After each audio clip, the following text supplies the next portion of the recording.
Panzer Gunner, From My Native Canada to the German Ostfront and Back by Bruno Friesen, read by Isaac Darlin.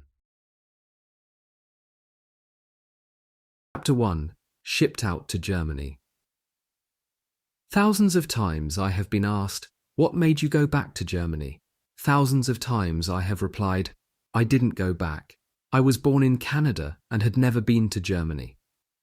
In March 1939, 2 months before my 14th birthday, I was yanked out of Sotheby Public School on Frederick Street in Kitchener, Ontario, and together with my brother Oscar, who was 1.5 years younger than I, and 3 other youngsters from Kitchener, was put on a train to New York. There, the 5 of us boarded the express steamer Europa for the voyage to Bremerhaven in Germany. Making travel preparations in Kitchener for Oscar and I had not amounted to much more than hurriedly and quietly getting together our Canadian passports and our free tickets. That brief spell had elapsed without our being given any reason for our having to leave Canada or, for that matter, for our having to maintain silence regarding our impending departure. Often I have wanted to fathom why, surrounded by secrecy, Oscar and I were shipped out to Germany almost 70 years ago. My father, a stationary engineer at Forsyth's shirt factory in Kitchener at the time, would read well-circulated copies of various German illustrated periodicals. That I knew. He would, I also knew, drop in after work at Colaco's fruit and vegetable store near the City Hall in Kitchener, and I suppose have a chat with Signor Colaco about Axis developments. Yes, my father was pro-German, but I have to look far beyond Colaco's counter to explain, if I can, what it was that made him and my mother decide to send Oscar and me to Germany. Having arrived in Canada from the Ukraine in 1924, my parents, after working for almost a year on a Pennsylvania Dutch Mennonite farm near Waterloo, Ontario, moved to the Portage-la-Prairie district of Manitoba. The Canadian Pacific Railway had advanced many Mennonite immigrants the money for their fares to Canada under the condition that they settle on lands adjacent to CPR tracks. I was born on Section 1 to 13, 9 in Westbourne Municipality on May 25, 1925, and was just old enough to start school in Waterloo after my parents had abandoned their land at Westbourne and returned to Ontario. In Manitoba, they had tried in vain to farm approximately 65 hectares, part of an agriculturally inferior tract bought by 10 families while it lay under snow. Annually, widespread spring flooding prevented the timely seeding of practically all of that expanse. Among all Mennonites burdened by it, the CPR loan was referred to as our travel debt, and for them that debt remained, for years, a financial millstone. The Great Depression, of course, was the primary cause of so much misery. It robbed my father of any hope that he might emerge debt-free in Canada. My parents had never been to Germany. Neither had my great-grand or great-great-grandparents. However, because of their first language, German, all of them had maintained strong cultural and economic ties with Germany. The German-speaking population of the Mennonite colonies in the Ukraine had for decades mail-ordered their agricultural machinery, their reading material, and, starting in the early 1900s, even their automobiles from Germany. In Soviet Armour Ambushed at the Lake at Lesen in West Prussia, one of my following stories, I refer in detail to some of my forebears' strong traditional German ties. Before we moved to Kitchener in 1937, we lived at 132 King Street South in Waterloo. Every Saturday evening, a coterie of Mennonites, including my parents, would congregate at 132. A polyglot bunch they constituted, speaking High German, Low German, Russian, Ukrainian, and some English. High German is the official language in Germany, Austria, and Switzerland. Low German or Plattdeutsch. Platt is German for flat is the informal German spoken in flat or lowland northern Germany. Every letter from relatives or friends in the old country that did get through to the group in those hard times was neatly written in High German, no matter how low grade the stationery, as was every letter of response. On Saturday mornings, the WK, or Waterloo Kitchener, United Mennonite Church on George Street in Waterloo, conducted its one-room German school in the church basement. I acknowledge that during my early months in Germany I made good use of most of the rather rudimentary German I had learned at WK. However, it turned out that the unworldliness of the school's one level of textbook, strengthened by the school's one instructor, a straight-laced lady from a fine Russian Mennonite family, had left me incapable of inquiring, in refined German, where the next toilet was. In 1985, about 50 years after I last attended German classes at WK, the surviving members of the family of a former custodian of the German school's textbooks presented me with the book I had used on at least one Saturday morning so very long ago. It was mine, all right, so to speak, for it bears my full name and what was then our address scribbled boyishly onto the inside of its back cover. This old book, in itself, attests to the Russian Mennonites' faithfulness to the German language. Its full title is Deutsches Lesebuch für Volksschulen in Russland, German Reader for Primary Schools in Russia, published in 1919 by Gottlieb Schaab in Pryszczyk, a town adjacent to the northwestern corner of the Molochna, one of the oldest Mennonite colonies in the Ukraine.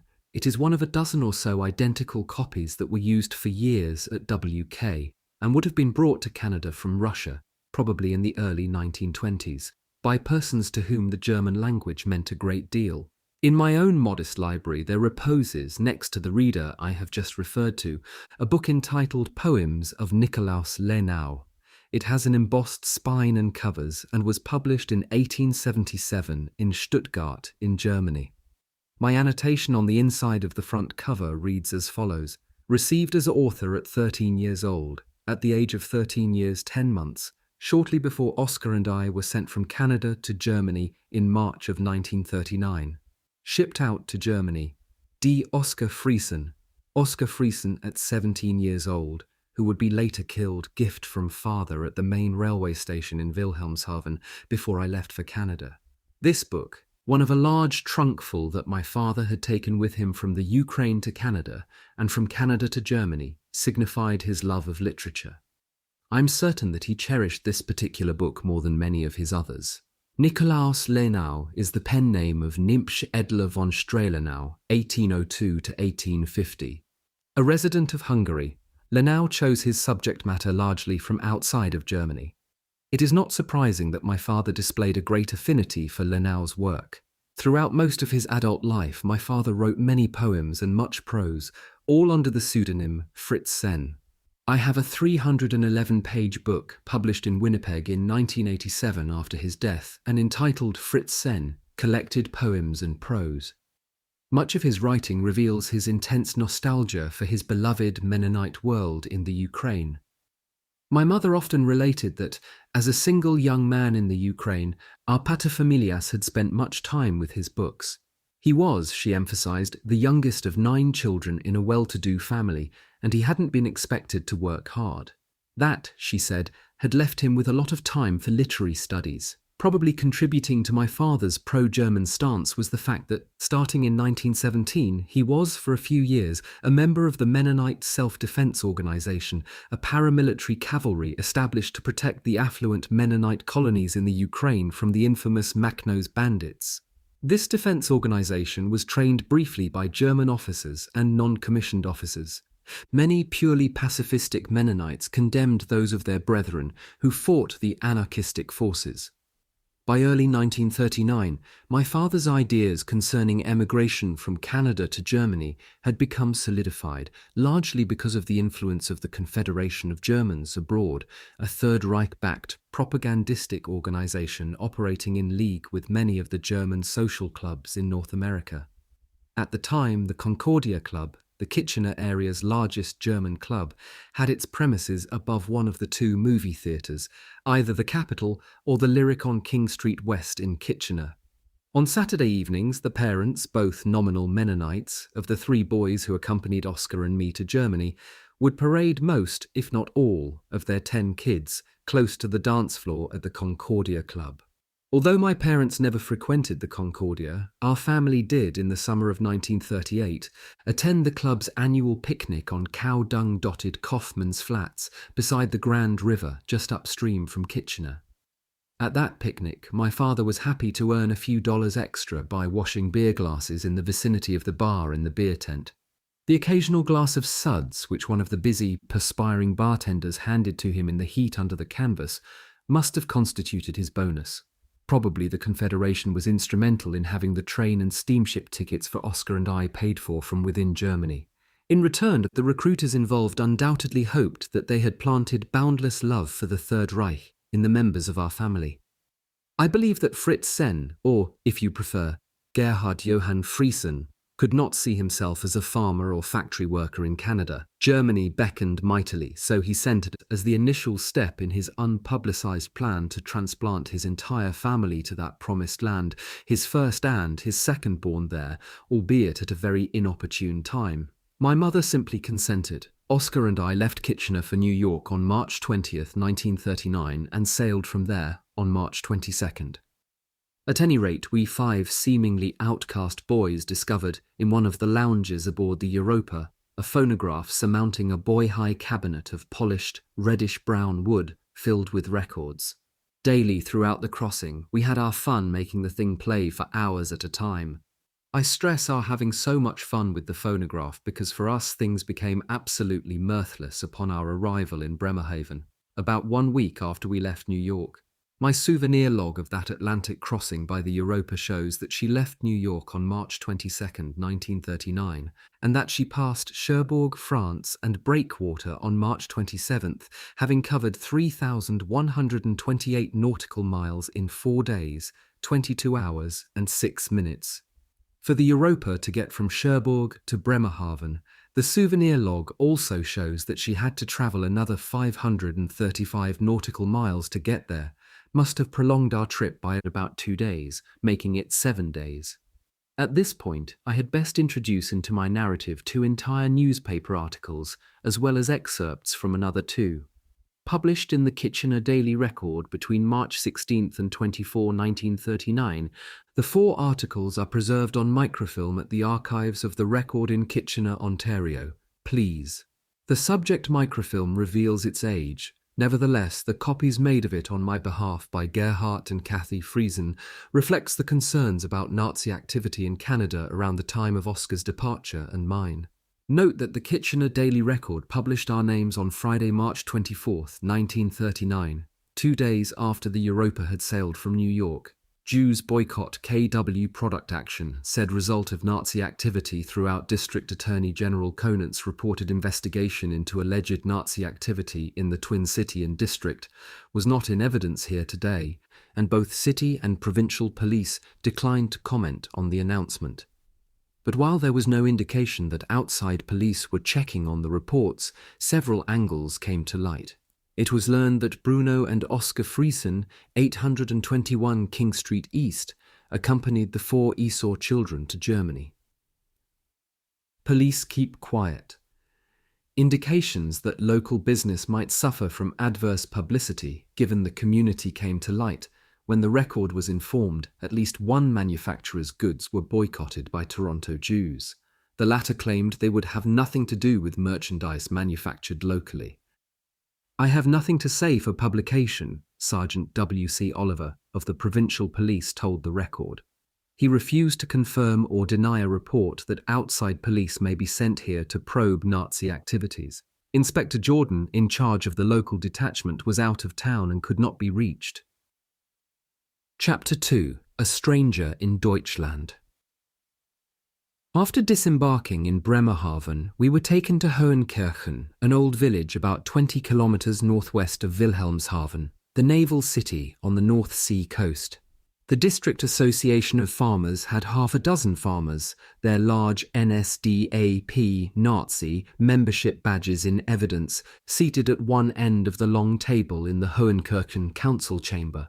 Grouped at the other end of the same table, we boys awaited our fate. How who got whom, I do not know. The farmers might as well have thrown the dice to arrive at some kind of distribution. What I do know is that I was assigned to Gerhard Ibben, pronounced A-Ben, of Karlsek, a hamlet something like 4 kilometers northwest of Hohenkirchen and within sight of the North Sea Dike. Promptly, the stern-faced lady of the Ibn house, bent on finding out how much German I knew not, asked me to read the name of their weekly newspaper. Because the Y and the F in Gothic type look very much alike, I read aloud Pfäffisches Wochenblatt, should have read Jevisches Wochenblatt. At that, the entire family guffawed. Present were the Ibn's 2 daughters, both of whom attended high school in Java, pronounced Jefir, the district capital 16 kilometers west-northwest of Wilhelmshaven. A day or 2 after my arrival in Karlsek, I was handed an oversized Piassava broom and told to remove the thick moss covering an entire wall of one of the brick buildings. As I attacked the moss, a couple of middle-aged sightseers with horse and buggy drove up. Reins in hand, the nosy rustic said to his equally nosy wife, "Dat is Gerd Cien Amerikaner, that is Gerd's, Gerhardt's, American." In addition to sounding a lot like a reference to my being regarded as the Ibn's chattel, those words showed the locals' ignorance of the existence of Canada. Every visitor who came to the Ibn's specifically to behold the Amerikaner had to agree with the master of the house's pronouncement that Germany had saved a young lad of German blood from degenerate life in America. What could I say?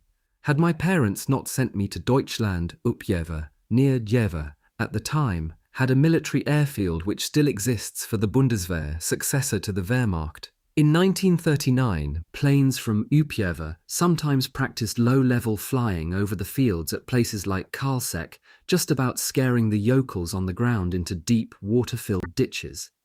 When there was once talk at the table of half the tribe having been buzzed by 2 flying machines stationed at Upjever, I mentioned that in Canada we boys had fashioned model aircraft from balsa wood, using twisted rubber bands as motive power for their propellers.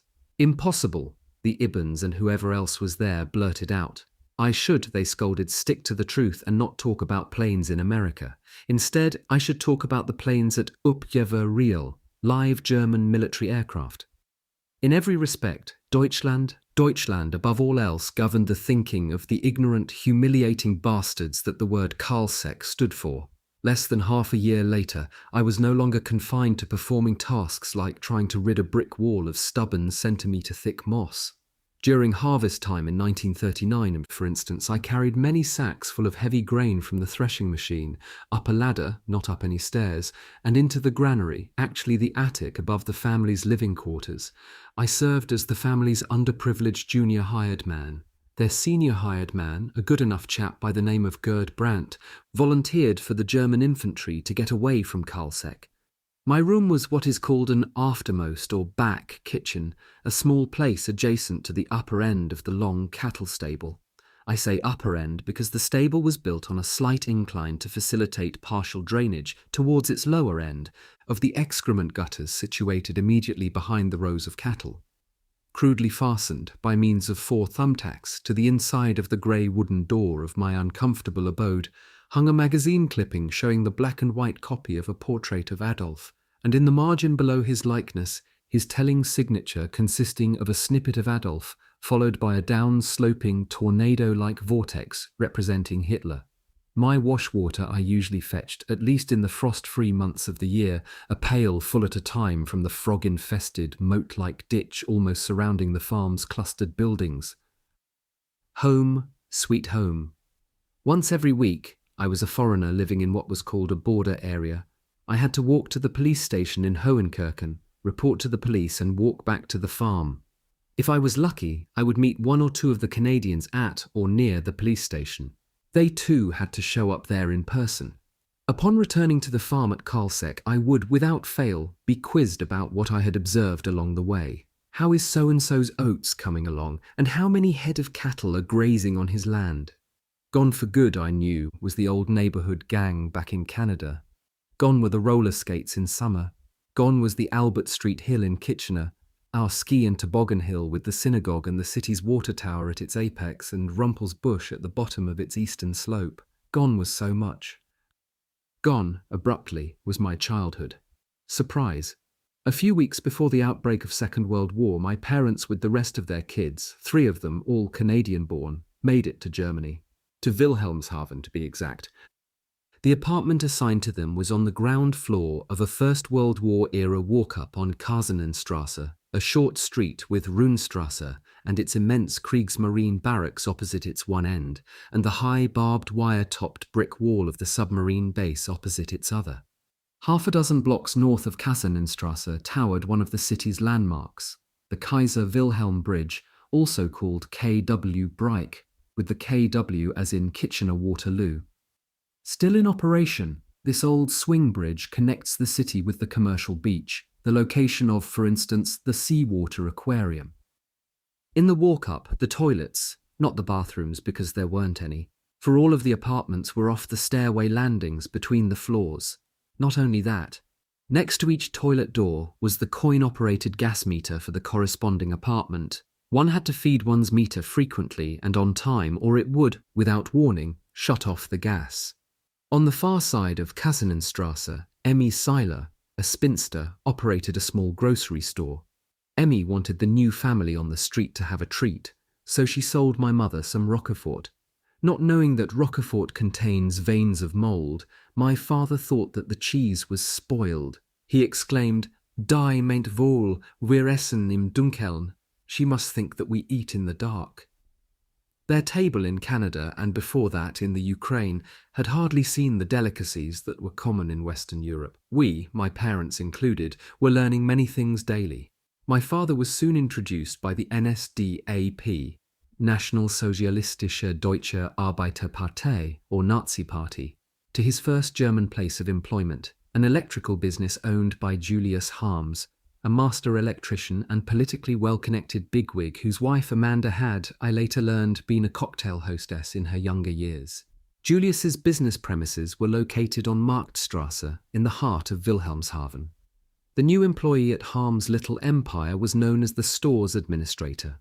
Rolls large and small, of various gauges of electrical wire, untold numbers of diverse fasteners, ladders of different lengths, special tools, that sort of treasure my father administered.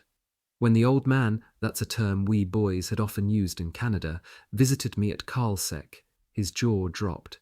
He soon took the train back to Wilhelmshaven and enlisted the help of the city's political boss, Kreisleiter, district political leader, Meyer, to secure my release from the Ibans. Meyer, who seemed to be endowed with humanitarian qualities, promised to have the old man's two boys join the family in Wilhelmshaven. Oscar was in servitude on a farm at Carolinensiel down the North Sea coast, just west of Hohenkirchen. In the tightly organised NSDAP, every Kreisleiter, subordinate to his Gauleiter, political leader of a province, was in charge of the following classes of functionaries: Ortsgruppenleiter, political leader of a ward in a city or of a county; Zellenleiter, political leader of a part of a city, ward or county; and Blockleiter, political warden of a block. Blockleiter abounded in a large city like Wilhelmshaven. Even Kreisleiter Meyer was unable to take me away from Karlsek without coming up with a very good reason for my switch from the country to the city. The solution? A genuine old-fashioned apprenticeship for me.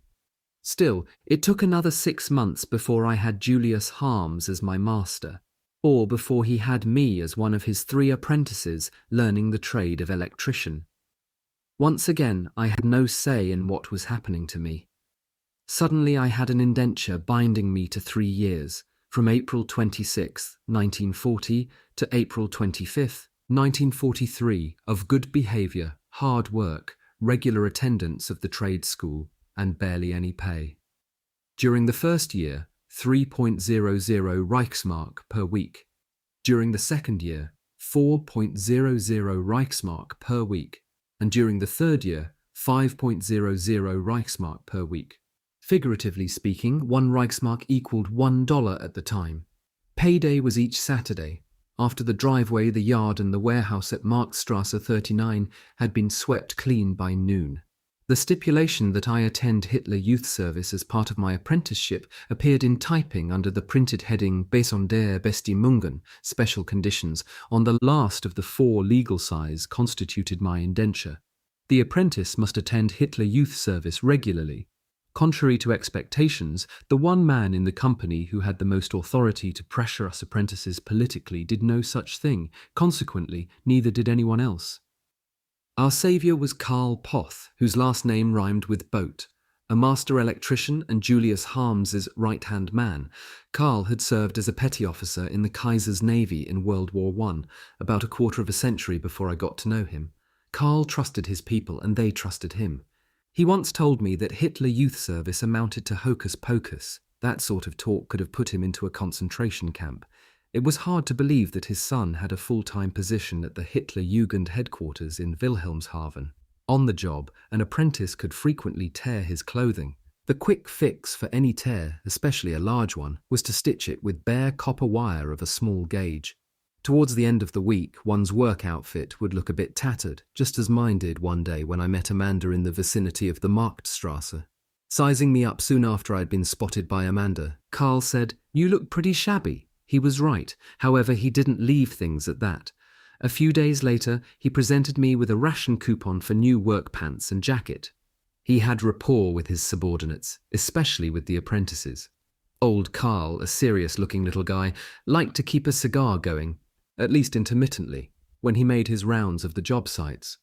My father hadn't worked for Julius very long before Kreisleiter Meyer found a position for him as cashier's bookkeeper at the income tax office in Wilhelmshaven. To get to know the fiscal ropes, he had to take an extensive course at the School of Finance in Flensburg, up near the German-Danish border. By that time, my parents had realized what life in an overpopulated country at war was, and would continue to be, like. My father must have voiced his disillusionment because on one occasion, Kreisleiter Meyer rebuked him by saying, "Do get rid of your Canadian attitude." Julius's electrical firm had a great many government contracts for work at the naval dockyards in Wilhelmshaven. I spent weeks at a time learning from well-versed journeymen and even young masters of the trade how to install electrical wiring by the mile, by the kilometre, really, in various huge buildings such as the Machine Construction Building No. 3, while moving about on scaffolding as high as a tall ship's rigging. Expressed in one German novel of the sea, an old sailor's advice to a novice crewman aboard a sailing ship goes as follows: one hand for the ship, the other hand for yourself. That line applied to anyone engaged in the kind of electrical work we did at hazardous heights. My getting around in the naval dockyards made me aware of great weaknesses in the country's security. For instance, one day in 1940, a friendly and enthusiastic teenage dockyard worker offered to show me aboard Germany's largest battleship, the Tirpitz, which lay alongside an outfitting pier. The ship, to which the following dates would apply, was fast taking shape in the presence of the proud dockyard workers. Laid down October 20th, 1936, launched April 1st, 1939, and completed February 25th, 1941. At the shoreward end of the long gangplank leading to an open area on the ship's weather deck, a young Kriegsmarine sentry had his post. Dockyard workers, many of them carrying toolboxes, streamed past him on their way to the giant's innards. To walk onto that ship, I simply mingled with the many workers who bore neither name tags nor passes. Their work clothes were the standard blue pants and jacket, just like mine, below deck wherever my guide and I went, and that was a total of only a few hundred meters. The danger of our being found out and apprehended increased tenfold. Nowhere did we linger, for every tradesman, for instance, and his helpers could readily tell that we bareheaded youths were in no position to ply any trade. Besides, tradespeople habitually made it a point to become acquainted very quickly with persons from other trades who worked in their proximity, just as my dockyard pal and I had gotten to know each other on the job. Consequently, like a pair of young, new-in-town vagrants sizing up a succession of alleys unfamiliar to them, he and I moved warily through some of the Tirpitz's steely passages before we headed back towards the gangplank traffic. Had I been arrested aboard the Tirpitz or in her vicinity, I would, fortunately, have been dealt with fairly leniently as a 15-year-old young offender. Yes, I paid the Tirpitz a hurried visit about 4 years and 3 months before, on November 12, 1944. Several British tallboy bombs caused her to capsize with the loss of some 1,200 lives at Tromsø, near the northern end of Norway's long Atlantic coast. Across the Kaiser Wilhelm Bridge in Wilhelmshaven and down to the right, close to the base of the huge dike between a kind of minor coastal road and the tideland, the Kriegsmarine had built a new cartography building. The inside of the place wasn't entirely finished, sections of it needed good quality electric lighting, and that was where we fellows from Lighting House Harms came in. The cartography building housed thousands of naval charts that were entrusted to a team of cartographers, every one of whom was exempt from military service because of his advanced age. A particularly talkative chartist who had lived in England liked to have his colleagues call him Huey. The cartography building's hydrographic charts, domestic and foreign, were all classified as secret. Yet we chaps from Harms handled dozens of them at our leisure, another soft spot in Germany's security. Trade school meant half a day a week away from work. NSDAP protocol demanded that at the beginning of each such half day in class, one of the students had to march to the front of the room, turn about and holler, while extending his right arm straight forward so that his outstretched right hand was at the level of his right eye. We begin our instruction with a threefold greeting to our Führer. Sieg Heil, hail to victory. Sieg Heil, Sieg Heil. Next, the cheerleader would do his best to enunciate, loudly, some NSDAP maxim. Work ennobles was a favourite with the apprentices because of its brevity. Another acceptable utterance, also not hard to recall, was rather be the hammer than the anvil. For a while before I would be it up front, I listened around, and from a young fellow who, with his parents, had come to Wilhelmshaven from the coal scuttle, the coal-rich part of the Ruhr Valley, I got a non-political saying that I actually used. I simply recited, loudly and clearly, "Whoever hooks cabbage in the summer has sauerkraut in the winter." I got away with it. The instructor and the rest of the class may have thought that I hadn't been in Germany long enough to come out with something befitting the occasion. By 1941, our family resided in Federwarder-Groden, a West End suburb of Wilhelmshaven. The place was nicknamed Rabbit Housing because its many row houses were reminiscent of long lines of pens for domestic rabbits. In Federwarder-Groden, as in the city, insufficient food ration stamps were symbolic of near-breadless days and luminous pin-on badges of gloomy nights. Contributing almost daily and certainly almost nightly to the miserable living conditions in and around Wilhelmshaven were the Allied air raids that drove mainly the young and the old into the various kinds of air raid shelters for hours at a time. Unlike the core areas of the larger cities such as Wilhelmshaven, its suburbs had no 30-metre-high cylindrical above-ground air raid shelters with metre-thick concrete walls and slightly conical thick concrete tops. The interior of each such shelter consisted of a concrete ramp spiralling upward, with no steps whatsoever, about a central concrete column. A couple of metres away from the column stood the rows of wooden benches, fixed radically to the ramp. The basement air raid shelters in the houses in a new suburb like Federwarder-Groden. The place had been built just before the Second World War, had, I would say, been designed in anticipation of war and bombing raids. The extra thick laminated wood doors and window shutters, and the frames for them, as well as the sturdy hardware, were all part of the building's original construction, nothing makeshift. Whereas Wilhelmshaven Centre, including its naval yards, attracted many big high-explosive bombs and incendiary bombs, Federwarder-Groden would usually be hit with only the small, hexagonal incendiaries, each some 45 centimetres long. Often they rained down 7 to a bundle 6 outer bombs strapped to one central bomb. Halfway through 1941, my father, then 47, was, without notice, called up for service in the army as a special duties officer with the rank of corporal. Generally, a special duties officer would function as an interpreter-translator. My father had grown up in the Ukraine. He had lived there from his birth in 1894 until 1924, that is, for 30 years. He certainly knew Ukrainian and Russian. About 18 years after he and my mother had emigrated from the Ukraine, my father experienced what was probably one of the highlights of his life. He was, in the Ukraine, able to visit Halberstadt, his birthplace, and other places he knew from his youth. However, he certainly had to pay an exorbitant price for the thrill. Late in the summer of 1942, about 2.5 years after I had begun my apprenticeship, I had to appear at a registration for the military draft, including physical examination and tentative classification. 100 unclothed young men hung around inside a pub. each waiting to take his turn at standing at attention, inside the white circle drawn with chalk on the hardwood floor of the bowling alley, part of the premises.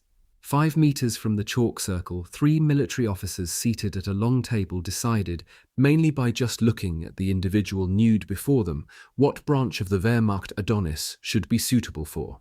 In reality, they looked primarily for replacements for the branches of the Wehrmacht that had suffered the greatest losses. The infantry was a sure bet. I had heard that in the cities especially, such a triumvirate liked to earmark the mechanical and electrical tradesmen for the armoured troops. My qualifications, sparse as they were, counted, and I was told that I would be hearing from a Panzer Personnel Replacement Battalion. The entire registration process had an archaic, none too rigorous, and even comical air about it. As well as suffering other minor indignities, such as being ordered to look alive, every guy being screened in the chalk circle had to about face on command, bend forward, and expose to the officers his anus by manually spreading his buttocks. At that stage of the Musterung, spotting piles was what the officers were concerned with. 'Twas said, I don't recall the German name of that pub in Wilhelmshaven, but I do know that some 2.5 years later it was known as the Starboard Light, operated for members of the British element of the CCG, the Control Commission for Germany. A stranger in Deutschland, Ver. In early October of 1942, I had my enlistment order telling me to appear on November 1st, 1942, at the Panzer Personnel Replacement Battalion 10 in Groß-Glienicke, just west of Berlin, out Potsdam way. At this point, I have to say that on August 17th, 1943, I passed the final examination for my journeyman's certificate as an electrician. I had obtained a short leave of absence and showed up in uniform at the trade school. Because I was serving in the Wehrmacht, I was credited with half a year of school and practical experience, meaning the time from November 1st, 1942 to April 25th, 1943. It was called granted half a year. Chapter 3. The first 6 months of my military service. By the very beginning of November 1942, the barracks of the Replacement Battalion 10 in Groß-Glienicke were overcrowded to the extent that new recruits had to be put up in the large panzer garages behind the barracks blocks. Although the unit had no panzers, the relatively new barracks had been provided with garages. Each morning for a couple of weeks, many recruits, picked at random, were ordered to do lots of push-ups in the urine-soaked areas next to the garage doors, where dozens of men had relieved themselves the night before. For the first few days, before the recruits were issued their field grey uniform, they had to do the push-ups while still wearing their civilian clothing. Each recruit at the Replacement Battalion 10 eventually got his paybook. He also got his oval identification disc of rust-proof metal, with 3 elongated breakaway perforations at its longer axis. Each half of the disc showed 3 items of information: his blood group, his original military unit, Stammkompanie or cadre company, and his enrollment number in that unit. My disc, which I still have, reads as follows: O Stamm Kop bis Ers Apt 10,862. The 0.5 mm thick disc's axes measure 7 cm and 5 cm. The noiseless disc hung from around one's neck by means of a sweat-proof shoelace-like cord looped through 2 holes close to the outer edge of its upper half. The lower half, to be retrieved in the event of one's demise, had but 1 hole close to its outer edge. The replacement battalion's garages stood close to one side of the paved parade square, at whose very centre towered a steel flagpole from which the Reich's flag flew.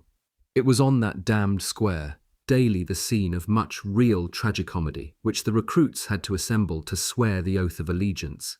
On the day of the swearing-in ceremony, 4 25-ton Panzer IVs, brought in from some other panzer unit in Berlin, were positioned, one at each corner of the square, with their frontal armour directed towards the flagpole, and with their main guns at maximum elevation, as if mimicking the German greeting, or Nazi salute. Each of the 4 guns looked as though it were aimed inadvertently at the flag, directly below which, in the presence of the top brass, stood on the first 6 months of my military service HG parade a dozen recruits who had been picked to represent their comrades, all of whom stood at attention on the square, well away from the flagpole. Those 12 reps would have to echo, on behalf of their buddies, the stern words of the far-reaching oath. The proxies at the flagpole obediently repeated in bits, as administered, the words of the oath which, in its entirety, ran as follows. I swear by God this holy oath that I will render to the Führer of the German Reich and the German people, Adolf Hitler, the supreme commander of the Wehrmacht, unconditional obedience, and that I will, as a brave soldier, at all times be prepared to give my life for this oath. For sure, seeing themselves sworn in by proxy constituted a singular experience for most of the men. The field grey uniform each of us recruits in Gross-Glienicke was given didn't include an overcoat, probably because generally we stayed warm by moving fast while out in the open. During the breaks, however, we felt the biting cold.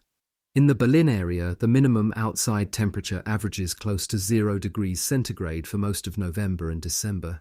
Outside, on many a cold day, each of us occasionally warmed at least his gloveless, numb hands by backhandedly swatting, for a while, the fingers of one hand, then of the other, against the trouser-clad backside of a buddy bent over forwards.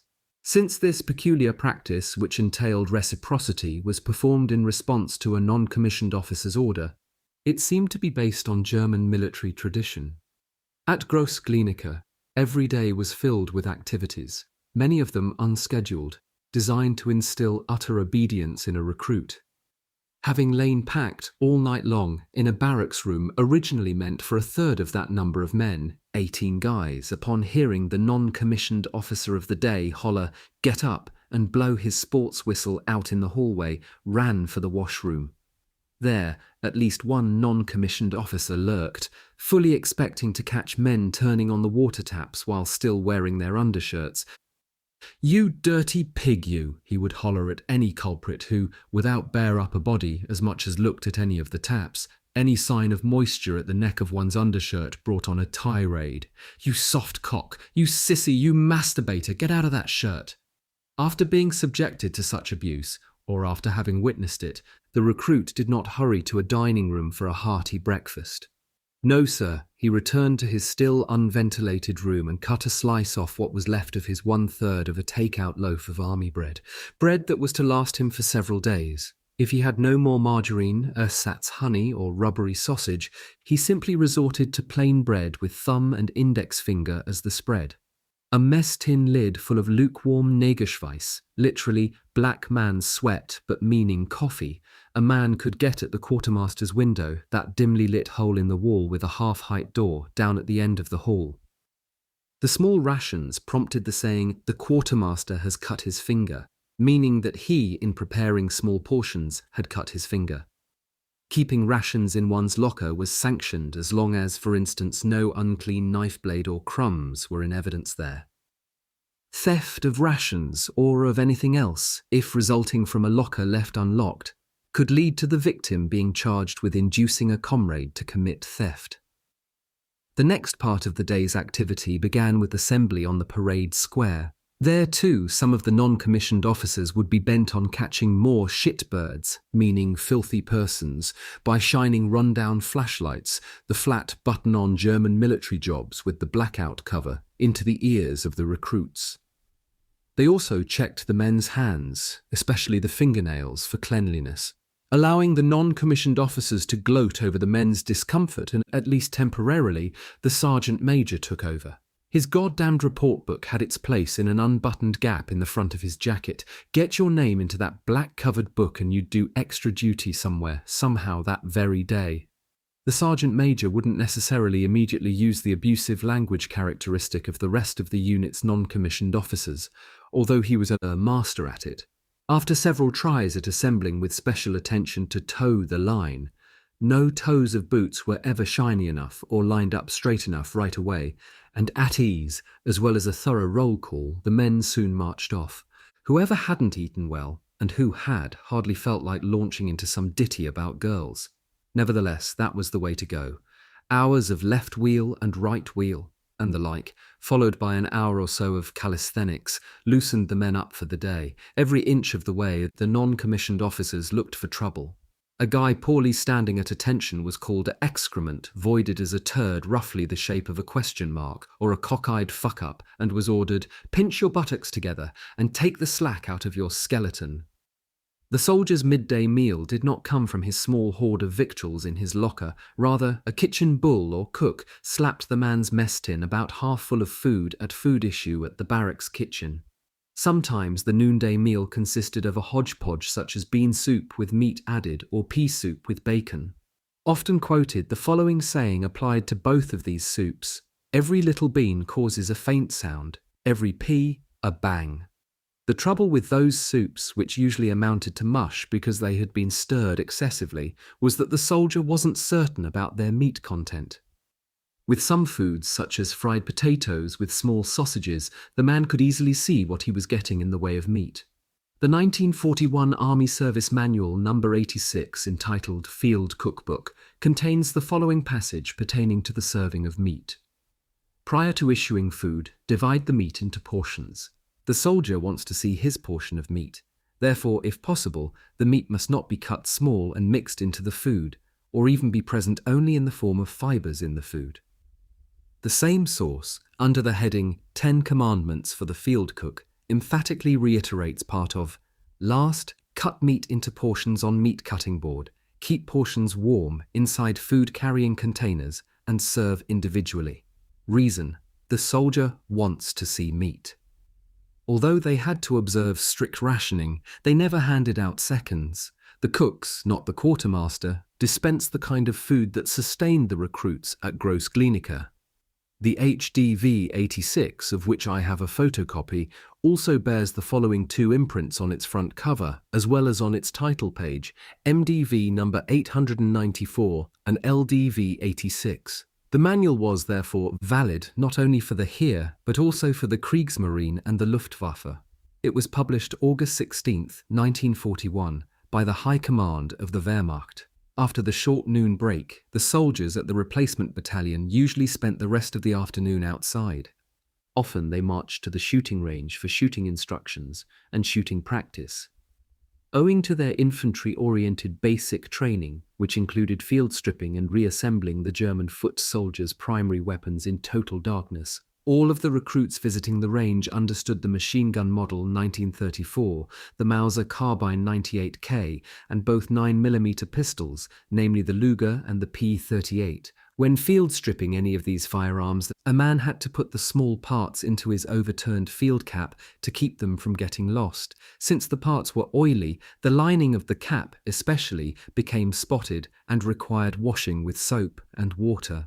The inside of one's cap and the white side of one's collar band, buttoned to the inside of the collar of the field grey uniform jacket, were always the first items of clothing to be inspected by the non-commissioned officers. Most potato peelers and toilet cleaners in the barracks had been caught with duds with bacon fat on them, duds spotted with body oil and, in the case of the field caps, with firearms oil. Failing supposedly to salute properly here, there, and everywhere caused no end of headaches for the recruit. However, at the shooting range a man could be crapped upon or snarled at, both forms of dressing down, for saluting a superior. Throughout the Wehrmacht, saluting was forbidden at firing ranges or inside washrooms, especially if the latter included toilets. Still, the non-commissioned officers played hell with the men at the range. "Don't make your right eye squint into the left pocket of your jacket, and quit trembling as though you're fucked out," were typical admonishments bellowed by the non-commissioned officers at the firing line. Eventually, some fortunate fellow using the 7.92mm Mauser carbine 98K would shoot an extraordinarily tight group at 100 meters. The marksman was rewarded with a train ticket and a very brief leave. For those who trained with the 98K, the following words, which constituted the often heard opening sentence of the printed training instructions for that rifle, remain unforgettable. The carbine 98K is a weapon with which to shoot, stab, club, and swat. Sometimes the last part of the afternoon was declared to be a cleaning and mending hour, which the men called an hour for farting and fucking. To make sure that the privates attended to their boots and clothing instead of playing scat or some other popular game of cards, a few of the non-commissioned officers hung around the barracks rooms until supper time, Ah, yes, supper. That word meant taking a peek into one's locker for something along the line of one's frugal breakfast. Generally, supper was about as meagre as this paragraph is short. Figuratively, the dictum, being on duty, means being on duty, and boozing means boozing, the opposite of being on duty. It signified the strict dichotomy between attending to business and relaxing, or, for instance, what the soldier did before supper and what he did after supper. In his room after supper, a man could take off his boots and his jacket for the first time in about 12 hours, allowing him to relax cautiously in what was known as his beer drinker's suit. I say he could relax cautiously because there was, for instance, an important distinction between properly keeping his suspenders over his shoulders or allowing them to dangle, very improperly, from buttons at the waist of his trousers. Of course, he had no beer in his quarters, just as he had no liquor there. The biggest hindrance to true post-supper relaxation in a barracks room was the din of voices coming from the many guys. Mainly because of the loquacious types, no one could possibly hear everything that was talked about within those four walls. Noisy conversation disadvantaged the quarter's senior soldier, among recruits the private elected to do the job, who was always expected to know the exact number of men present in the room. Furthermore, he was to be aware of the issues. There were many, most involving non-commissioned officers, that influenced the men's disposition collectively. If, for instance, a fellow recruit deserted or committed suicide, the senior soldier might be asked to testify. At the very least, the senior soldier occupying a close-to-the-door place at the long barracks room table had to be adept at snapping to attention and yelling, "Attention!" whenever a non-commissioned officer or an officer walked in, although whoever saw such a visitor first had to jump up and utter the yell. With regard to many voices in one room, I recall that about 2 years after my time in Gross-Glienicke, when once again I was quartered in the company of a slew of men, a black-bordered envelope addressed to me arrived by field post. The terse message was that Oscar had been killed in action near Houffalize in Belgium during the German Ardennes offensive. He had been shot in the abdomen by Allied aircraft fire. I doubt that more than 2 or 3 of those present in the room were able to take note of those sad tidings. For one thing, most of them were busy excitedly discussing the mail they had just received. For another, life simply went on as far as they were concerned. Fortunately, none of the recruits' rooms at Gross-Glienicke had a radio, not even a mass-produced tinny midget radio receiver in a dark brown Bakelite housing, or an inexpensive radio receiver, the big brother to the midget radio. Josef, Joey Goebbels' brand of propaganda, wasn't listened to by the privates in the Panzer barracks, at least not by means of radios. At 10 in the evening the order "lights out" came as a relief. Hearing those words, some joker lying on his sack was sure to holler, "Draw your knives," as if preparing for some nocturnal criminal activity.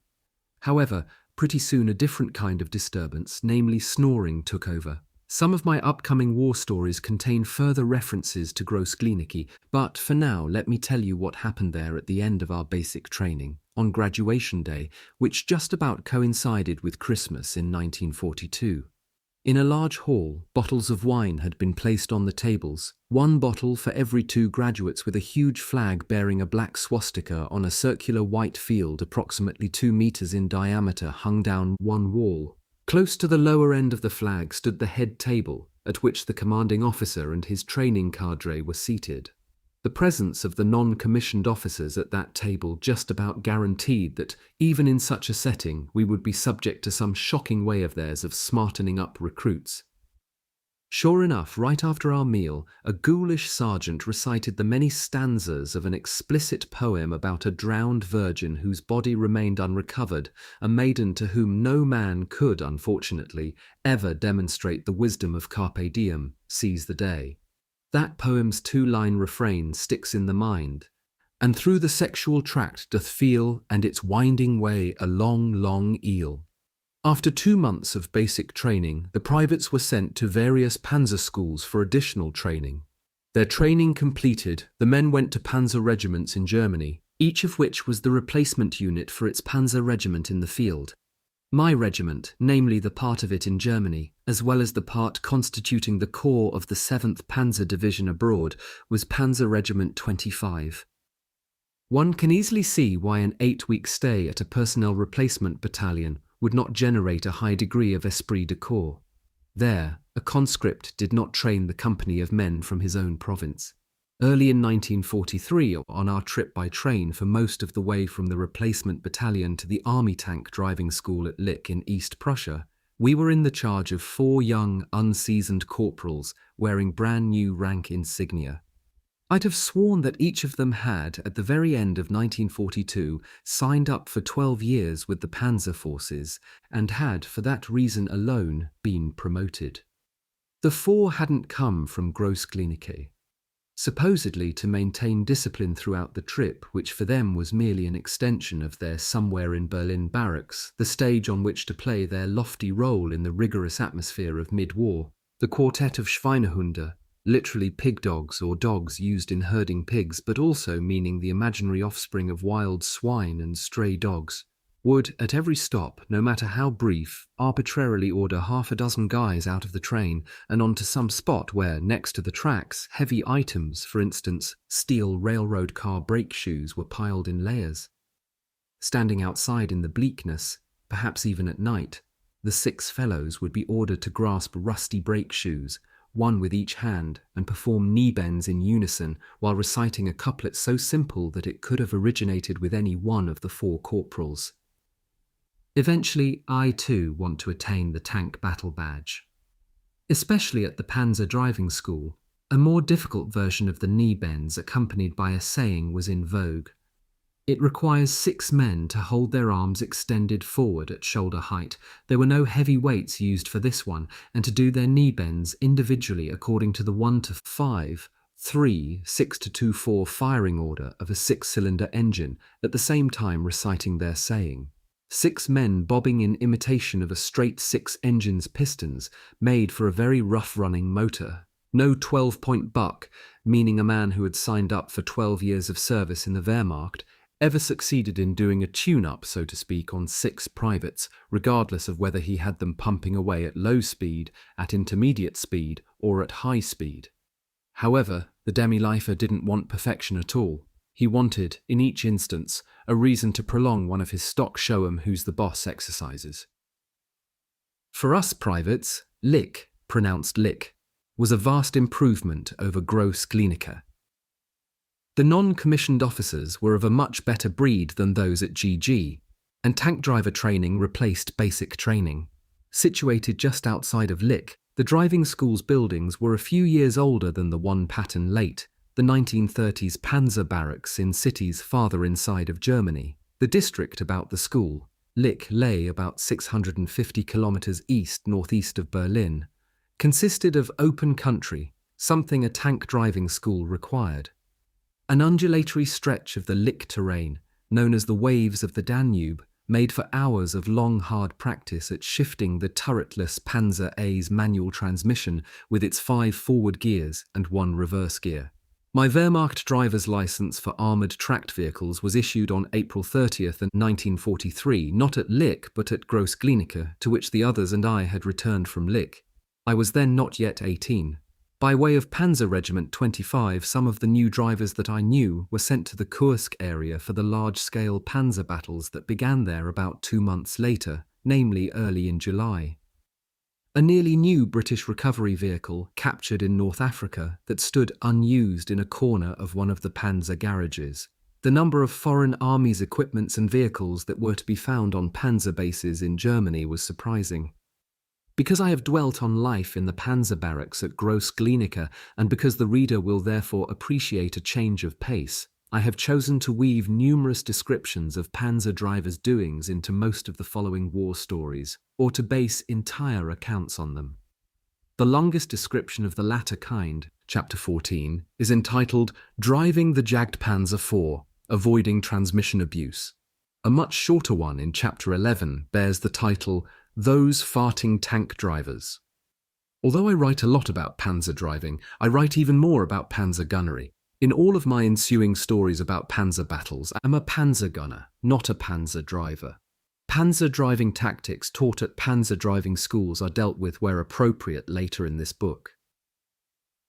Chapter 4, 1943, A Year of Panzer Barracks and Intermittent Absences. For me, most of the year 1943, after I had finished tank driver training, proved to be a kind of revolving door existence because of my repeatedly having to leave some panzer barracks, then having to return to them. Twice, at least, an absence of considerable duration from the barracks amounted to my being granted an unsought deferment from service at the German Eastern Front. The first deferral came about when, at the Panzer Regiment barracks at Erlangen, about 20 kilometers north of Nuremberg, I began to be plagued by carbuncles. One particularly bad cluster of 4 grew in my lower back, causing massive swelling or edema, preventing my right kidney from functioning properly and making my body retain much liquid. The fellows, they saw my swollen face and hands, thought that the barracks food was doing wonders for me. I certainly was gaining weight. However, finger pressure exerted on my flesh left temporary depressions. Before long, I was sent for about a month to the urologists at a military hospital at Bad Brickenau, a spa about 100 kilometers northwest of Nuremberg. Just as the rest of the town of Bad Brickenau enjoyed absolute peace and quiet, so did the hospital. Only 2 patients to a room, with many other rooms unoccupied, plenty of good food. The only other place at which I was to get extra food in the way of seconds was close to the German Eastern Front the following year. Lance Corporal Hermann Passold, a fellow patient known to us by his nickname Mana, was a none-too-sick operator who hailed from Erfurt, I believe. Mana worked on the nurses until one of them, a physically big girl, gave him what he most desired, in one of the vacant rooms on our floor. Because Mana's next urine sample contained a profusion of spermatozoa, the medical staff suspected that he had suddenly become sexually overactive. The word spread, and Mana was discharged before he had the opportunity to provide many more specimens of his urine. We learned after Mana's departure that the big nurse was regularly having sexual intercourse with at least one of the medical officers at the hospital. Mana thought he was, to use the cliché, God's gift to women. I'd wager that he went right on playing Lotario no matter where. Come to think of it, Mana believed that one of his many attributes was a fine tenor voice. On a Sunday, in an inn in some village within walking distance of the hospital, he would persistently let loose a few arias, expecting to be rewarded by the innkeeper with a bottle of wine. That was man, wine, women, and song. The year was far from over when I, my boils in remission, returned from Bad Brickenau to the starkness of the Panzer barracks at Erlangen, from where some of the guys I knew from tank drivers' school had just been sent to the front.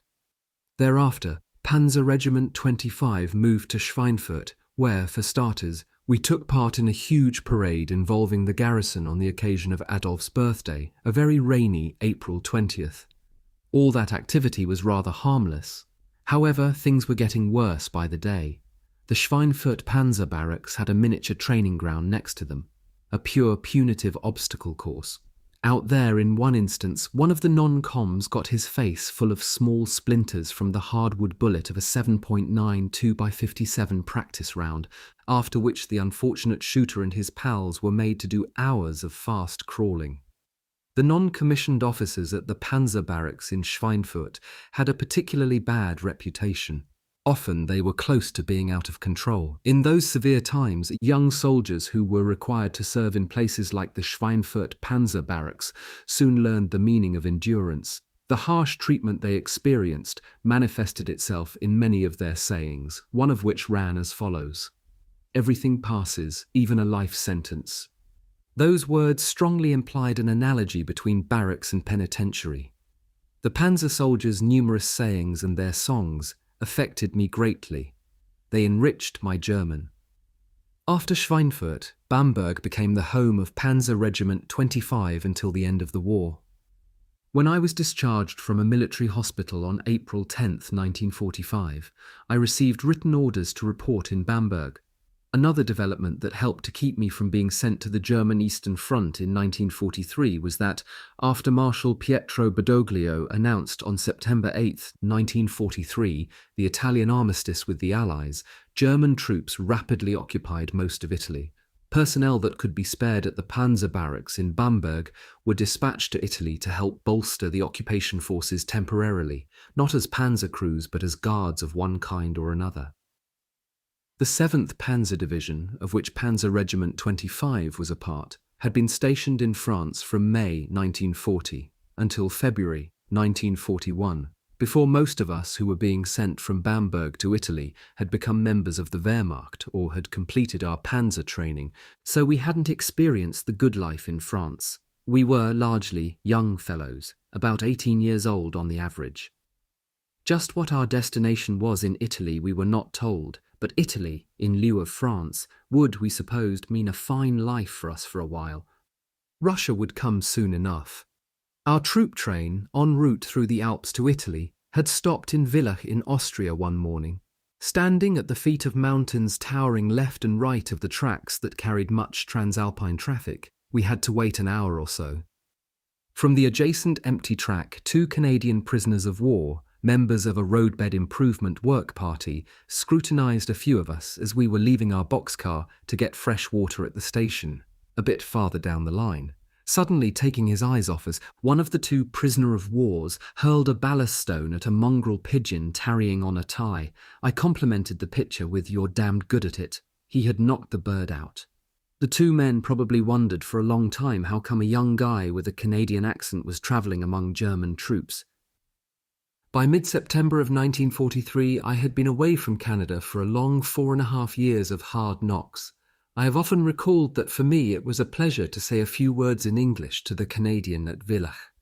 A day or 2 after Villach, we detrained at Trieste, a major seaport on the Gulf of Trieste, at the head of the Adriatic. We had been sent there to assist in guarding the port, which then had a population of about 250,000. That's what we were told at first. Without encountering any hostility whatsoever, we moved to the outdated, unoccupied Bersaglieri barracks, located on high ground overlooking a large part of the city. All of the hastily vacated quarters were bare.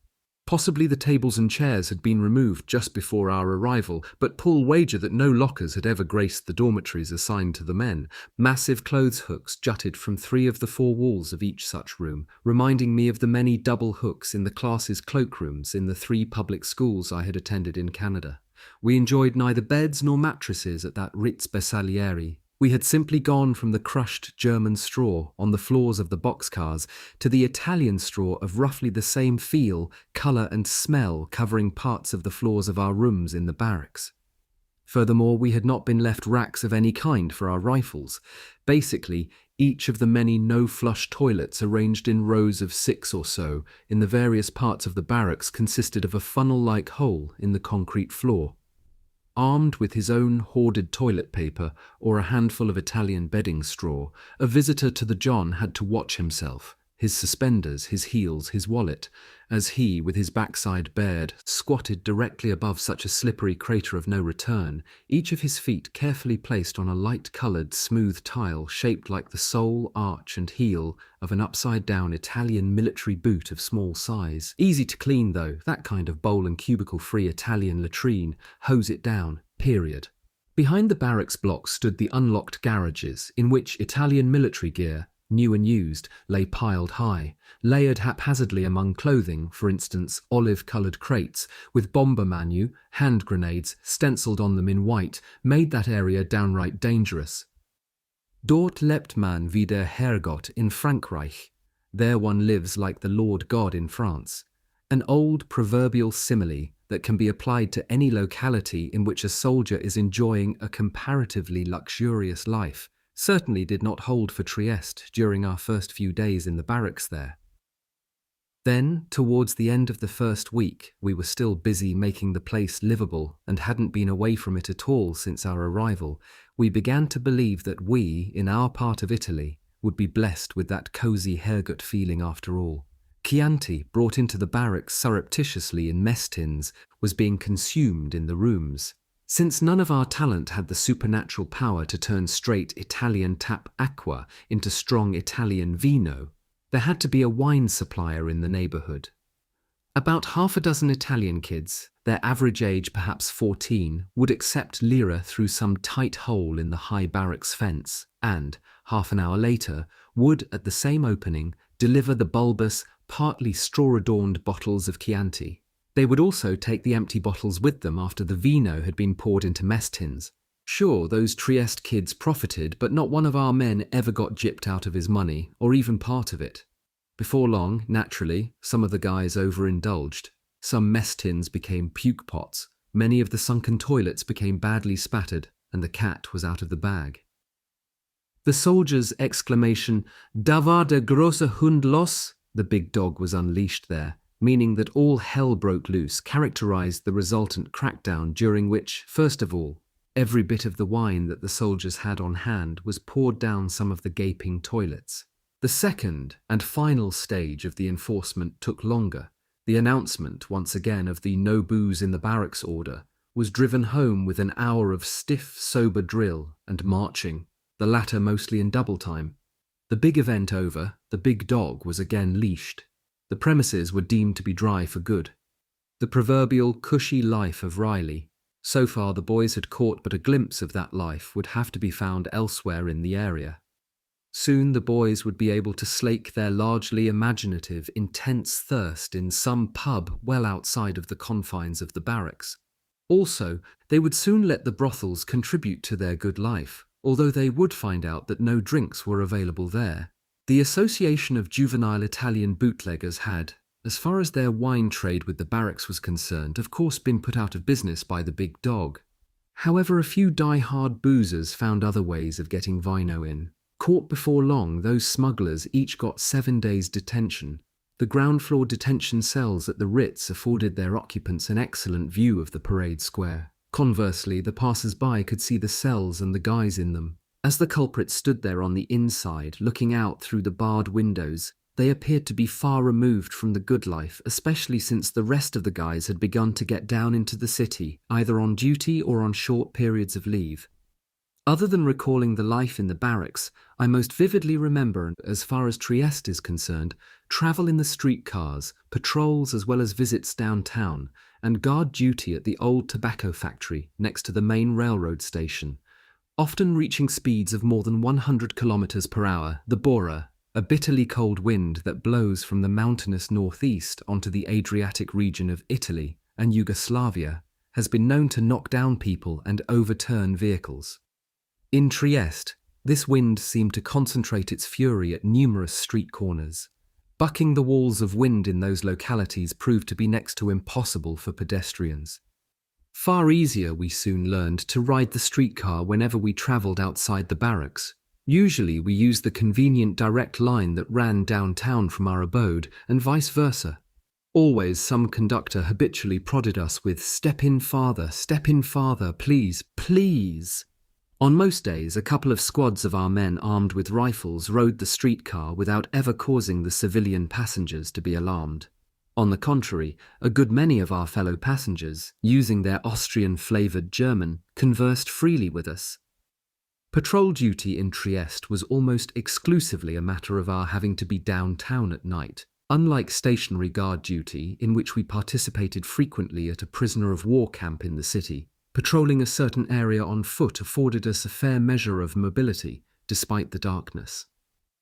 Sometimes groups of 3 of us from the barracks would be assigned to 2-man patrols of the military police for the early part of the night, but tagging along with those typically callous, overbearing fellows inevitably made us feel restricted.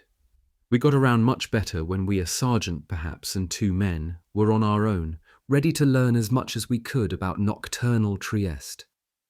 Never so late as to be in violation of the nightly curfew, some of the residents of Trieste would, for instance, hold an important social gathering. From out on the street, the affair sounded like muffled auditions for an Italian opera, behind solidly shuttered windows. Their door, just as solidly secured, would, however, be opened for us curious fellows, allowing us to witness what could be called a big party in progress.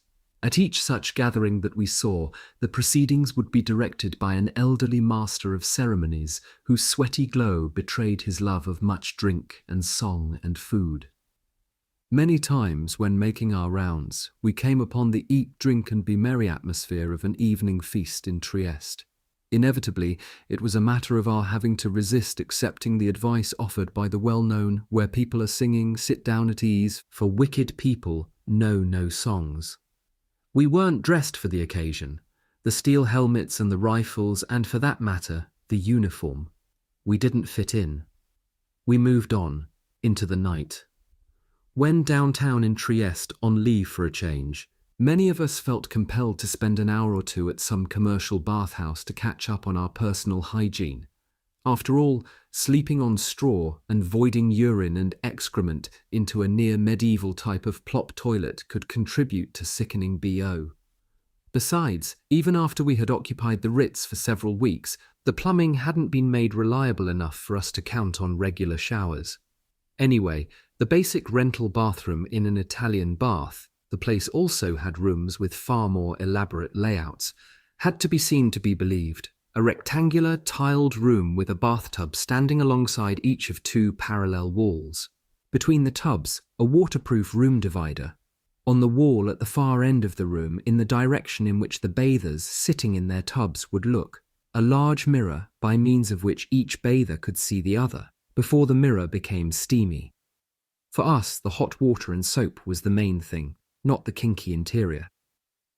Generally, a group of on-leave adventurers from the barracks, upon entering a brothel in Trieste's downtown in the evening, would, first of all, be seated on a couple of dozen chairs, standing along the four mirror-clad walls of a kind of ground-floor arena.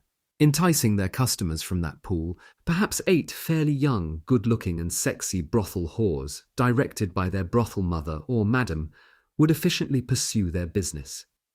During the early stages of each visit to a brothel, the young men would want to savour the social aspect of it all. Those who had been to that very brothel, and who knew or thought they knew certain whores there, would point out some bashful boy whose sex life seemed to require a bit of professional stimulation. Thereupon, one of the whores would sit on Junior's lap, work one hand through his fly, and fondle him hornier than he had probably ever been. Soon the youth would be ready for his trip upstairs, with his comrades wildly cheering the whore's expertise and his resolve to engage in sexual intercourse like a man. The whore would lead him away from the dizzying, reverberant theatre to the bottom of the stairs out in the corridor, not far from the front door and the street. Next, not more than a few steps up the narrow staircase, the whore would calculatingly engage him in yet another bit of Italian whorehouse drama by lifting and holding high the back of her short skirt, exposing her bare, well-shaped bottom. Presented almost primordially, life-size and at eye level, that splendid female erogenous zone, with its vulva unveiled, beckoned him on. Under the powerful spell of the whore's vagina, the young man craved only lots of ultra-deep penetration and an almost never-ending orgasm. The whore, on the other hand, really had no greater desire than to engage her lustful customer in hurried, shallow coitus. She knew that very soon after he had ceased to pump his youthful semen into her, she would need to continue to abide by the quasi-motion and time-studied routine of a brothel whore, a life to which a certain saying applied then, just as it applies now. Der nächste Herr, dieselbe Dame. The next gentleman, the same lady. For sure, a brothel in Trieste was not the place in which to find true sexual bliss. Yet, such a place constituted the setting in which many a young fellow, usually in the presence to a certain degree of some of his peers, experienced what amounted to one of his premarital rites of passage. Now and then, sexual intercourse in the presence of spectators could, with the permission of the madam of course, happen in the pit of the brothel. A willing whore and a still more willing soldier, and the performance of primeval foreplay-free vaginal intercourse while standing with entry from the rear would quickly commence. The whore, bending forward from the waist, would brace herself by placing her hands on the seat of a chair standing in the middle of the room. The soldier, with only his boots off for the sake of some comfort, would hold his whore by the bare hips and ram his erection home.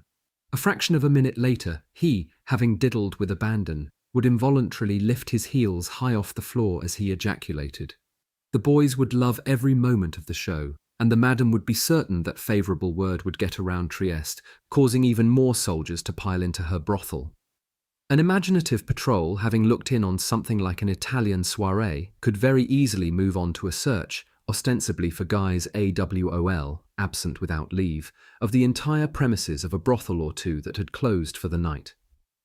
Inside the brothel and past the loudly protesting, obstructive madam, the entire patrol would briefly look into the reception room on the ground floor, and then go up the stairs to the second floor, where each whore had her own so-called workroom, which she had left for the night. one single bed, one bedside table, on it a small shaded lamp, one small sink, a mirror above it. On the whore's no longer resilient mattress, a wrinkled sheet, its middle third, mainly, cumulatively discoloured by spots and streaks resulting from semen left there by a vast succession of men. In the partly pulled-out drawer of the whore's bedside table, a jumbled multitude of black and white portraits, and mementos from many of the men with whom she had lain individually on her unclean sheets. Centred in the whore's small sink, a large bowl containing a deep blue chemical concoction, one shot of which, syringed by the whore into the urethra and around the glands of her client's erection, supposedly rendered him safe, for the moment, from infecting her with venereal disease, or from being infected by her. Looked at far more closely than would have been possible in the distracting presence of its resident whore, such a second-floor room proved to be the kind of place that could well have inspired the visions that led to the soldiers following saying, "Gonorrhea, syphilis and chancre. Oh, was he a sick man?" Having checked out the first and second floors of the brothel, the patrol still had to look closely at the third floor, to which, generally, all of the whores had retired for the night. Again, quickly brushing past the still very much imperative madam, the three men began to behold a wondrous sight. Some of the whores, their comforters guaranteeing coziness, lay in their clean, spacious beds in real bedrooms. In other rooms, also well furnished, the rest of the sorority, in negligee, either chatted relaxed or indulged in a late snack featuring fried onions. The quality and cleanliness of the third floor confirmed what the cognoscenti, those who, on their patrols, had seen many a brothel from bottom to top, generally stated that the average Trieste whore kept herself, her wardrobe, and her living quarters a lot cleaner than her professional chamber. Lord, that final floor did spell sleeping with a woman. It spelled the superb kind of sexual intercourse befitting a voluptuary anthropomorphic deity called the Lord God in France. Never mind the fast cat-like copulations sold downstairs. In the end, the madam, sensing that her visitors were about to leave, had become quieter. The basically kind-hearted patrol leader may well have recalled a couple of popular lullaby-like lines from Paul Linker, a Berlin-inspired composer of operettas. Little girls must go to bed when, at a late hour, the stars shine in the sky. Leaving the madam to regain her composure and the whores to recover their strength, maybe the next evening, 24 guys in a vigorous gang or two from the Ritz Bersaglieri would arrive at that brothel. The patrol, bent on doing at least one more erotic brothel inspection that evening, hurried to the nearest brothel, no more than a block down the street. The world of the collection camp.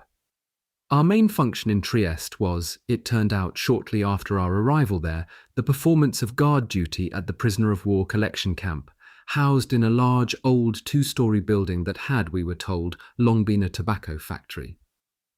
Abutting the Piazza della Libertà, as did the adjacent main railroad station, the collection camp required far fewer guards outside than inside.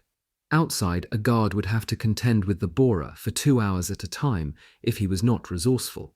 Luckily, the Italian railroad police maintained a number of small, enclosed watch shelters, some of which had windows that happened to afford a good view of large parts of the outside of the camp.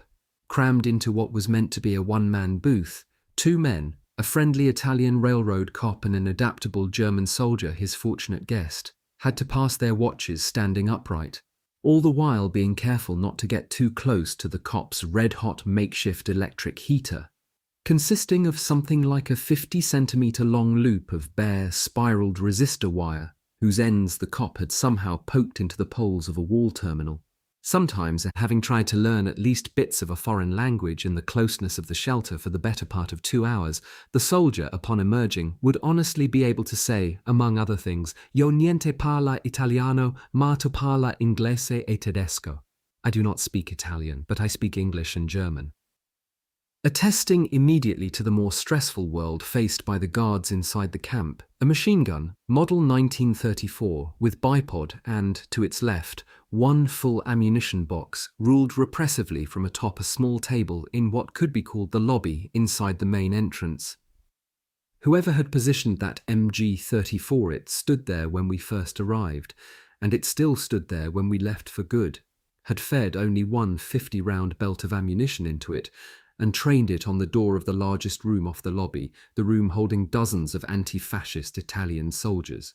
We gladly kept the MG-34 standing on the table, although we could have quickly changed its aim, had the need to do so arisen, and fired it. Trying to stay away from the direction in which the muzzle of the MG-34 was pointed, a two-man guard kept their eyes on the many Italians' doorway, which, as one entered the lobby through the front door, lay to one's right. A one-man guard stood immediately outside the open door of a smaller room, which lay to one's left, across the lobby from the Italians. That small room held but one prisoner, an Italian colonel, one of Badoglio's men. About 50, the bespectacled gentleman wore his still natty army uniform. Judging by the well-fed looks of him, he had long enjoyed the good life. However, he was a tormented individual. You see, many of the bedbugs in the building were getting to him. The colonel on one occasion explained to his guard, a private in field grey, that he had devised a way to prevent the bugs from climbing up to him from the worn wooden floor at night. He had the foot of each leg of his cot standing in a sardine tin with some sardine oil in it. Still, the bugs were making hell of his stay at the collection camp. A neat person, the colonel had all of his 6 shiny sardine tin bedbug traps placed uniformly. The fact that he had been allowed to keep the sharp-edged tins in his room confirmed that he wasn't considered to be dangerous. The multifaceted old solider also told the private that he had figured out that the bedbugs would, in the nightly near darkness of his room, congregate on the ceiling and then, sensing the heat of his body lying directly below, drop themselves onto him. Airborne bedbugs, in other words. One day, as we 2 armed squads, a total of about 24 men, travelled from the barracks to the old tobacco factory for guard duty there. A well-dressed, lovely young brunette boarded our streetcar. Instantly, many of the men gave the lady a rousing welcome worthy of a celebrity. The majority of the fellows aboard had, after close to a month's stay in Trieste, become amateur whoremongers, mostly by consorting with the whores at one of the larger houses in the city. They had, consequently, easily recognized that brunette, who, while at work as a whore in that particular establishment, wore a close-fitting skirtless 2-piece outfit in black. Obviously greatly insulted by the rude reception, the ladylike whore quietly left the streetcar at the next stop, undoubtedly a lot earlier than she would have normally. Under the circumstances, she would not endure the presence of men who failed to consider that a brothel is, so to speak, not a piazza, or perhaps that a piazza is not a brothel. Actually, those brothel regulars, elated at seeing one of their own sweet whores outside the brothel, had forgotten a prescript that had become familiar to every one of them long before he went to Italy. A gentleman enjoys, and does not tell, 8 cocchi alpini, Italian mountain troops, for some good reason segregated from the large number of Badoglio boys across from the Italian colonel's quarters on the main floor of the camp, worked hard at keeping up their fighting spirit. Theirs was a room on the 2nd floor of the camp, not far from the loading docks at the back entrance. If ever there was a bunch that looked as though it was very likely to attempt to escape, they were it. At times, usually while feeling his oats, each of these fellows would ostentatiously don his high-crowned, green felt alpini hat adorned with a long, shimmering tail feather, no doubt plucked from a big Italian rooster. Such an imposing hat, typically issued at least slightly oversized to boot, made its wearer appear relatively diminutive, like a would-be grown-up. Not at all diffident, those troopers now and then adeptly aimed their repertoire of half-disguised obscene gestures at their guards.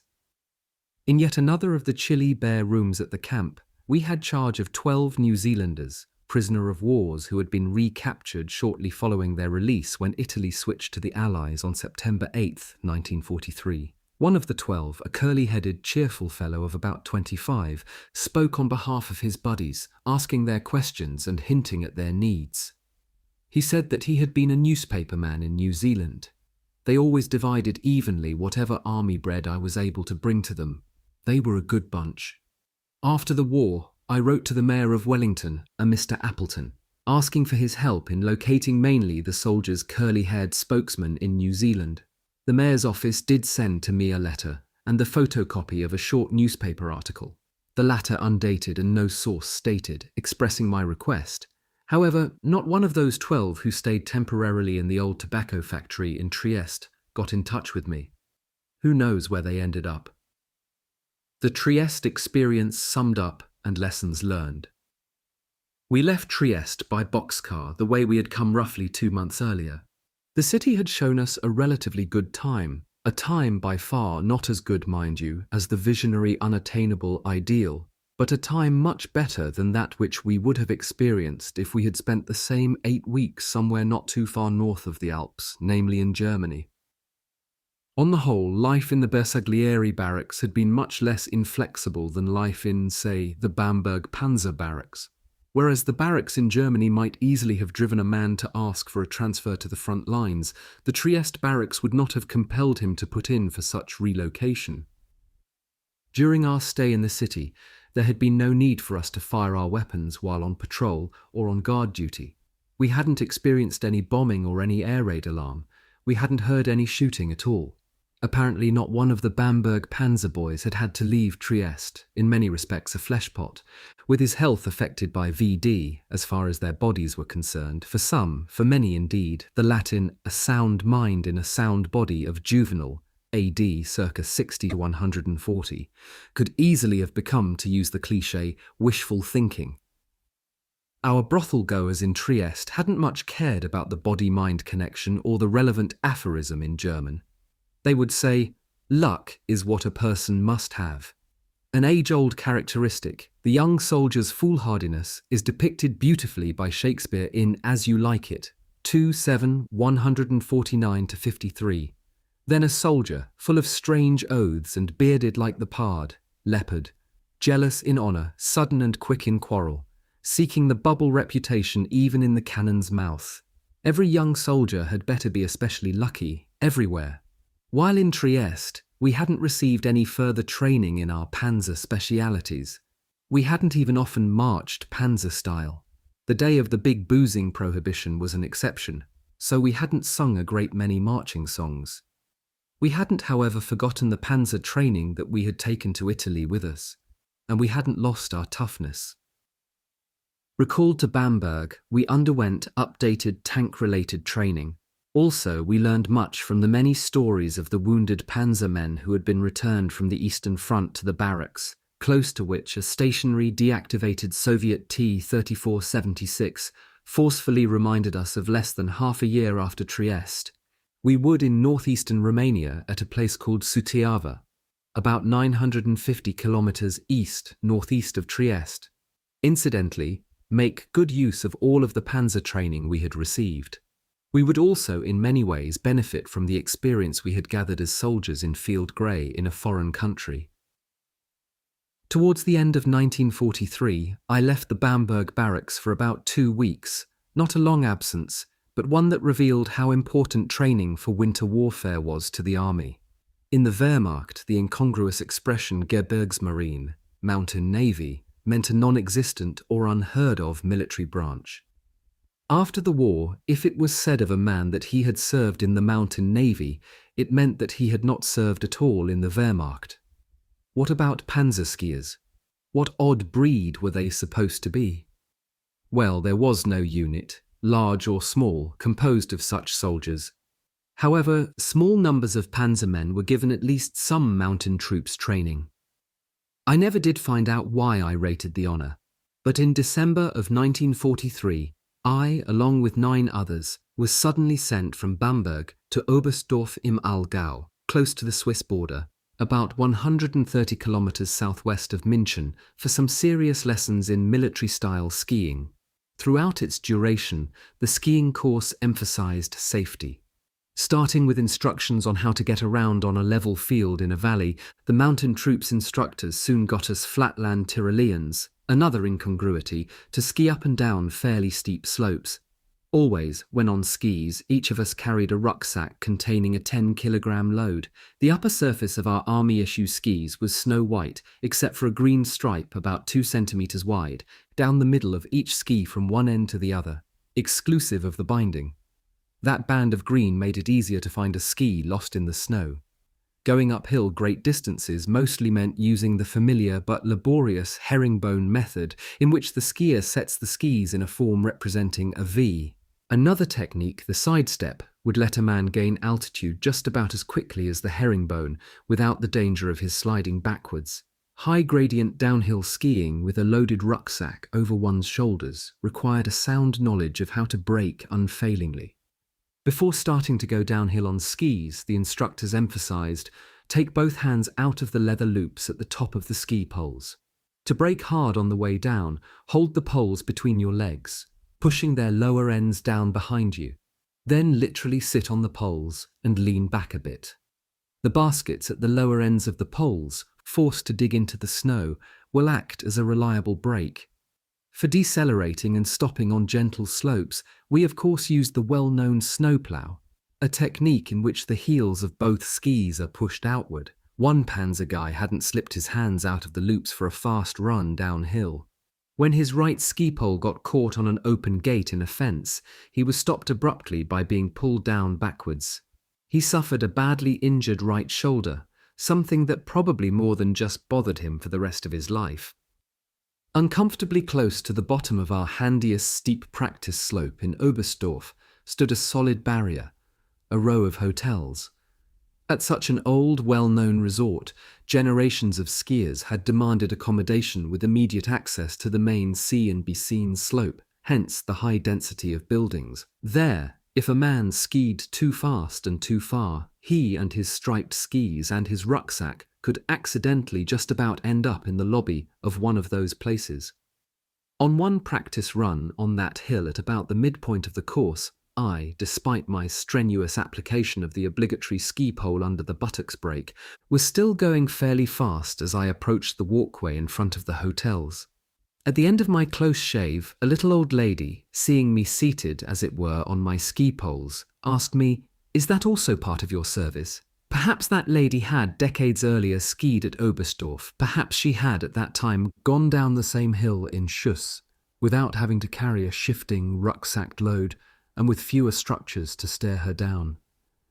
She might as well have asked me if the entire course was part of the Panzer soldier's duty. The course instructors were, to be precise, mountain troops non-commissioned officers and, judging by their accent, natives of some of the mountainous regions in the extreme south of Germany.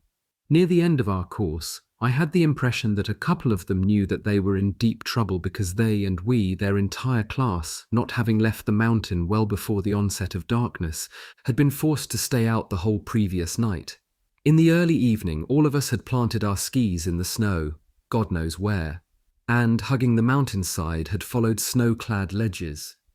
We had come upon an alpine meadow with a small hut on it, but hadn't stayed there very long. Next day in Oberstdorf, we had heard right away that the civilian mountain watch had been notified of our being overdue. So had the military.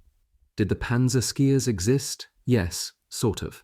If some old weekly propaganda newsreel, please don't bother to look too hard though, because the mountain troops kept all of the skis and related equipment after each course was overshows, for instance. A Panzer Kampfwagen 4 or a Jagdpanzer 4 with skis strapped to its superstructure. Chances are that at least one member of the crew did receive a couple of weeks of ski training, perhaps at Oberstdorf in Allgäu in 1943. The saying, when someone has taken a trip, he can relate something, of course pertains to each of the various trips I undertook in 1943, and to my account of each of those trips. Collected, those stories are the ones I have presented here more than 60 years later. In retrospect, 1943 was, for me, the calm before the storm. For in 1944 I got to know, indelibly, the real seriousness of life at the German Eastern Front, where the sole commandment was, kill or be killed. Panzer Gunner, the title of this book, obligates me to emphasize, in it, important fundamental aspects of panzer gunnery. In addition to others, many serious students of military history whom I have guided at the Canadian War Museum in the last 9 years proved to be keen on learning how the optical sight for a panzer's main gun was used by the gunner to achieve astonishing numbers of kills of enemy armour.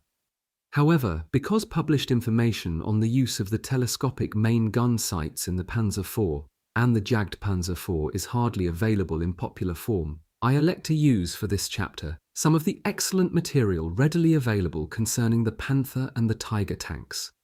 Material that was, and still is, applicable to the Panzer IV and the Jagd Panzer IV.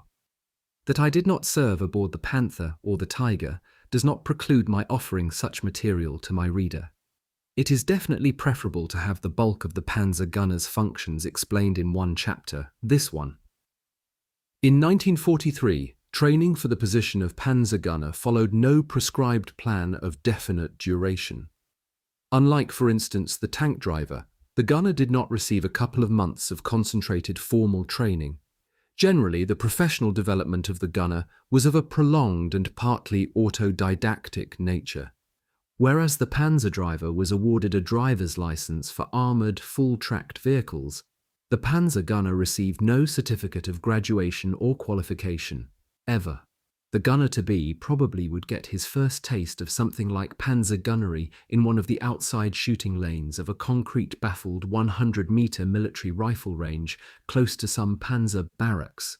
A scope-equipped 22 caliber single-shot barreled action clamped into a single traverse and elevation mechanism built into the front of a plywood turret supported by 4 sturdy legs at the firing line would serve as his main gun. If his replacement battalion trained men who were destined for its Panzer regiment at the German Eastern Front, he, with that little 22, would shoot at the steel silhouette of a Soviet T-34, propelled by a cable operated by a crank at the firing line. The corporal who controlled the contraption would even reverse the tank's direction for a spell and then move it forward again, all at varying speeds. Right there and then, that early in a Panzer soldier's career, his instructors could tell if he had any feeling at all for lead. Hitting the relatively small tank silhouette was difficult. At a distance of 25 metres, the Kleenex box-high T-34 appeared to be about 850 metres distant. The Panzer regiments were forced to resort to, by 1943, certainly the Panzer Gunnery School, in operation since 1935 at Putlos, had neither the number of panzers nor the vast amounts of live ammunition, AP as well as HE, necessary for large-scale, thorough gunnery training. Panzer gunfire simulation systems and blanks were not in use at that time.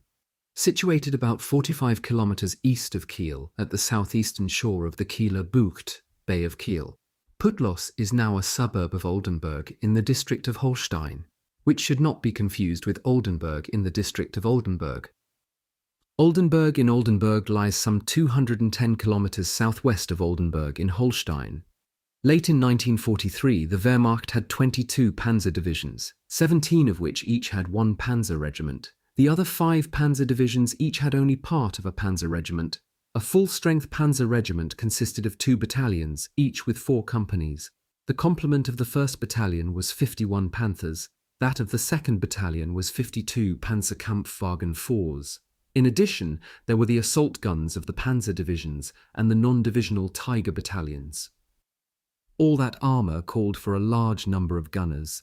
Ideally, at any given time in 1943, dozens of men at least should have been receiving panzer gunnery training at Putlos, or at places like Putlos. However, as good as none were sent there. Even the instructors who evaluated men by means of the lowly .22 had never been to Putlos.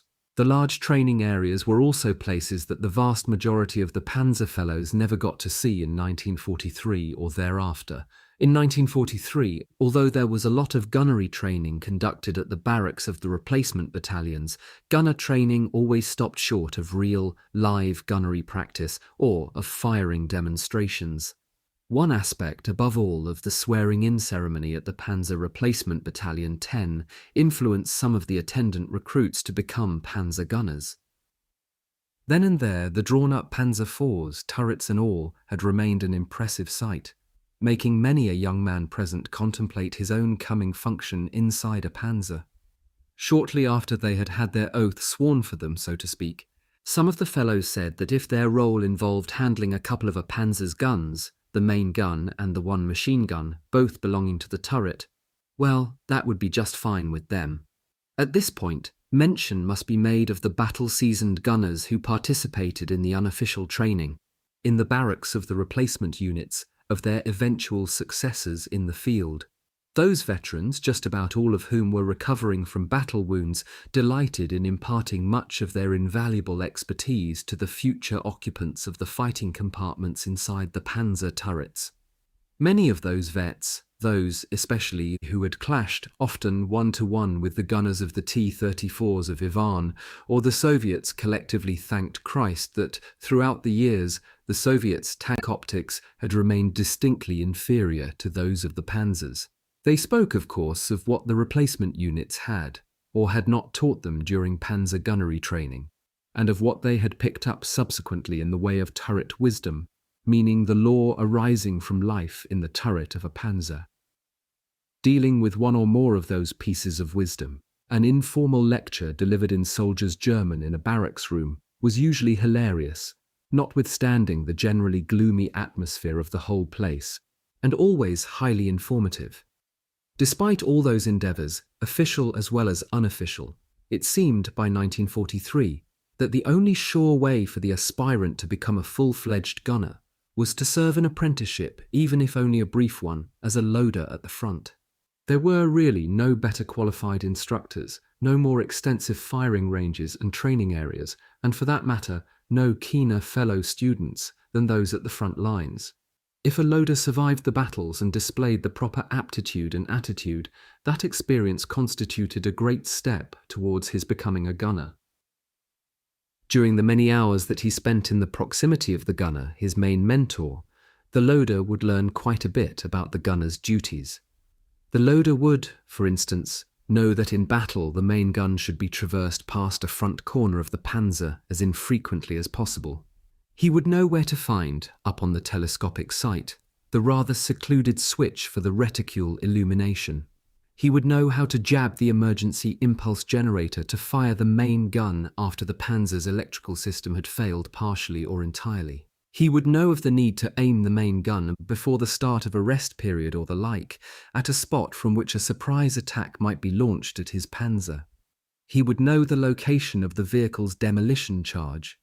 What the loader would be a lot less familiar with, however, was how to deal, chiefly by means of the main gun, with a dangerous enemy's broadside, or 90-degree travel, oblique or 45-degree travel, semi-oblique or 30-degree travel, and head-on, or 0-degree travel.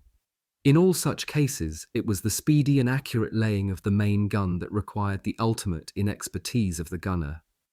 The gunner's proficiency certainly was not exclusively the result of sufficient classroom instruction augmented by adequate gunnery practice. In their quest for still greater personal expertise, ambitious gunners craved top-flight printed gunnery instruction, the arrestive kind that was to be found concentrated in the Panther Primer. A manual bearing that title had been issued to Panther crews, and in the Tiger Primer. Primarily, the Panther Primer and the Tiger Primer were, as far as the gunner was concerned, instruction manuals. Secondarily, they were, for him, reference manuals. Regardless of the reason for their production, the Panther Primer and the Tiger Primer contain priceless passages pertaining to the job of the gunner in 1943, as well as thereafter in the Second World War. Unless the proximity of his target obviated the need for the calculation of range prior to his use of the main gun, the gunner always calculated the range before getting the lead, which, like the range, sometimes was not required because of the nearness of the target. The gunner's overall sight picture, acquired for his calculation of range, quite naturally yielded details useful for his subsequent work with lead. The more conspicuous part of the reticule of the Tiger I's telescopic sight consisted of the beautifully bold outlines of a row of points. The less conspicuous part of the reticule will be discussed soon. At the midpoint of the row of points was the main point. It was also called large point. Equally spaced, 3 to the left of the main point and 3 to the right, were the 6 auxiliary points, also known as small points. The main point, in the shape of an equilateral triangle, was twice the width and twice the height of each auxiliary point, which was shaped like a carrot. The apexes of the main point and all of the auxiliary points were at the same level. The distance between the apexes of 2 adjacent points represented 4 mils, a figure of the utmost importance to the gunner, not only in connection with his determination of range, but also with his use of lead. A measure sometimes essential in calculating range, the height of an auxiliary point denoted 2 mils. The Tiger primer shows, below a row of points such as those just described, a row of vertical lines representing mils.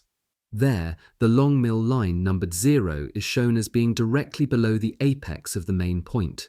The long line to the left of 0, as well as those to the right, are numbered 10, 20, 30, 40, and the short lines, intermediate between the long mil lines and representing 5s, are unnumbered.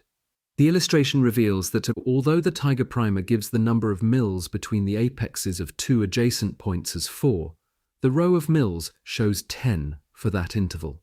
Possibly the disproportionate row of mil lines was included in the Tiger primer to hammer home to the gunner the importance of mils in his work.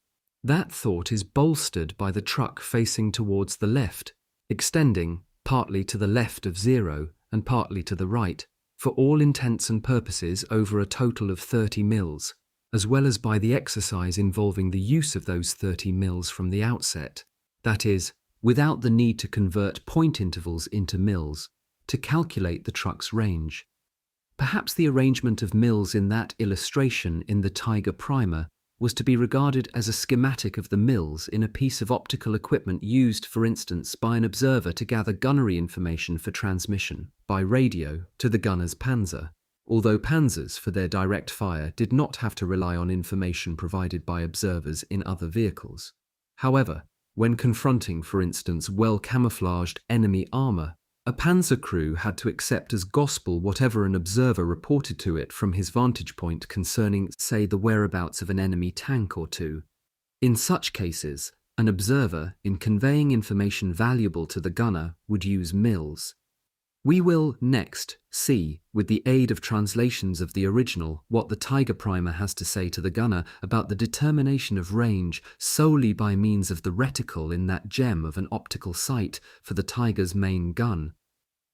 The following is a translation of the preceding Das Messen motto. Even masters measure, for they can't rely on estimations merely made by eye. Measuring range. When the painter wants to measure a distance exactly, he compares the length of a pencil with that of the model. You must compare the size of the point with the target. When you know the size of your target, you can calculate by means of mils how far away it is. Pay attention. All Russian tanks are 3 meters wide. Let us assume that one of them is standing at a distance at which it straddles 1.5 point intervals, each of 4 mils. 1.5 point intervals, each of 4 mils, equals 6 mils. 6 mils equals 3 meters. 1 mil equals 3 divided by 6, or 0.5 meters. 0.5 meters times 1,000 equals 500 meters. If it is standing diagonally, you cannot make your calculation using its length or its width. Then you take its height. The American M3 is 3 meters high. Let us assume that the picture in the gun sight agrees with the drawing. Then your calculation proceeds as follows. 3 auxiliary point heights, each of 2 mils equals 6 mils. 6 mils equals 3 meters, etc. In the sight, the arrangement of the mils appears as follows. Problem. Calculate the distance to this truck. 30 mils equals 6 meters, 1 mil equals 6 plus 30 equals 0.2 meters, 0.2 times 1000 equals 200 meters. Attention! Because of the different types of ammunition, the correct distance alone does not constitute the correct sight setting. Moral: instead of guessing just how far your target is away, judge, through your sight, what meters and what mils do say. The meters then divide by all the mils you found. The quotient times 1000 take, and know your range is sound. Incorporated into the reticule, but less central in position than the row of points, and hence less conspicuous, was that part of the telescopic sight which the gunner, before giving the main gun, or, for that matter, the turret machine gun, its final aim, normally had to set according to range and type of ammunition. The Tiger primer shows the common range scale for AP and HE at the right, as well as the one for MG at the left. Each range is understood to be followed by 2 zeros, making, for instance, the greatest distance for AP and HE40 followed by 0, namely 4,000 meters. If the range was relatively short, and if he was somehow prevented from applying the range-finding formula prescribed in the Tiger primer, the gunner could fire his gun by shooting point blank at a stationary tank. For that kind of shooting, he would of course have to know the initial part of the trajectory of his 8.8 centimeter AP shot, at least for the distance to which vital zone cognizant tank-killing point-blank shooting was restricted. Ultimately, instead of using the Tiger primer's formula to determine the range for his shooting, and instead of firing point-blank, the gunner could resort to time-consuming bracketing or, literally, knife blade or over and short shooting to establish the distance to his stationary target from his gun, in the process possibly achieving a direct hit with his third round. With his target more than about 200 meters distant and moving in any direction, practically the gunner, we now turn to the Panther primer, after having determined the distance from his gun to his target, would have to calculate the measure of lead which he needed to fire his gun accurately, whereas, as has been demonstrated, the determination of range required the use of the main point in conjunction with one or more of the auxiliary points. The acquisition of lead did not require the use of any of those points, or of mills, by means of the reticule. When, however, the gunner dealt with the application of lead, some mark associated with the auxiliary points served as the demarcation at which lead began, and the apex of the main point served as the aiming point. Lead was understood to begin at the midsection of an enemy tank, not at its bow or, in the event of the tank being driven in reverse, at its stern, and it was understood to end at the tank's midsection. There were two methods by which the gunner could obtain lead. Using a non-rhyming translation with illustrations from the original, let us examine what 106 lines taken from the Panther primer teach the gunner about, note the order, applying and acquiring lead. The Mirandola Circus. The splendid family of circus riders in blouses white as lilies, with stripes rose red and wide, and kids lined up like pipes belonging to an organ, is here, for lack of funds, presently beginning to sextet dance atop a single horse. So, circling cheerfully, within the circus ring is, sleek and chocolate brown, a mare which simply is named Mirandola. The troupe seems to be inclined to mount the horse by jumping onto it. Mamma runs, away, and up she jumps. You think it's much too early. Oh dear me. However, exactly at the moment at which she leaves the ground, Mirandola, as if by calculation, approaches so as to meet her path. Mamma jumps onto the horse in one bold leap, and the whole crowd shouts with joy. The horse has hardly run a few steps farther when Mamma's husband undertakes to be a rider. He too runs into emptiness and jumps, and look, he sits exactly there behind his spouse. The action's speeded up, and every kid jumps that much sooner. One thinks that something will for sure go wrong. However, things click every time, surprisingly. In the end, they sit there, all okay, behind their mother on that only horse. One has to jump as soon as the horse gets close, then things always will work out exactly.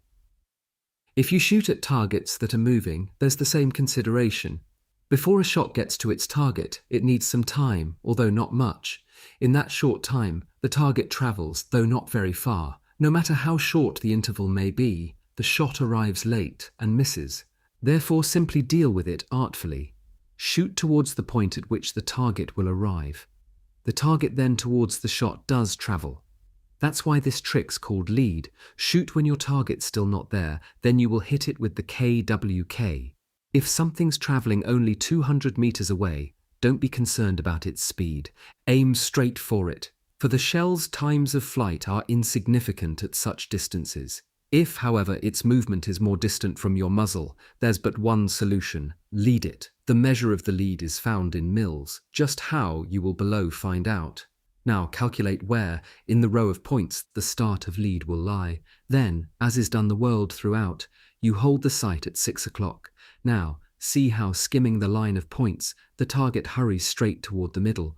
When it has arrived at the small point which you selected as the start of lead, then fire away and pay attention, please. The target's midpoint is what really counts. If, when you see the flash ahead, the target exactly at your main point lies, if so, the lead is fine. If not, you have to make correction, provided that the target has gone past a ways, you to your lead that distance add. If, however, the target when the shell explodes is still short of the main point, you, the missing bit of distance from your lead, subtract. If your target's heading is not to yours athwart, if it is oblique to your direction, that does not affect your lead at all. However, if your target speeds at an acute angle towards you, that requires correction. Here, you take only half the lead. The next question then is this: how do I find the lead? Estimate only the target's speed. That's something that everyone will learn in time.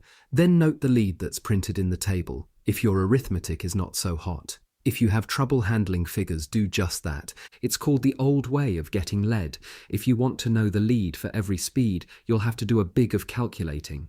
That, however, is no witchcraft. Estimate only the target speed, divide by 3. Then you have the lead in mils for AP ammunition. For HE shells, consider that they are longer on the go.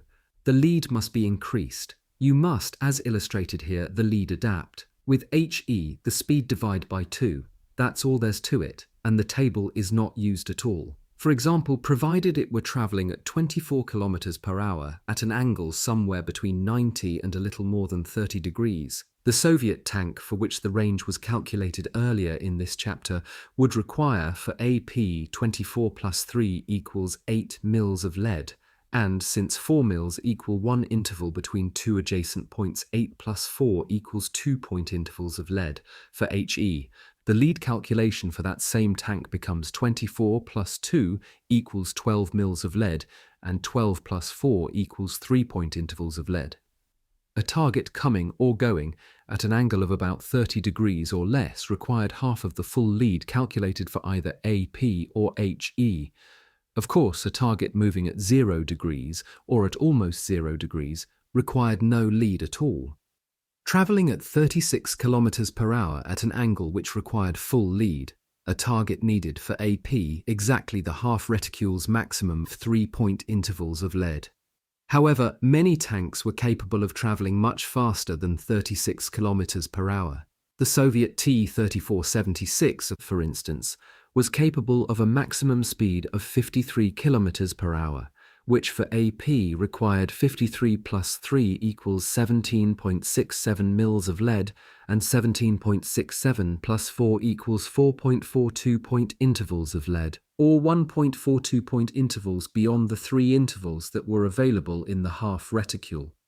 The basis for the official approval of the generous leads resulting from the gunner's mental calculations could be simply that they worked, even at long ranges. By 1943, Panzer gunners were urged, generally, to fire at the enemy at increased distances. The Panther's main gun was easily capable of inflicting killing damage through the side of many a type of tank at 2,000 meters. As well, possibly, the liberal lead for the Panther's gun was in part sanctioned because of the likelihood that the average gunner would fire his gun a split second before or after the midsection of an enemy tank coincided with the aim-off mark at which lead had to take effect. At the German Eastern Front, a gunner's application of lead could easily be thrown off because most of the Soviet tanks had their turrets positioned relatively far forward, just as most of the Soviet assault guns carried their superstructure and cannon well forward. Perhaps it is, at this point, best to acknowledge wholeheartedly that there should be no doubt concerning the general validity of what stands written, with the mid-World War II gunner in mind, about Panzer gunnery in the roughly 50-year-old authoritative Panther Primer and in the likewise authoritative Tiger Primer. Without benefit of lead, the gunner could, under certain circumstances, fire his gun point blank. The Panther Primer commands aim dead center for the tank whose range is 200 meters or less. Fork shooting, meaning 3-tine-inspired shooting, the lateral bracketing, and then possibly the hitting of the target by means of AP or fragmentation shellfire, was a method which the gunner could employ when working without calculated lead at longer distances. The gunner, of course, had to be familiar with a lot more of his telescopic sight than just the entire reticule. For each panzer, the bare-bones technical data customarily provided under optical equipment the model number of the turret or main gun sight. Not much information to work with. There were many Panzer Gunners in 1943 holding the rank of Lance Corporal, whose 2 chevrons signified that he had at least 2 full years of service. A man's reputation, mainly, would get him installed as a gunner. Rarely would the 1 chevron private first class fill the position of gunner. Never, one might say, did a private get the job. The requirement for the so-called non-commissioned officer gunner did not exist in the Panzerwaffe. Neither, by the way, did it exist for the non-commissioned officer driver. The commanding officer of a larger unit might prefer to rely on an all-star crew, with a sergeant as his gunner and a corporal as his driver. In a command tank, the communications officer doubled as the gunner, about the only time an officer served in that position. The gunner was the deputy crew commander. Therefore, as, for instance, a lance corporal, he could well give directions, if not orders, to a driver who happened to be a non-commissioned officer. Not bad for a gunner who was, say, 19 years old. Knowing from his own training and experience that the gunner had to perform much of his work mentally, the ex-gunner, in writing of panzer battles, is frequently tempted to make use of the interior monologue, a kind of SOC, or stream of consciousness, in an effort to increase his reader's appreciation of the gunner's function. However, many interior monologues, perhaps one related to each firing of the main gun, would certainly cause those panzer stories to suffer from a certain kind of reiteration. Chapter 6. Encounters. Travels with and without a Panzerkampfwagen 4. In the spring of 1944, 17 5-man panzer crews of the 8th Company of the 25th Panzer Regiment, I had, in Bamberg, recently been assigned to that company, travelled about 200 kilometres by third-class passenger train from Bamberg to the Nibelungenwerke, Nibelungen Works, in Linz on the Danube in Austria for the purpose of accepting new Panzer IVs for the 2nd Battalion of the 25th Panzer Regiment, still fighting at the German Eastern Front. By that time, the Nibelungenwerke, which had been manufacturing Panzer IVs since April of 1941, was the only remaining manufacturer of that type of medium panzer. Secured aboard flat cars, the Panzer IVs, 17 of them, were ready for us at the Nibelwerke, as the plant was called locally. We noticed, first thing, that the fighting compartment of each new Panzer IV featured a new 9mm Maschinenpistole 40, submachine gun 40, as well as a new Kleinempfänger, midget radio, with a bakelite housing. That receiver was the little brother of the Volksempfänger, People's Radio, an inexpensive radio presented practically free of charge to Germans of limited means. We could appreciate why the MP40s were there, but we couldn't figure out why the 220-volt radios were included with the Panzer IVs. There was no such power supply in the area to which we were taking those vehicles. No matter what, the little radios went along for the ride. Not having seen much more of the city of Linz than the railroad siding at the Nibelwerke, we travelled by freight train some 400 kilometres to Przemysl, pronounced Czermyśl, a city in the southeast of Poland, close to the Polish-Ukrainian border. During most of the Second World War, the name of that place was known to many German soldiers because of its huge Entlausungsanstalt, delousing facility. Militarily, Przemysl was the hub of German railroad traffic into and out of the southern part of the Soviet Union.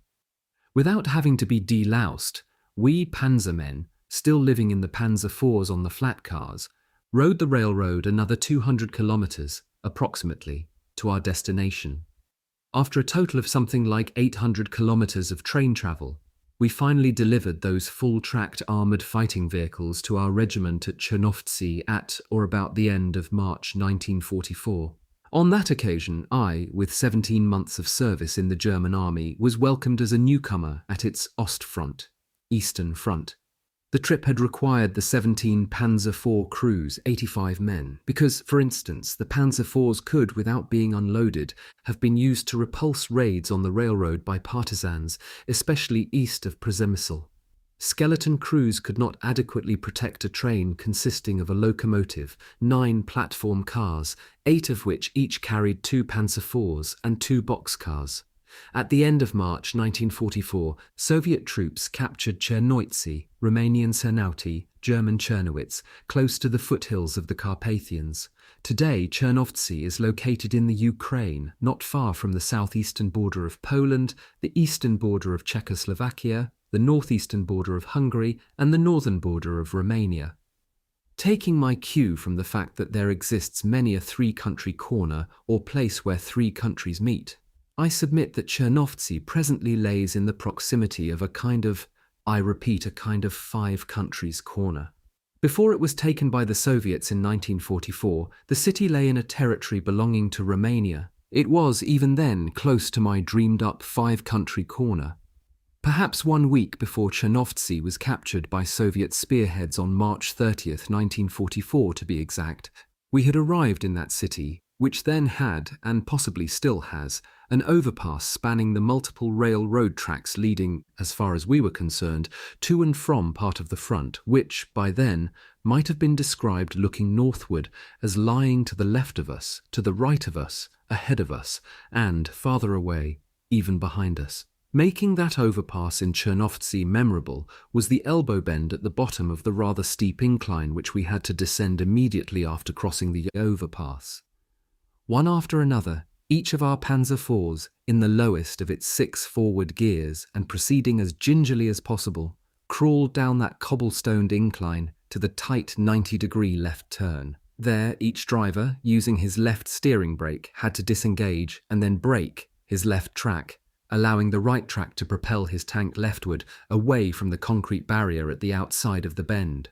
Something like 25 tons of Panzer IV moving on cobblestones requires deft steering. Take it to the left just a bit too much in a case like that, and the right rear could swing against the concrete, possibly severing the right track.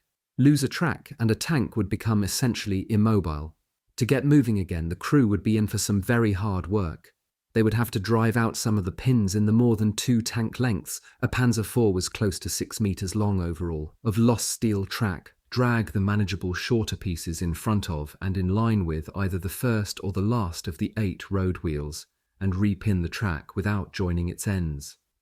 Then they would have a buddy tow their Panzer IV onto their laid-out repinned track. After that, they would lift the ends of the 99-link track and pull them over the return rollers, making sure that some links were engaged by the drive sprocket at the front and the idler at the rear, and drive in the one final pin to join the ends of the track. Slow, hard, rotative work, dangerous as hell in combat, bad too in a small bottleneck, as at a bridge. If many a horse, as the saying goes, was lost for want of a shoe, many a tank was lost for want of no more than a track. All of our Panzer IVs got past that concrete wall at the bottom of the hill, and out of the city all right. The last vehicle that I saw crossing that bridge was a half-track, towing a quadruple-barreled 2-centimetre anti-aircraft gun, its barrels pointing rearward. The 4 men aboard the half-track had fear in their eyes, and were in a hell of a hurry. Maybe they had lots of fuel and ammunition, maybe not. Normally, all of our new Panzer IVs would have been in battle in a matter of a day or two, if not sooner. Not this time. A couple of Panzer IVs and their crews were in for some sport with an ally of Germany, mine included. The Romanian army in the area wanted a dozen of its foot soldiers to be made fearless of going up against enemy tanks. The 12 had been farm boys, obviously, and were under the command of a swarthy, bullying sergeant. Even after all these years, I wonder about that one day of training they carried out with our help. Own a field of the previous year's grass, we would drive by the hour our Panzer IVs on a course resembling a narrow rectangle perhaps 50 meters long. A crude attempt at spring ploughing was what the ground looked like. The Romanian boys, one at each pass of a Panzer IV, would jump up alongside it and, throwing 2 stick smoke grenades, one at each end of a 60-centimetre long cord, would try to get them to dangle over the 12-0 clock gun barrel at a point just ahead of the turret. They never did ignite any of those German-supplied grenades during their efforts, so there was no smoke from them. However, the Romanians and their grenades made us think a lot about our vulnerability to such smoke. Hanging from the gun barrel, close to the turret, such grenades could emit a great deal of dense smoke, some of which would be certain to obscure the view through the telescopic gun sight, located 40 centimetres to the left of the centre of the bore of the 7.5 centimetre gun. Likewise, smoke would probably, no matter how strong the wind, reduce or cut out visibility through most of the 5 vision slits in the Panzer IV's cupola. Fumes inside the Panzer IV were dispersed in part by air blown into the turret by the engine's cooling fans. Some of the grenade smoke reaching the stern of the hull would surely be drawn in quickly with the fresh cooling air, of which the 320 horsepower Maybach 5-12 engine moved plenty, and could thus find its way into the fighting compartment. There was no heater in a Panzer IV. Drafty and cold it was inside such a vehicle, except in the daytime heat of summer. The Romanian sergeant wanted his tank tacklers to look alive and make progress. Once, at least, he, swinging his own steel helmet widely by its chin strap, struck a man he regarded as a slowpoke in the small of the back. Because of strict regulations, no German non-commissioned officer would have dared to do anything of that nature. Noon came, the gymnastics were halted, and the Romanians let it be known that they wanted to dish out a hot meal. They had had a field kitchen pull up near the ploughing match. Our loader, a proper fleet-footed gopher, took our new mess tins and brought them all back filled with hot, meat-enriched kasha, prepared, basically, from hulled or crushed grain and popular in Eastern Europe. Because the morning hadn't been stressful, some of the crew stayed in the Panzer IV, except for going for a piss one at a time. The Romanian cooks had plenty of kasha, and we Panzer men, who hadn't been near a generous field kitchen for a long time, just let them have our tins repeatedly for seconds. If we ate seconds, we ate thirds. Did we eat kasha at noon that day? None of our hosts seemed to know how few men belonged to a Panzer IV crew. Our friends didn't find that out until later that afternoon, long after their kitchen had left the scene. There was a kind of Trojan horse aspect to the whole unusual affair. For sure, the Romanians got to know our loader. It was he, I believe, who spotted their ignorance of the number of men per tank they were dealing with. A good loader could, in a hurry, sense any advantage in something like that. Outside work was his forte, and because of it, he would usually be urged to remain a loader. Looking for a moment at the rest of the crew, there was, to the loader's left, the other mezzanine man, the gunner, who, habitually, would mentally place the metallic blackness of the points of a reticule just below items in his surroundings, ready to shoot them, as it were. A man with an aptitude for what would amount, formally, to geometry and trigonometry. A man who would, for the rest of his life, use as a reticule specks of dirt on windows and windshields, always trying to aim, quickly but surely, at cars, trains, persons. Rare, by the way, was the natural gunner who held a tank driver's license. Below, ahead of the gunner, sat the driver, ever cognizant of sounds, internal and external, through his earphone-free ear, and always endeavouring to minimize noise emanating from his big baby, all the while ready to respond immediately to the requirements of any situation. Each man aboard had a throat microphone as well as a headset with 2 earphones, one of which covered an ear, while the other sat above the other ear, clamped against the side of his cap. Next, also below, but seated at the right, another keen observer of ambient sounds, the radio operator, with his grey-boxed equipment wired to a usually purposely shortened range-reducing antenna located at the left rear of the hull. As well, he had one MG-34 with a thumbscrew adjustable skullcap-like plastic saucer linked to the butt. Amazing how much steadiness that device resting on the top of his head imparted to the aiming of the hull machine gun. The radio operator's greatest worry was his radio frequencies for the day, how not to forget them and how not to divulge them. The first thing that the Soviets would demand to know of a captive radio operator was those frequencies. Their decoy tanks captured German armour, manned by so-so German-speaking and Uyghurs, pronounced "who yours that's Russian" for pricks, would use that sort of information. The word was that those decoyers were members of Soviet penal battalions. On the third level, a bit higher up in the turret than the gunner and the loader, with the breech of the main gun in front of him, somewhere between the level of his shins and that of his belly, but usually at about the height of his fly, sat enthroned the tank commander, whose most important attribute was equanimity. Usually a tank commander had experience as a tank gunner. Few tank commanders lived long enough to gain vast fighting experience in the turret's top story. Those who did Shakespeare's uneasy lies a head that wears a crown applied to each of them, were appreciated and adored as saviours by the men. Never did a panzer soldier feel insecure about joining the crew of one of those heroes. At the end of their field day, the Romanian sergeant and his boys did find out exactly how large a crew fitted into a Panzer IV. All 5 of us alighted to be able to say goodbye to the lot. Their helmets were off to us, so to speak, because of the enormous appetite each of us had shown for their kitchen's kasha. We, for our part, saw them mainly as a bunch of poor buggers who would need lots of luck to stay alive.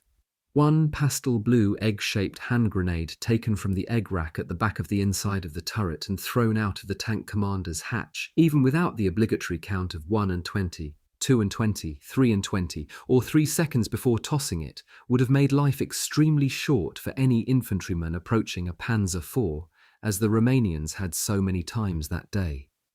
About 75 kilometers south of Chernovtsi, we did, not much later, become involved in a tank battle during which we lost our Panzer IV to 1 turret and gun-disabling armor-piercing shell fired at us by a Soviet T-34. With no interior explosion and with no dead or wounded, we had time to retrieve our turret MG-34 and scram with it, as well as with 600 rounds of 7.9 2x57. At Suceava, we retreated westward into the Carpathian Mountains. While viewing the interior of an abandoned roadside brewery just west of Suceava, one of our fellows, I believe his last name was Moser, found a few kegs of beer. However, our man wasn't the first soldier to venture into the place. On his back on the concrete floor, just inside the entrance, lay a young Red Army soldier with no weapon, just a bullet hole in his forehead. His pale pecker partly pulled out of his pants. A white man who had possibly paused, perhaps much too long for a piss inside the place, and been summarily shot on the spot by his commissar. The 1 full keg that Moser lifted onto his shoulder didn't accompany him far. Neither did our MG-34 go far with us. Both were probably gotten rid of at about the same time. The MG-34 presented to some outfit that wanted it. The keg, by then empty or nearly so, dropped into a ditch. Checked occasionally by patrols, especially at the railroad stations, we generally rode the rails on our way farther west. We had been given the papers we needed. It was a matter of our finding transportation. At that time, early in April of 1944, there were not yet units that rounded up soldiers to forcibly detain us. From Suceava, we wanted to travel via a shortcut through northern Romania into Hungary and then westward to Budapest and Vienna. In the Carpathians, at a point about 90 kilometers southwest of Suceava, we found out that there would be no train for us to take out of the mountains. We learned that the tracks were intact, but that there was no longer any traffic on them. We also heard that there was a long railroad tunnel ahead. Soon after entering the tunnel on foot, we walked in total darkness. Flashlights we did not have. One arm extended sideward. For me, it was my left arm. Each of us had to grope his way along what seemed like hundreds of meters of rugged, sooty and seeping rock. What if, after all, some train were to barrel through? What if the tunnel was blasted shut at the end ahead of us, or at both ends? What if partisans were lying in wait for us at the exit? What if? Shortly before the end of our subterranean adventure, we could by then see the proverbial light at the end of the tunnel. The single track curved slightly to the left, as I recall. We got out of there safely and, by various means, travelled west about 350 circuitous, tunnel-free kilometres before reaching Hungary. We had with us a Berlin swaggerer by the name of Stob, a born commentator. In one of the Hungarian towns, we saw a lovely young lady at the side of the main street. Stob said aloud, "You are a pretty girl. You have only one defect." The girl replied, "Das ist kein Fehler." She meant that being Jewish was no defect. One side of the front of her jacket exhibited the yellow Star of David. God only knows what befell that girl and what became of Stob. The remainder of our trip back to our home barracks in Bamberg was comparatively uneventful. We found them to be a sombre place. Many a suffering man sojourning there wore, along with his other medals, the wound badge in black for a wound, or for wounds received. Some wore the wound badge in silver. That smoke bolas hurling squad of Romanian infantry in the vicinity of Chernovtsi, that lifeless young Soviet soldier in the brewery near Suceava, that wormhole of a tunnel in the Carpathians, and that indignant youthful Jewess in Hungary, those encounters, because of their remarkableness, occasionally tend to overshadow, after some 60 years, the loss of our Panzer IV in our battle with some Soviet tanks at Suceava. Chapter 7: Panzer Battle at Suceava in northern Romania. Early in April of 1944, I now present my story about the Panzer battle at Suceava, upon which part of the chapter immediately preceding this one is based. Of great concern to our unit was the fact that the Soviets had been on Romanian soil not only at Chernovtsi since March 30th, 1944, but also 175 kilometers southeast of that city, at Jassy, since March 26th. Just west of Jassy they were as far as the Seret River, about 65 kilometers inside the border, and only about 10 kilometers from the main highway, which runs for about 280 kilometers, roughly parallel with the eastern border of Romania, an important road linking Chernovtsi with Bucharest. Then, on April 2, the Soviets broke into Romania elsewhere by crossing the Prut River east of Chernovtsi. The inevitable happened: tank versus tank encounters. I don't know about the ultimate fate of all of the unit's 17 Panzer IVs that we had unloaded at Chernovtsi so very recently, and that had all crossed the railroad overpass there, but I do know what happened to ours. Perhaps 75 kilometers from the southern outskirts of Chernovtsi, our company waited. A flood of Soviet tanks, more than likely T-3485s, with mounted infantry would want our piece of the highway badly: soggy fields, ditches full of runoff, not much opportunity to outmaneuver any of the tanks so as to kill them and their passengers when they would be broadside more or less. Much better at first would be to be in position on some side road that allowed a large zone of fire. Such a vantage point would be preferable to a spot which would force us to stand our ground directly on, or next to, the main road itself, where, for us, it would very likely be a matter of firing the main gun with its barrel over one of the front corners of our Panzer IV, because that method added the advantage of slope to our vertical frontal armour, and to the vertical armour of one side of our hull. Understandably, neither the driver nor the radio operator liked that technique because of the likelihood that one or the other's hatch cover would be obstructed by the gun barrel. The two disliked it doubly, yes, hated it, because we had a full load of 87 shells, a good many of which sat in the racks immediately behind the driver and the radio operator, barring their emergency exit through the turret. At any rate, we took up our positions off the road. Aha! On the highway, one behind the other, 19 T-3485s with their swarms of bees, just as expected. First thing, kill the tanks. With that, a large number of infantry will kick the bucket. If necessary, use the machine gun. It was then about 10 in the morning. The machine gun meant one machine gun, that of the radio operator. The fact that the 7.5 centimeter gun was loaded with an armor-piercing shell and would, very likely, continue to be loaded with that kind of insurance, ruled out the precise firing of the coaxial turret MG-34. The Panzer IV's telescopic sight had a common scale, 0 to 3,200 meters, for fragmentation shells and machine gun ammunition. For armor-piercing ammunition, it had two different scales, one from 0 to 2,400 meters for capped ballistic, and another from 0 to 1,400 meters for composite rigid. The armor-piercing shells we carried enabled us to reach out to 2,400 meters. Dealing with AP shells and the targets for which they were intended meant avoiding or limiting distractions. The gunner needed both hands for his 7.5 centimeter gun. For him, his foot-fired MG-34 was strictly secondary. Shooting required concentration. For our Panzer IV, things went just fine right away. From a distance of about 250 meters, we nailed one T-34 at an angle of about 45 degrees.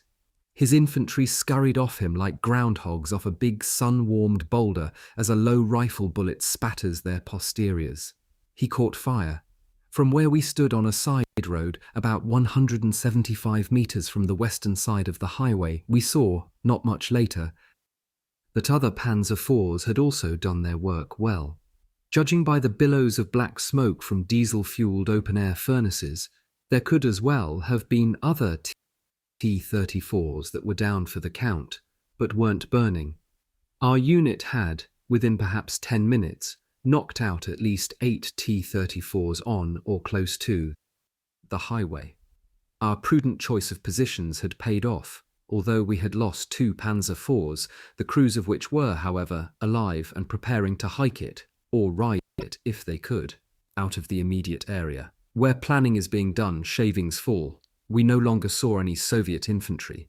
The survivors of the batch on the T-34 that we had destroyed were not in evidence, having probably scrambled aboard some of the unscathed T-34s that had headed south, down the highway, towards the Soviet bridgehead near Jassy. The battle wasn't over. We knew that the maximum speeds of a T-34 and of our late-model Panzer IV were, on a hard surface, about the same, 48 kilometers per hour. Besides, the Soviets would have to be wary of plateau disc-like anti-tank mines, grey metal containers shaped something like an oversized hockey puck, each about 31 centimeters in diameter and containing up to 5.44 kilograms of TNT. All types of anti-tank mines, Soviet or German, were feared by all Panzer IV crews. One mine would break the track of any tank. Usually it would damage or wreck the suspension as well. Another terrible effect of an anti-tank mine was the concussion it created, especially in the lower parts of a Panzer IV. Drivers and radio operators seated on the lowest level of the tank had been dazed and unable to walk for hours after their tanks had absorbed most of the full force of such a mine. Our company commander, who must have read our minds regarding our top speed, radioed, "Pursue immediately. 3 Panzer IVs would be involved. The other 12 would stay there, acting as the rear guard." We left the safety of our site on the side road and joined 2 others for the chase on the highway. There was no formation, only following the leader. Plenty of ammunition, plenty of fuel. We wouldn't have to worry about anti-tank mines. If the Soviets could get past them, so could we. There were enough T-34s ahead of us to do the nasty work of ridding the road of any mines. Furthermore, with us not far behind them, they wouldn't have time to plant new mines of theirs before we caught up with them. Depending on the direction of the wind, they could have tried to use smoke to force us to advance more carefully. They could then have engaged us as we emerged rather slowly from their side of the fog bank. Another thing that would have been very detrimental to us out there on the wide-open pavement was a wave of T-34s following us after bypassing our rear guard by using secondary roads. None of that happened. We knew exactly what our company commander had ordered us to do, and it looked as though it might work well enough. Attack the T-34s wholesale from behind. A bit unorthodox, but not unfair. Remember that the Springfields were unsuitable for any tank, slow or fast, including the T-34 with its 50-centimeter wide low ground pressure tracks. Probably our biggest advantage was that we would have our 8-centimeter thick frontal armor directed towards the T-34s, whereas each of their tail ends would measure no more than about 3 centimeters in thickness. However, tanks being tanks, we couldn't rule out the possibility that each of the Soviets would make his on-a-dime turn and meet us head-on. We would have to catch up with those roadrunners and, having spotted them, let them have it from behind immediately. Catch up with them, all 11 it turned out. We 3 Panzer IVs did just after a right bend in the highway, having chased them something like 5 kilometers, probably entirely unaware of us. The unevenly spaced T-34s in their stretched-out column moved ahead steadily within very easy range, certainly of our AP shells. Obviously they had posted no rear guard, not even one on foot. First thing would be to get off at least one volley with each gunner aiming with a 6 o'clock hold at a large imaginary bullseye between a pair of T-34 tailpipes or thereabouts. There, an AP shell would easily penetrate the engine compartment, at least disabling the tank, and very likely melting its white-hot way through to the crew. The idea of shooting exactly up Ivan's arsehole was not unheard of, and it demanded a low 6 o'clock hold. Another possibility, it required the 6 o'clock hold, would be to aim at a point just above the rear deck of the T-34, so as to catch the turret under its overhang, crippling the thing. For any tank involved in a battle, disabled usually meant dead. The first volley of the two that we three Panzer IV had agreed upon would alert the surviving T-34s. After the second volley, it would be a matter of knocking out, possibly in some bend in the highway, the lead T-34 or one close to it, causing it to block if possible or slow down the T-34s so that they could get their sloped steel asses branded P4 by some AP shells. Each of the two volleys, our Panzer IVs were stopped, and the T-34s were in a bend about 300 meters. Distance sounded more like the quickest of salvos, but the effect was that of a volley in each case. Who had knocked out whom? Right there and then, nobody knew for certain. What counted was that of the 11 or so runaway T-34s, 4 were burning, leaving 7 in the column. Later on, because we had not cross-fired, we easily established whose kills they were. 1 was ours, 2 for our Panzer IV up to that point that day. Before we could concentrate on firing at the remaining T-34s, they were all traversing their guns to something like 6 o'clock. Treating some of the infantrymen aboard to half a carousel turn. The tank commanders should have charged each of the leeches a kopeck, the 100th part of a ruble, for that extra. The T-34s had made no about-face, but they were shooting towards their rear while on the run, Parthian archers in 1944 Romania. By that time, we three Panzer IVs were still halted at the start of the bend in the highway. The T-34s were about 500 meters ahead of us, their guns still swung over their rear ends, and, it seemed, firing as fast as they could. So were we firing as hard as our guns could take it. As the Soviets raced away, one T-34, presumably hit and no longer firing its gun, began to burn and veered off to the western side of the road. That left 6 T-34s intact and running. The Soviet infantry was gone with the tanks. We couldn't see any heads no matter how carefully we looked. If there were no sloggers, there would be no acts of heroism directed by them at our Panzer IVs. Next, talk about a stroke of bad luck for us. Fired from a distance of about 650 meters, one of their armor-piercing shells hit our turret glancing, well off-center and just above the upper level of the superstructure. And although it did not pierce our steel completely, it left a 20-centimeter-long gouge, a kind of gigantic spot weld, that prevented the gun from being traversed away from 2 o'clock. No more use of the main gun for the time being in our Panzer IV. The 6 T-34s must have, in record time, diesel-clattered many kilometers towards Jassy while we drove back to the scene of our first encounter of the day. Our Panzer IV was second in our 3-vehicle column. The first one had its gun forward, the last was ready to take care of our rear. About where we had left them, we found our company commander and all of his 12 Panzer IVs. With their crews keeping a very sharp lookout in all directions, the tanks had their guns trained on the highway, some to the north and others to the south. All 12 had their outlines broken up by indigenous camouflage, branches taken from trees farther back in the small woods, at whose 170-meter-long highway side they all stood under trees. Actually, there was a gravel forestry service road alongside the highway. The Soviets would have an augmented force follow their tank spearhead. Burning tanks would be a long-lasting source of smoke, and smoke alone would tell them where the action had been, and would be. They knew that we were confined to the highway, the one that had cost them 13 T-34s so far.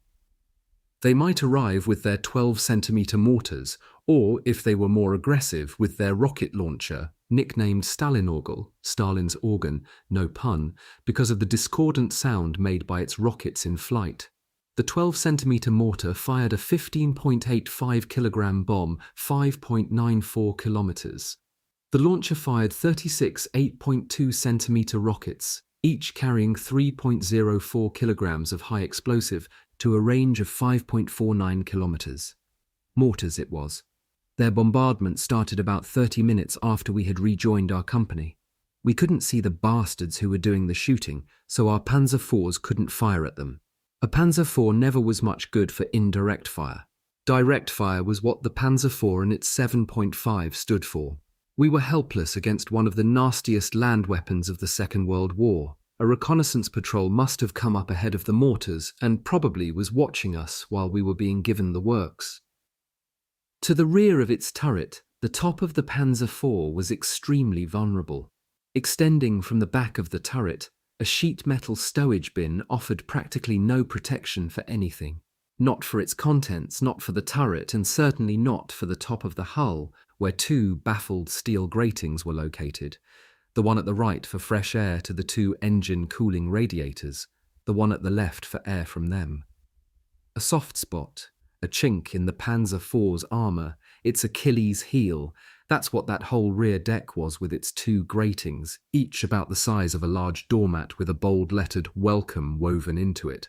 Jerry cans and drums of fuel were taboo, especially back there. A Panzer IV was not a fuel truck. After shooting some half-dozen mortar bombs without scoring a direct hit on any Panzer IV, the Soviets ceased firing, probably wanting us to abandon our positions just inside the roadside bush.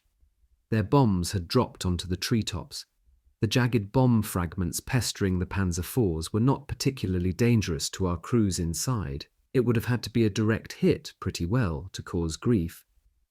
Of course, our company commander was well aware of all of these considerations.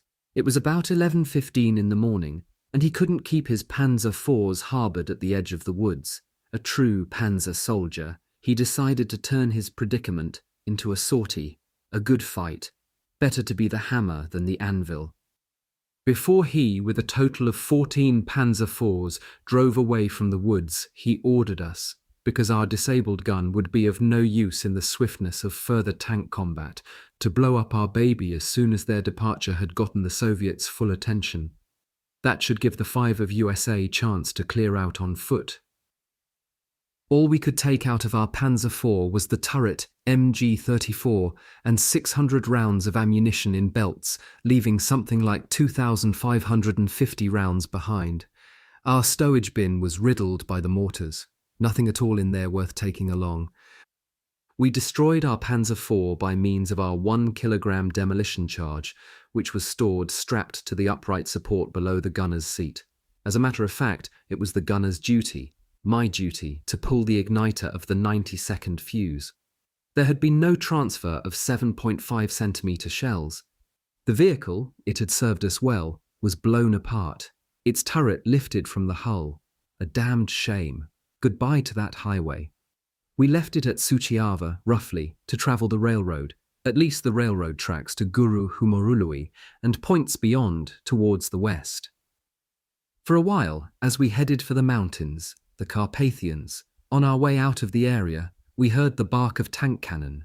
Later, in the barracks and in the field, I never was able to find out more about those 14 Panzer IV crews, those 70 men, who facilitated our escape from the Soviets after our panzer engagement at Suceava that day, early in April of 1944.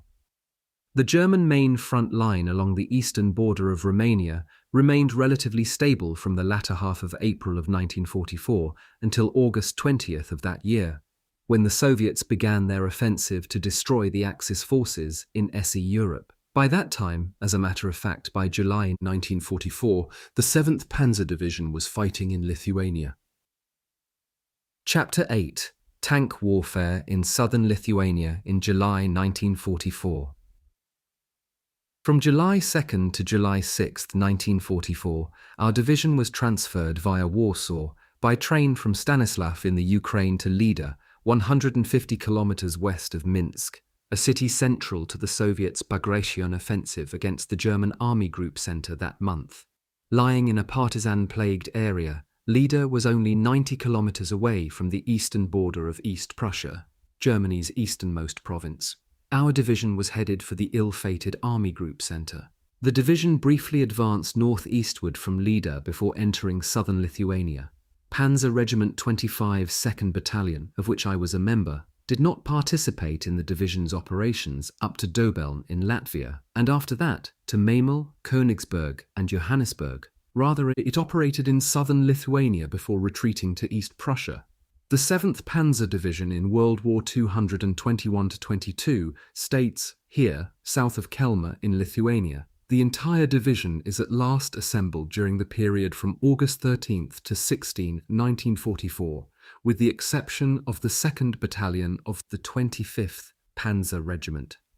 In the battle area west of Alita, the 2nd Battalion of the 25th Panzer Regiment was constantly subordinated to other battle groups and was separated from the 7th Panzer Division. It fights with the 131st Infantry Division and the 170th Infantry Division, and after the relief of its own division from the battle area around Alita by the 196th Infantry Division, is attached to that division.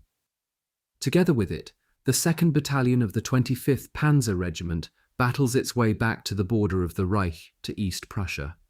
This Panzer Battalion constitutes the backbone of the 196th Infantry Division and, as a fire brigade with constantly changing attachments, is used daily for the clearing up of the situation at the respective focal points, and in the course of events is employed as a rear guard. Stationed earlier in Norway for 4 years, the 196th Infantry Division is by no means equal to the demands that have to be made on the battle group in such situations, so that the 2nd Battalion, more or less on its own, is forced to fight its way back, retreat, constantly. We panzer crews of the 2nd Battalion of the 25th Panzer Regiment did not, I am certain, grumble about our unit's successive attachments to the above 3 infantry divisions. Most of our exploits in southern Lithuania took place without our having been ordered by the infantry to carry them out. We were separated from our division until we rejoined it in West Prussia, not long before our tank battles there took place in January of 1945. I recall that we crew members never knew, in Romania, that in 1944 the entire 7th Panzer Division was under Romanian command from April 25th to July 1, the day before it left Stanislav in transferring to Lida. The 7th Panzer Division in World War 212-414 revealed to me, decades after the end of the Second World War, that our division served under the Romanians. However, our tank battle at Suceava in northern Romania preceded April 25th. Looking at my log of tank engagements, I am reminded of a few words of the song Alte Kameraden, Old Comrades. Zur Attacke geht es Schlag auf Schlag. To the attack we go, blow after blow. The log, which I was able to retain despite many a tank battle, many kilometres of travels, a stay in a military hospital in 1945, and later that year in a discharge centre, shows my name and rank as well as my field postal code, 24251E.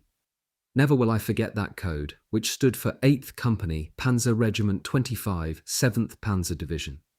It was the signature of the company's CO that certified every entry in my log, which shows in part the following list of entries. July 7th, 1944, Gorokau Sozi. July 12th, 1944, Passalonii. July 15th, 1944, Nemunitis. July 16th, 1944, Toloki IC. July 17th, 1944, Zembra Bach. July 18th, 1944, Rozucii. July 20th, 1944, Lipalingis. That was 7 tank versus tank engagements within 2 weeks. In one 4-day period, there was 1 engagement daily. In Lithuania, the Lipalingis area in which we fought some of our tank battles lay about 195 kilometers west of the Soviets' July 4, 1944 front line, from where on that date the Soviets launched a new series of attacks. It will have been the Soviets' broad thrust towards Grodno that we had to struggle with, starting, according to my log, on July 7, 1944. Lipalingis lies about 45 kilometers north of Grodno, which was stormed by Soviet tanks on July 15, 1944. Let me give you an account, based on my experience, of the first engagement listed above. Mentally very sharp, Second Lieutenant Jakob, a straight-faced little fellow, was the gentlemanly, yet most efficient, commander of our fit and well-trained Panzer IV crew in Lithuania. Judging by his regional accent, he hailed from somewhere in northwest Germany. The second lieutenant was in his early 20s, whereas each of his men, who had all been born in 1925, was 19 and a private first class. Our driver, gaunt-faced Johannes Hannes Elzer, in civilian life, a long-haul transport truck driver from Andernach on the Rhine River, where his family had a trucking business, functioned flawlessly in our Panzer IV. Hannes often talked about his beautiful younger sister. Her lips, he claimed, were redder than the ripest cherry. Peter Zenner, nicknamed Lousy Zenner or LZ because he seemed to attract lice quickly, was our main gun loader and our gopher. Whenever he emerged from inside the turret of our Panzer IV, he gazed appreciatively at the sky. By trade, he was a plumber from Saxony. The radio operator, Erwin Roger, had been taught the trade of winding coils for electric motors, small or large, old or new. Occasionally, he received from his parents, who owned a butcher shop in Bavaria, a field post parcel containing delicious small smoked sausages. He shared those treats with the rest of the crew. About all that can be added to what previous chapters of this book say about me is that I was 1.78 meters tall, Gorokauzosi, or the dummy Panzer IV turrets on opening day. With the Soviets advancing westward again, we had a few days, at the most, in which to prepare ourselves to meet their armour. Our resourcefulness would help us do damage to Ivan and delay him to some extent, and save lives on our side. The idea of partially dug in or hull down Panzer IVs came up. Overall, a Panzer IV was 2.72 meters in height, 2.91 meters in width, and 6.01 meters in length. Two-thirds of the total height, namely about 1.82 meters, could be dug in without inhibiting the operation of the turret, and thus the 360-degree use of the main gun at its lowest possible angle of depression. A drive-in pit excavated out of a hillside to afford the hull and superstructure of a Panzer IV mainly frontal protection would require a minimum depth of, say, 1.5 meters. The pit would also have to have a width of slightly more than 3 meters, as well as a length of close to 6 meters. These dimensions meant that very likely something like 12 to 14 cubic meters of earth would have to be removed from the side of the hill to arrive at a pit deep, wide, and long enough to accommodate a Panzer IV. However, moving equipment was unavailable to our crews wanting to start the job of creating individual pits for their Panzer IVs. Unless a suitable slope, enough time, and above all, enough entrenching tools were available, there was no sense in starting the work. Stymied, we had to look for some other means of helping us inflict as much damage on the Soviets as we could. One of the men suggested an excellent solution, namely the use of full-size wooden models of turrets set up on the crest of a ridge so as to have them appear to belong to dug-in Panzer IVs. There was, for that sort of ruse, a precedent known as Potemkin's villages.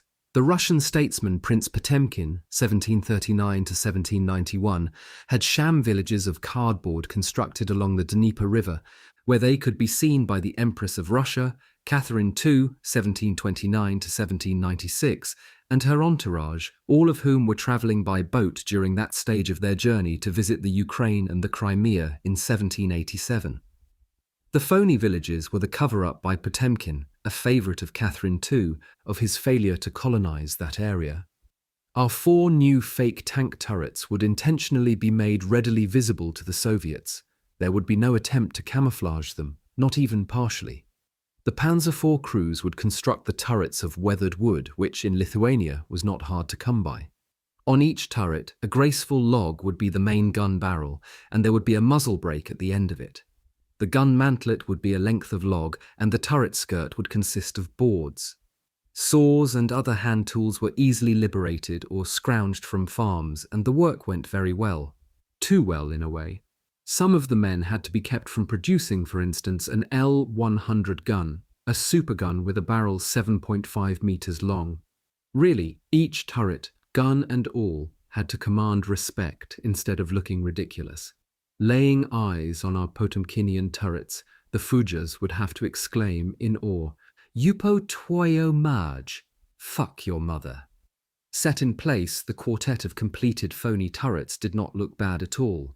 A couple of them even had nice touches, such as an open crew commander's hatch. Each had, so to speak, a standard 3.6 meter long L-48 gun barrel. As a final detail, 3 hand grenades were fastened to the inside of the back of each turret, not as a booby trap, but as a hit-sensitive explosive charge. A jerry can of precious gasoline placed inside each turret would have ensured even greater pyrotechnics, because we knew that the first wave of Soviet armor would, as always, be bent on seizing the land immediately adjacent to the roads. As well as the roads, we expected that our fake turrets, together with the turrets of our 8 Panzer IVs peeking over the crest of our ridge, would make those tankists — tankist is a Russian word for tanker — leave the highway and advance towards our positions. When 6 T-34-76s, an unusually small number in mid-1944, arrived in tandem just before 9 in the morning on opening day, we of course couldn't hear the Auhas utter their favourite curse, but a few of them targeted our dummies, telling us that our trick was having some effect. Only 8 of the 12 gun barrels aimed at the T-34s spat steel, something the Fujas may not have caught onto. We stood about 350 metres from the northern edge of the east-west highway running through the region. Those 6 T-34s all turned off the highway and onto the July dry fields, keeping their frontal armour directed, more or less, at our muzzle blasts and fanning out slightly. Our knobbed ridge was a fine place on which to be in position for a battle with the T-34s, but it would have been much more advantageous had there been a substantial water barrier between the highway and us. All zigzaggers, those 6 T-34s were not being driven by average gear grinders. Like toys with fresh batteries in them, they sped about spiritedly, some of them almost sideswiping one another, and then trying to fan out still farther. Undeniably, though, they were firing their main guns and coming closer to us. Still, not one of them had been made to stop on his tracks, or, better, off his tracks. One of our Panzer IVs caught a Soviet shell, reducing us to 7 real guns. Damned nearly down to their number, that brought us. We had succeeded in drawing the half-dozen T-34s away from the highway. Now it was a matter of making sure that they would never get back onto it. At least, not all of them. The T-34 crews had to be enticed to quit racing so that they would present us with the opportunity to give them their licking. Right away, therefore, Second Lieutenant Jakob ordered me to fire high-explosive shells to blow up, in no particular order, and at plausible intervals, our dummy turrets.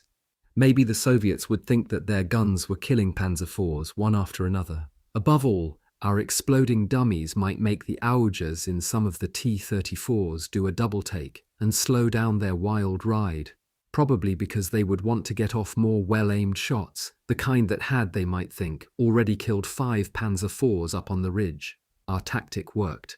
4 of the T-34s slowed down to a crawl or stopped, and were promptly knocked out. Because it was hard for them to withstand a superior armoured force, the guys in the 2 remaining T-34s looked for a way out. They broke off their zigzag assault on our positions, turned to their right, and as fast as they could, drove eastward, parallel with the highway. By then, both were using screening smoke. The score on opening day? 1 for them, 4 for us. Not a great number of kills, but a very great show on their part, as well as on our part. Although the following anecdote is not part of the above story concerning fake Panzer IV turrets, it is presented here because it does show a Panzer officer's use of a knocked-out Panzer IV as a decoy. Aim for the killer batteries in a tank. The Panzer IV's 4 12-volt batteries, each the size of a large wooden case for 24 1-litre bottles of beer, were located on the floor inside the hull, below the fighting compartment. Hardly ever thought of and seldom inspected, those life-givers were also a source of grave danger to the crew. A low hit in the hull below the turret would usually rupture that quartet of storage batteries and tear apart the fighting compartment's steel flooring above them, allowing battery acid to splash and spray into at least the turret, and acid fumes to fill the vehicle. One Panzer IV that I heard of had been pierced by a low side hit from a T-34 without exploding or igniting. Most of the members of the crew, with extensive acid burns to their skin, could see themselves blinded and physically tattered. With battery acid eating away at their asses, the turret trio could not be expected to continue to fight. Of course, their Panzer IV was done for. However, in their case, the crew commander was not given permission to blow up his tank. Instead, he was ordered to get his crew and himself out of there. They all headed for a waterhole and some serious ducking. The terrain which the Panzer IV had its batteries shot all to hell must, from what I heard, have resembled that of southern Lithuania. It was not smooth and uninterrupted like a serving tray. Rather, it was rolling and abounding with riverine barriers. The terrain being ideal for a bit of craftiness, their CO had decided to use the crewless Panzer IV as a decoy. He reasoned that since the Soviets couldn't readily approach the tank to capture it, and it would draw Soviet fire away from his intact tanks, he would, even if it couldn't return fire, temporarily allow it to stand where it was. His armor-piercing shells could see to its destruction as soon as killing it became necessary. Using a Panzer IV with shot-up batteries as a dummy was unusual. I never heard of anyone else having done so. In the event of lesser battery trouble, with the loss of the 12-volt power, the Panzer IV gunner could fire his 7.5cm main gun by means of a hand-jabbed emergency dynamo for electric primer. The small diameter firing plunger button was fixed into position ahead of the left shoulder of the gunner, out of his way but not outside of his reach so that he could not push it accidentally, whether or not the regular electrical firing circuit was functioning. Any crew commander who believes that an opponent's main gun is running low on ammunition might want to get his own gunner to aim 1 meter or so lower than he would habitually, if that's where the other guy's batteries are. There may not be many enemy shells left to catch fire on the tank being hit, but there are always the batteries, acid-filled and crew-terrifying. Fuel, gasoline or diesel is another big factor when the enemy's shells can be judged to have been about expended. Go for the batteries, go for the fuel tanks.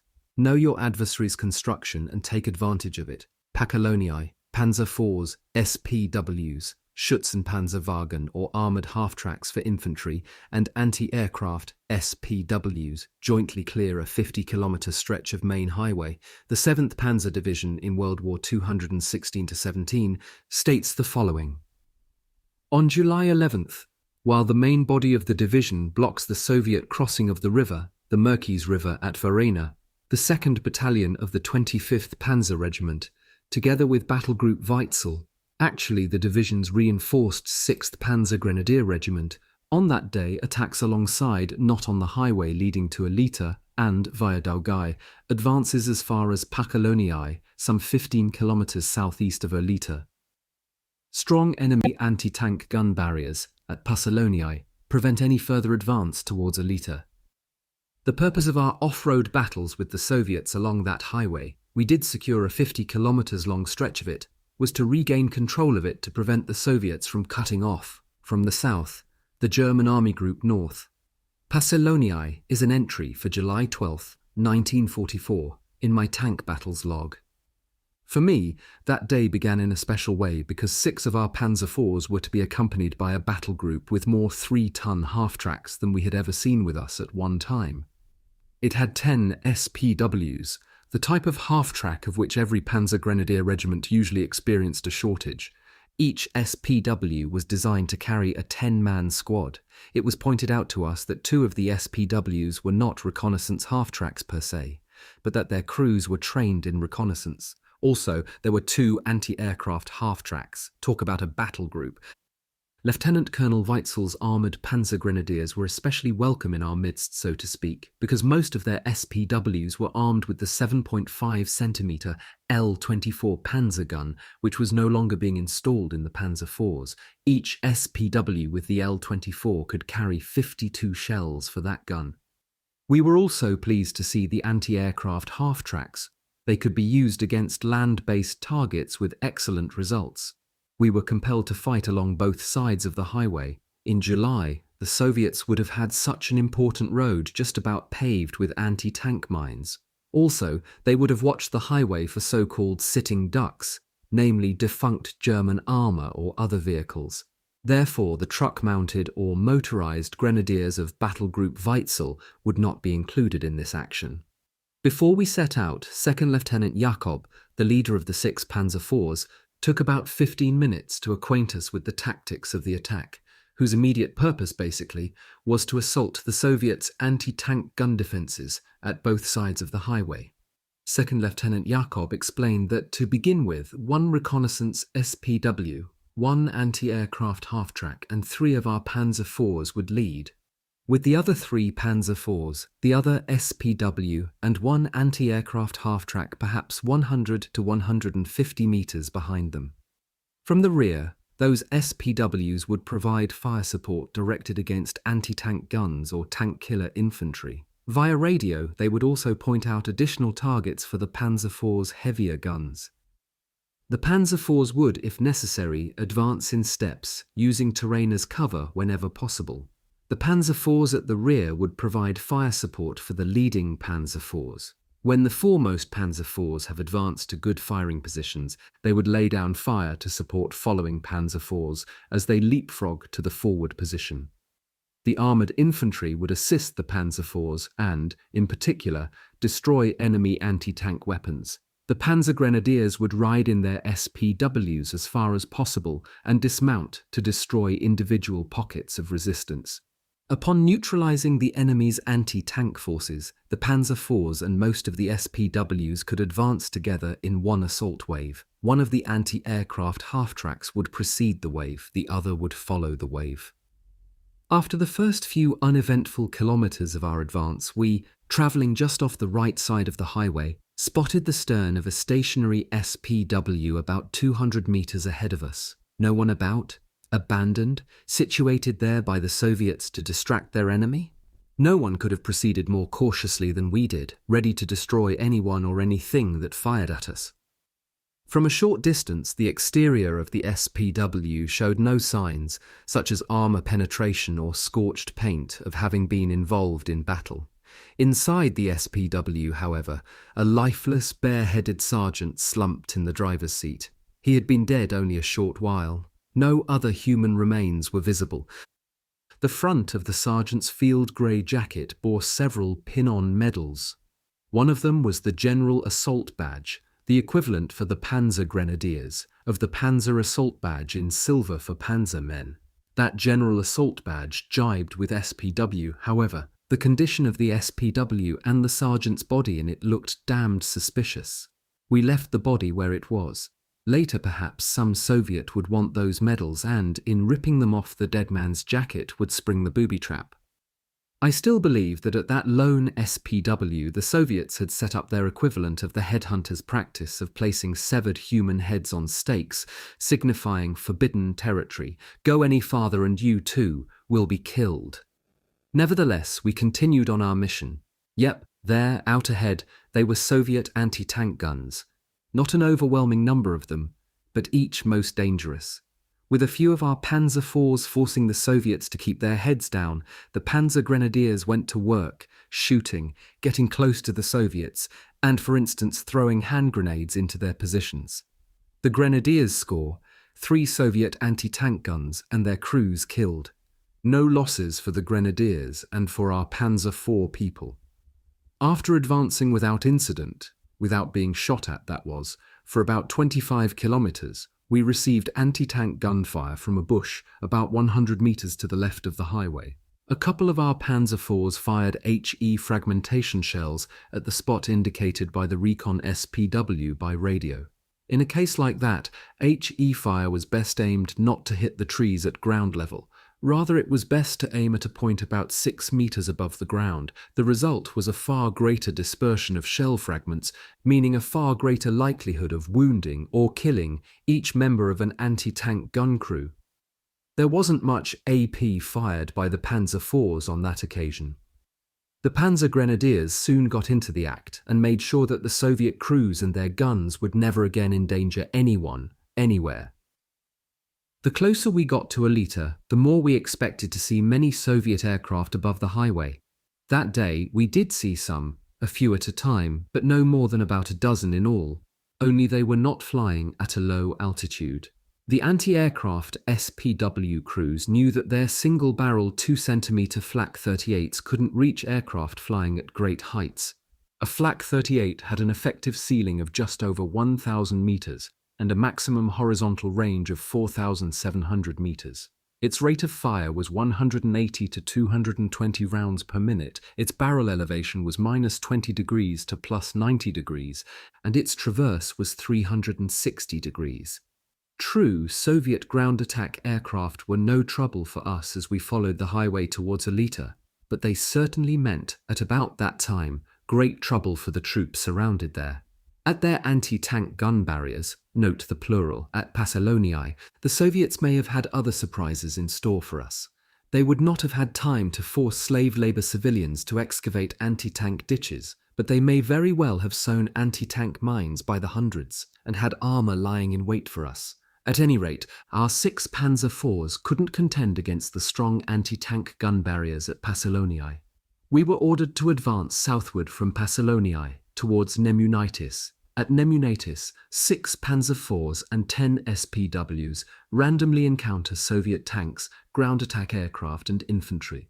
According to my tank battles log, on July 15, 1944, I took part in a battle at Nemunitis, south of Elita. That was a few days after our Panzer IVs and the battle group Weitzel had left Passalonii before entering to the south, an area that must also have been filled with Soviet infantry and about every type of weapon that the Soviets needed to assemble in it, including artillery, mortars, Stalin organs, tanks and ground attack aircraft. It wasn't that at Nemunitis our Panzer IVs and SPWs faced these unwholesome features of the Soviets concurrently. No, the whole battle was a string of events, each restricted to tanks or ground attack aircraft of the Soviets or their infantry. There would be action for the Panzer IVs. There would also be action for the SPWs. The highway on which we were advancing led from Elita via Nemunitis to Leipalingis, which lay about 40 kilometers south-southwest of Elita. All of our action took place on the stretch between Passalonii and Nemunitis. Our first encounter with the Soviets on July 15th involved 4 of their T-3485s and 3 of our Panzer IVs, the other 3 Panzer IVs being held in reserve farther back. About 200 meters away from us when we first saw them, the T-3485s were no doubt on their way northward to Olita to assist their hordes in throwing the German defenders out of that place. It knocked out Panzerkampfwagen Aus H, note the mesh side skirts used to protect against light anti-tank weapons, including Soviet anti-tank rifles. The tank museum was up to us to keep the T-3485s away from Elita, or better still, to destroy them altogether. One advantage for us was that we seemed to see the Soviets before they beheld us. We didn't see any clouds of diesel exhaust that would have accompanied their shifting to lower gears in preparation for stopping. For precise shooting, a tank gun needed a solid platform. A halted tank, no pie whether it was a T-3485 or a Panzer IV, constituted such a platform. There was, however, one aspect of the whole encounter that was not favourable to us. The 4 T-3485s were travelling in single file, with each of the first 3 partially hiding the turret of the tank behind it. Their single file was, of course, also not advantageous to them. Second Lieutenant Jakob, I was the gunner in his Panzer IV, relied on each Panzer IV gunner to put his first AP round where it counted, right below the main gun mantlet of his T-3485.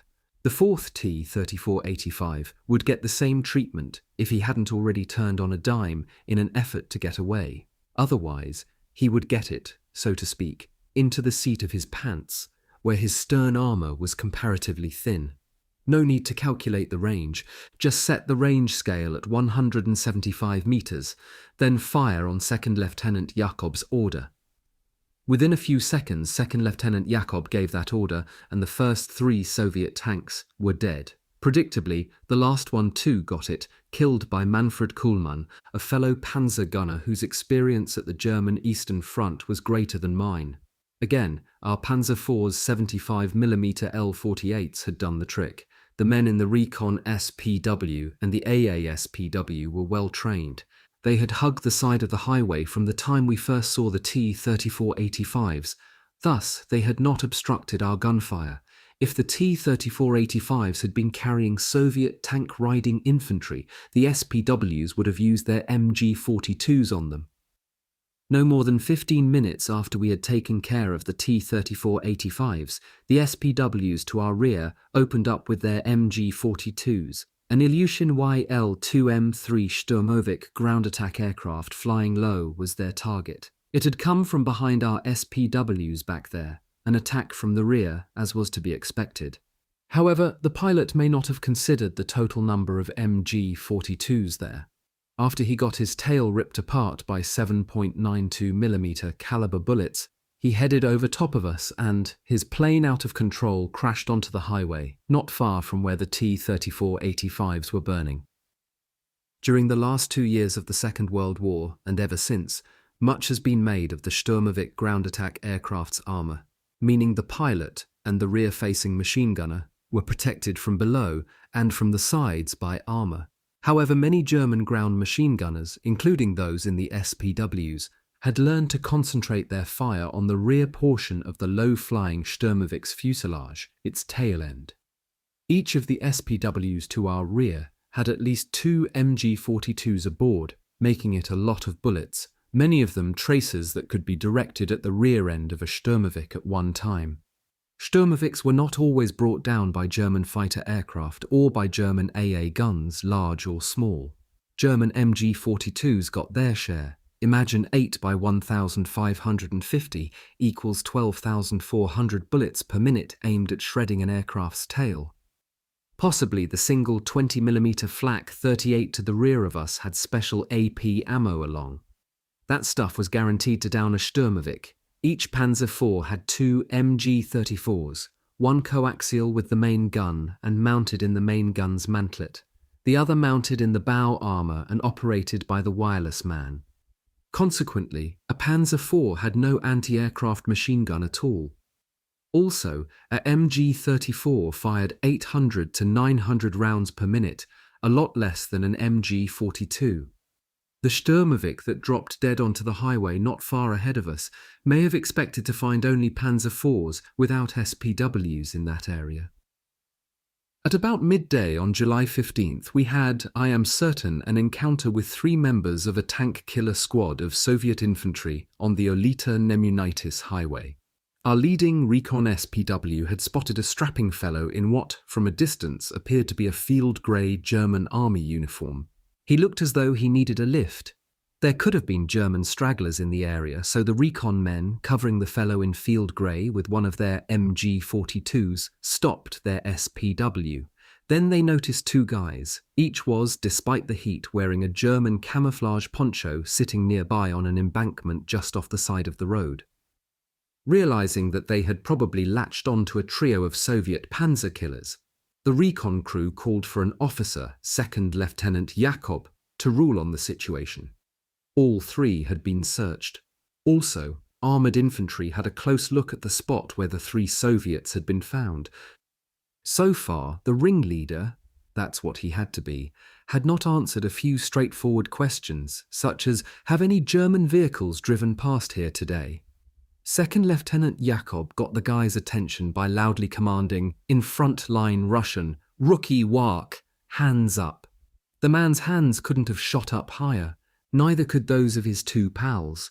There was a lot wrong with the main man's uniform, the jacket of which was too small for him. The sleeves were far too short. Still worse, the front of his cap had on it the Army's national insignia, in which the eagle, perched on the swastika, had outstretched wings with the tips of the wing feathers tapering inward in a straight line from top to bottom. However, the jacket did not display the matching Army-style national insignia, sewn in place just above the right breast pocket. No, sir, the jacket showed on the upper part of its left sleeve, the SS-style insignia with the eagle with outstretched wings perched on the swastika, but with the ends of the wing feathers forming a curve like parentheses. Clearly the man was wearing an army cap and an SS jacket. Besides, the collar showed no SS rank. Second Lieutenant Jakob ruled that the armoured infantry should take the 3 impostors into custody as prisoner of wars, after they had been made to strip, more or less. Others in the division would want to question the prisoners. Those 3 falsely dressed Soviets must have been expected to function as decoys linked to further tank killers who were close enough to the highway and the panzers that might come that way. WWII, Lake Tolokiai. Within 1 hour, 2 tank battles in southern Lithuania from Nemunaitis, we, with our 6 Panzer IVs and the Grenadiers with their 8 SPWs, did not proceed immediately towards Lipolingis. Rather, all of us were sent to the Tolokiai Sea, meaning Lake Tolokiai, about 12 kilometers west of Nemunaitis. At Lake Tolokiai, we fought in 2 adjacent battles that began after the Soviets attacked Olita from the west.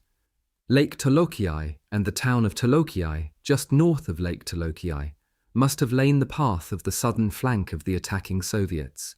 The 7th Panzer Division in World War 217-18 states the following.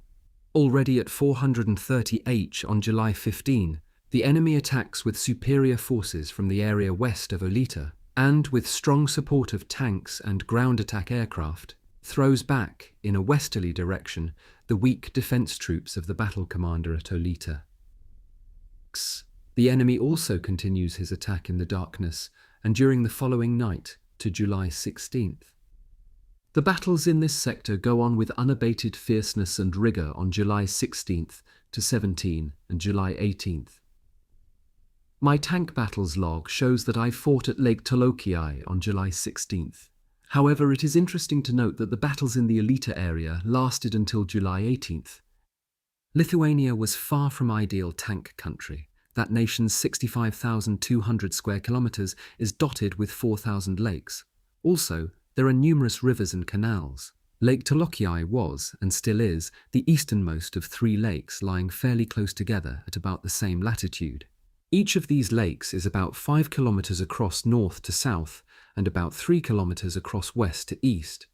The 1962 edition of the Encyclopedia Americana states that in 1939 Lithuania had 1,626 kilometers of solidly built highways. The estimated lengths of local roads were as follows: first class 4,160 kilometers, second class 8,233 kilometers, third class, extremely poor, 18,025 kilometers. Naturally, in Lithuania, the Soviets preferred to have their tanks travel and fight on firm ground. However, if the need arose, they did not hesitate to risk traversing low, wet areas in their movements. Having studied a topographic map, we panzermen might be able to predict approximately where, for instance, the crew commander of a wide-tracked T-34-85 would switch from hazardous going to true terra firma. If we wanted to, we could very likely welcome him, his crew and his vehicle back to dry land. Upon our arrival at the northern shore of Lake Tolokiai, very early on July 16th, we noticed the absence of wharves. Furthermore, there were no boats on the water, but there were houses, barns, sheds and trees close to the shore.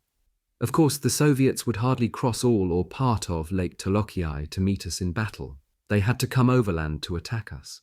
In that lake country, it was a question of whether our battle with the Soviets would take place on wet land or on dry land. Hearing battle noise coming from the area to our north, we could have easily believed that the Soviets would come our way by road from up there. Still, the lake at our backs forced us to be circumspect.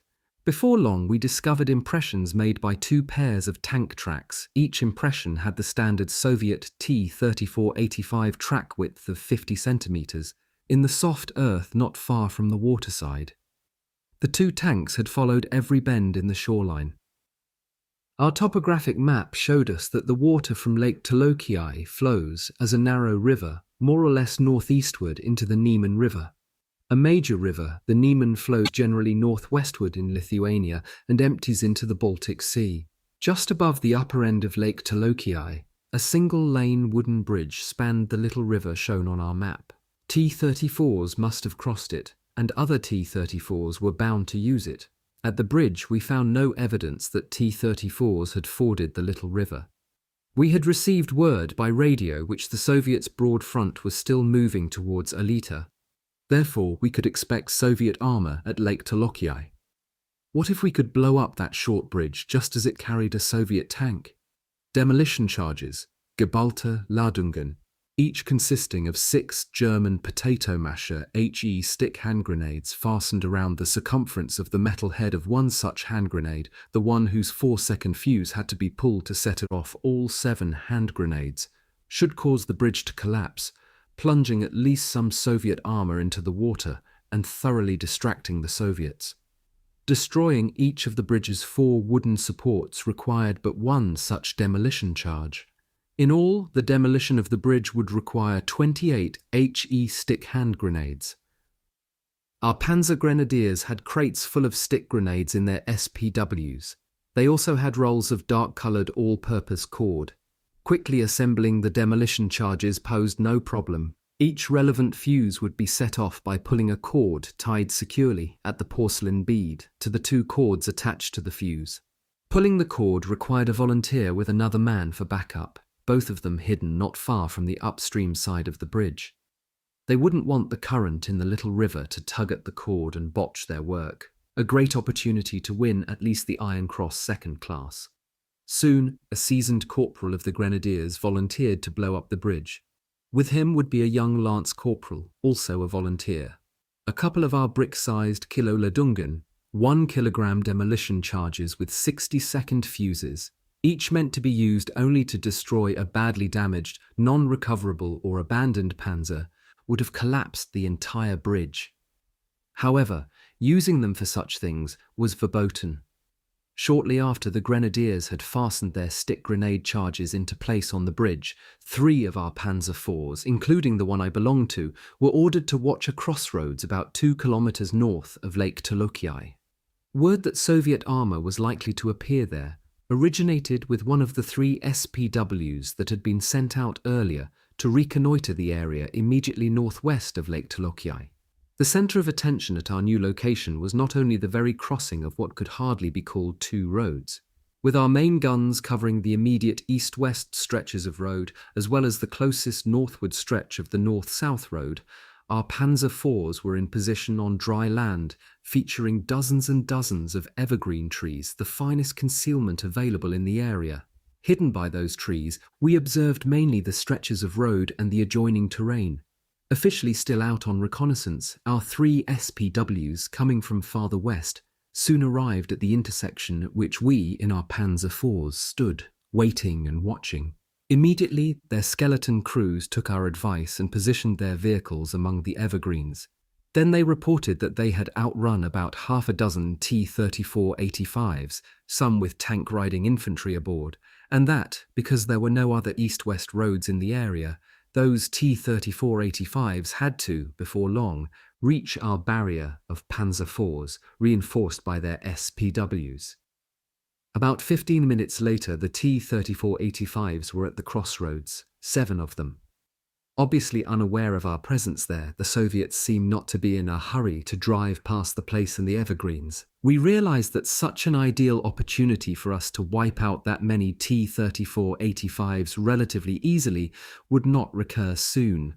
Directed at me, Second Lieutenant Jakob's fire initiated the process of annihilation of the Soviet tanks. The firing of our main gun told the other 2 Panzer IV crew commanders to order their gunners to commence firing. And to continue firing, the very sequence had started seconds earlier. The SPW men first of all had to machine gun the Soviet tank riders, including those that had dismounted. Then they had to switch to their stubby 75mm guns to help us kill all of the T-34-85s, even if they, in doing so, could not refrain as much as possible from using undesirable, confusing crossfire. After each of our Panzer IVs had fired just a few rounds of AP, we had 3 Soviet tanks ablaze. At that point in the battle, with the Soviets in their remaining 4 tanks still returning our fire, the only damage our group had suffered was a gouge in one frontal corner of the turret of a Panzer IV, and the radiator and engine riddled, probably by machine gun fire, in one of the SPWs. The crews had heard and felt that damage being done to their vehicles. In the end, the T-34-85s, all 7 of them still at the crossroads, had been destroyed. Also killed, from what we could tell, were about 20 tank riders. Our entire tank versus tank battle had lasted only about 10 minutes. Then it was time for us to rejoin our 3 Panzer IVs and our 5 SPWs at the bridge at Lake WWII. We hit the road, hoping that we would continue to be fortunate in Lithuania. 4 days earlier, at Pasilonii, we found out that the Nemunitis area, which included Lake WWII, harboured much Soviet infantry and many different kinds of Soviet weapons. When we were again only about a dozen kilometers west of Nemunitis, the part of the German panzer doctrine that states, after a victory, always prepare for a counterattack, turned out to be true. As we got closer to the bridge at Lake WWII, we saw that it was the scene of a tank battle in progress. 3 of the new IS-2, or Joseph Stalin, 2, tanks were there on behalf of the Soviets, who may well have thought that the 3 Panzer IVs and the 5 SPWs they were attacking were the ones that had just defeated 7 of their own, a short distance farther north. Again, we, in 2nd Lieutenant Jakob's small group, were in an advantageous position. This time the enemy was thoroughly distracted and had his left side exposed to us. Even if the IS-2s, without turning their frontal armour towards us, directed their 122mm main guns our way, each Panzer IV would get a couple of rounds off in the time it took an IS-2 to fire 1 round of its slow-loading 2-piece ammo. Right from where we had stopped on the road, we fired at the IS-2s from about 200 metre.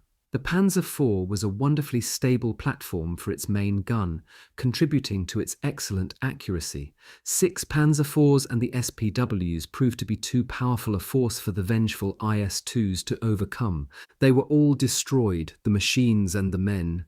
When some of 2nd Lieutenant Jakob's men saw 3 T-34-85s burning at the bridge, they let each one catch an AP or 2, just to be certain that they were all defunct.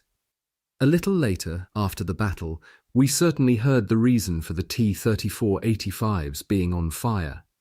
Regrettably, a number of us, Lieutenant J. Bob's men, hadn't witnessed the demolition of the bridge and the simultaneous destruction of the 3 T-34-85s.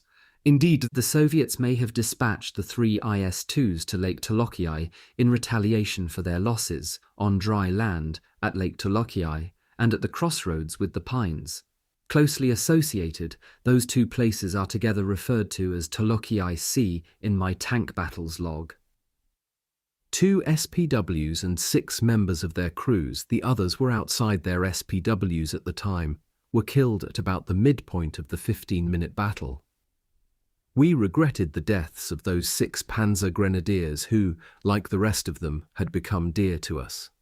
Those fellows were excellent soldiers, always ready to stand by their brothers, the Panzer men. Regarding each of our dead comrades, we could do little more, it seemed at first, than take with us the lower half of his identity disc after breaking it from the upper half, which we had to leave attached to his remains. However, with the exception of the men who had to stay as lookouts in the driver compartments and turrets of the Panzer IVs, and in the corresponding places in the SPWs, we had the manpower to dig quite quickly 6 shallow graves, 1 for each body, and to lay all of the bodies to rest. Thus, the corpses were not left to putrefy in the open in a strange land. I believe that every man who was present during the improvisation of that little cemetery thought of Ludwig Uhland's words to the haunting and appropriately mournful German song Der Kamerad, the Comrade, in which a soldier recounts how his best comrade and he marched side by side into battle, and that a musket ball aimed their way indiscriminatingly dropped his comrade. The song culminates in the soldier, still fighting, expressing himself as follows: Will mir die Hand noch reichen, derweil ich eben lad, kann dir die Hand nicht geben, bleib du im ewigen Leben mein guter Kamerad. Although it lacks meter and rhyme scheme, the following translation conveys the meaning of the above 5 lines. You crave to place your hand in mine while I right now reload. Like the surviving soldier in Der Kamerad, we battled on. Next, we proceeded from Lake WWII to Nemunitis and the highway south, Zembre Bach, or the fuel dump, past Zembre. The part of Lithuania in which we operated between and during tank engagements was dotted with many bodies of water, not all of them natural. One rather large rural communal pond, actually a flooded gulch, had at its outlet a 4-metre-high, broad-backed, weather-beaten wooden dam measuring about 3 Panzer IV lengths, that was about 18 metres, overall bank to bank. Away from the backwater, upstream as well as downstream, the stream itself was much too deep to be forded by a tank. If I were asked to tell you of the most hazardous structure that I ever saw a Panzer IV drive across, I would unhesitatingly describe our small unit's crossing of the rickety wooden bridge atop that ancient and shaky Lithuanian dam, which for sure had long shown symptoms of partial incontinence. It wasn't so much the skimpy width of the one-lane bridge that was worrisome. It was its agedness that caused us to have great concern. It took a member of our crew walking backwards, in itself a dangerous act on the warped, fissured top planking, to hand signal to the driver, the only man aboard the Panzer IV for the occasion, which way he had to steer to keep his tracks equidistant from the rounded and splintered brinks of the railing-less bridge. Had the dam and its bridge collapsed and the 25-ton Panzer IV plunged the 4 meters, the driver, he had the hatch to his private entrance to the tank wide open, would very likely have been washed downstream alive and his baby inundated for quite a while, to remain stuck thereafter in the swollen creek at the bottom of the gulch. We could little afford not to have all of our Panzer IVs make it across. In the end we had individually coaxed every one of them, a total of 5, to the, for us, advantageous side of the wide creek that any Soviet commander would surely have considered to be a barrier to Panzer IVs. I can say, because I was present at that dam bridge crossing, that I learned the meaning of a memorable line from the Panzer song, Panzerlied. For ourselves, we scout out passes that no one otherwise found. Come to think of it, the stream we managed to cross that day may well have been known as the Zembra Bach, Zembra Creek, a name shown in my combat log, and part of the locale in which tank combat involving our Panzer IVs took place on July 17, 1944. It was the Zembra Bach that we had crossed with a great deal of anxiousness, not for the purpose of having it lie between our Panzer IVs and something undesirable, such as Soviet pursuers, but to enable us to penetrate beyond it to something very desirable, the eradication, by means of fairly long-range 7.5 centimeter fire, of a Soviet advance dump that had sprung up at a spot on the east-west highway during the previous few days. There, T-34s would, like drop-ins, come and go, refueling, stocking up on ammunition, and maybe even on rations. Where food was concerned, those gents were frugal. They did like their vodka, though. Having crossed the Zombra, then, we could come at the Soviets from their rear. Let me use an analogy and say that we could thereby avoid the hassles associated with visiting a popular drive-in theatre, a line-up, a box office, and a ticket taker, all guaranteed to be unfriendly to the nth degree towards us. No, sir, we would surreptitiously enter their theatre and get to view their giant screen from a hill that, according to Second Lieutenant Jakob's topographic map, commanded the area right down to the highway and beyond. If we could help it, we would create the action down there, and it would be lively. Judging by the map, the range would be about 1,500 meters, meaning that we could use AP shells as well as HE shells on the job, depending on what we would spot in the place. As far as Soviet pursuers were concerned, it was generally prudent to have an appreciable body of water between them and the Panzer IVs. However, if, and I say we were to be pursued by T-34s after shooting up the dump, we would be unable to cross the Zombra without a lot of delay. Although we had left the old dam and bridge intact, well, we had left it standing at least. We would of course do well to stay away from the Zombra altogether and see where fate, with some stiff resistance on our part to that something called fate, would steer us. A man had to be highly adaptable if he wanted to ride in a Panzer IV. He also had to be firm. He, like few others, had to be able to take it as it would come. Without having to cross as much as a small stream, we drove about 1 kilometer from the Zembrabach bridge to our designated hill, but not onto the top of it. On foot, Second Lieutenant Jakob and a couple of others, including the company CO, went ahead for a scrutiny of the highway and the Soviet dump and its environs. Second Lieutenant Jakob told us, we, his crew, had still not pulled up for a look, that 3 T-34s stood down there for refueling by means of hoses connected to hand-operated pumps inserted into fuel drums rolled next to the T-34s, which stood broadside to our hill, as if at the average service station for cars. Also, there were, he said, 2 large trucks parked near the refueling area, and perhaps 15 men present. After I had made sure that my gun sight was set to 1,500 meters for AP, we pulled our Panzer IV forward so that I could see for myself what Second Lieutenant Jakob had spoken of. Next, we turned off the engine to eliminate vibrations. Also, for such delicate long-range work, the electrical firing of the main gun would afford me a great advantage. Next in importance to the 3 T-34s came the rows of fuel drums, not all of which would be empty. Destroy the T-34s and the fuel in the drums, and our front line could breathe a bit easier. Take out more than that, the 2 trucks and the men standing or walking around, the majority wearing padded leather helmets, and our success would be phenomenal. Our company wouldn't often get to see such a concentration of standing and presumably unmanned T-34s, along with a lot of sprit, pronounced sprit, and soldiers' slang for fuel, diesel or gasoline, as well as for alcoholic beverages such as vodka, for them and others of their ilk. Everything looked good for our raid on that dump. To reduce the risk that some individual targets in the assemblage might be fired at with undue delay, our selection of targets would, as always, be governed by the no crossfire rule. Although the fuel drums were next behind the T-34s in priority, there was to be no deliberate shooting at them before the men and the trucks had been worked over with HE. The fuel, because its burning could obscure some targets, had to go last, oddly enough. One Panzer IV would use HE shells, starting with the men, then switching to the trucks and finally to the fuel drums, which were lined up about 20 meters from where the refueling was being done. The 5 of us began firing at about 1:30 in the evening. Despite the fact that none of us had used his gun at more than about 1,000 meters, our AP shells hit where they were supposed to. After I had fired 2 shells, each of the other 3 firing AP will have used about that number up to that point. 2 T-34s were on fire. With 1 T-34 left, we continued to use AP.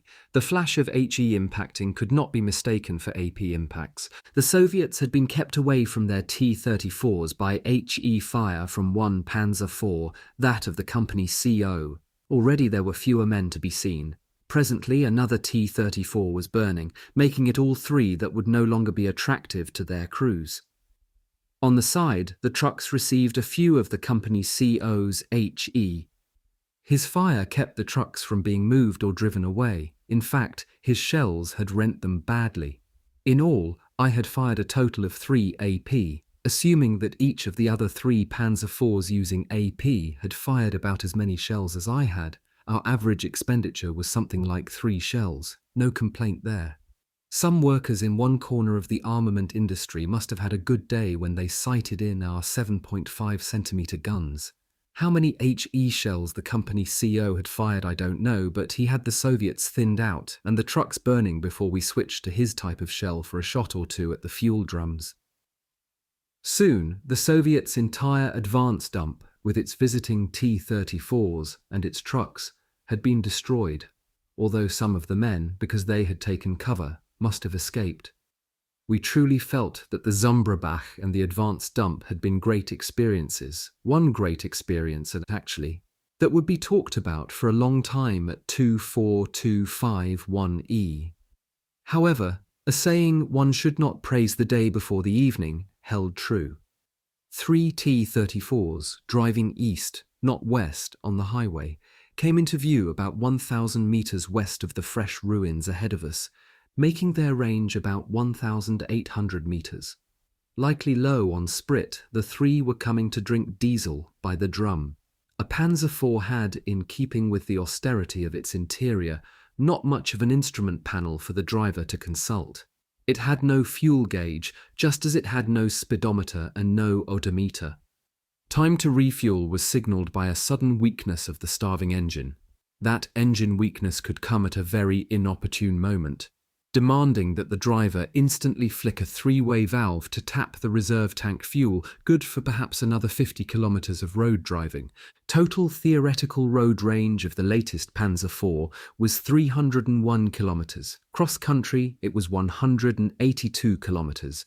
Total fuel, gasoline capacity was 603 liters. It was a Panzer IV engine's second and final falter that spelled died of thirst. Assuming that the T-34's reserve diesel fuel capacity differed not vastly from that of the Panzer IV, we could believe that prompt refueling was essential for a T-34 running on reserve.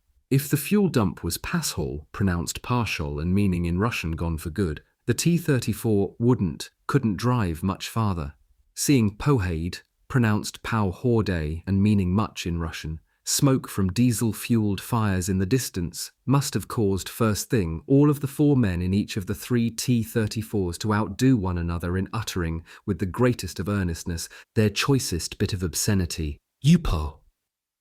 Considering that those vexed guys could see a total lack of fuel and food ahead, they had to express their 3-word vulgarism far more earnestly than they would have in response to a less provocative situation. Those 12 men would be in trouble no matter where they turned. Running out of fuel on a highway was bad, but usually not as bad as in the fields, away from a compact surface. On the highway, towing a stalled Panzer IV was relatively easy mechanically. The ends of 2 steel tow cables would be attached to the shackles at the front of the Panzer IV to be towed and then crossed, and the free ends attached to the 2 shackles at the rear of the towing vehicle. Towing with the cables crossed kept the Panzer IV that was being towed from wandering. More like tank recovery, mired tank towage, possibly the consequence of having run out of fuel, might, for at least a short distance, require 2 tanks as towers. The alternative to 2 tandem tanks harnessed in front of or behind the to-be-towed tank was the yoke of towers, with 1 tow cable linking the right front shackle of the load with the left rear shackle of the tower on the right. The other cable went from the left front of the load to the right rear of the tower on the left. To achieve maximum straightforward pull, the 2 towers had to be relatively close together and parallel to each other without, of course, touching. Under fire, preparing to tow a tank as well as towing a tank was a very dangerous undertaking because the tanks involved, either standing or moving very slowly, were of necessity in close proximity to each other or to one another. The T-34 was equipped with shackles and tow cables. We can assume that it would have had to be towed much the same as a Panzer IV. Having stopped their 3 T-34s on the highway about where we had first spotted them, the Soviets, after their initial formulaic, obscene solemnities, must have continued to express sober thoughts, amounting to what is so well expressed in Falstaff's following line, "The better part of valour is discretion." Those crews, hardly legalists even in the presence of a commissar, will have opted collectively to exercise their power or right to decide or act according to their own judgment. They about-faced and drove west and out of sight. Word would surely get around that everything they had expected to find available at the dump was, like the dump, Nyema, Russian for no more. Had the T-34s discovered us on the hill above their blasted dump, and had they fired at us and we at them, there would have been a good chance that at least 1 T-34 would have escaped to tell his world, just as some survivors had already told theirs of the most recent whereabouts of our Panzer IVs. It was just as well that there had been no indication of their having spotted us, and no shooting on the part of either side. Where exactly might they, with their fuel paucity, be? Time for us to execute relocation. It was 2:15 in the evening, 3/4 of an hour after we had begun to annihilate the dump, and we were still on the hill, 1,500 meters off the highway. Hours and hours before sunset it was, and a lot could still transpire that day.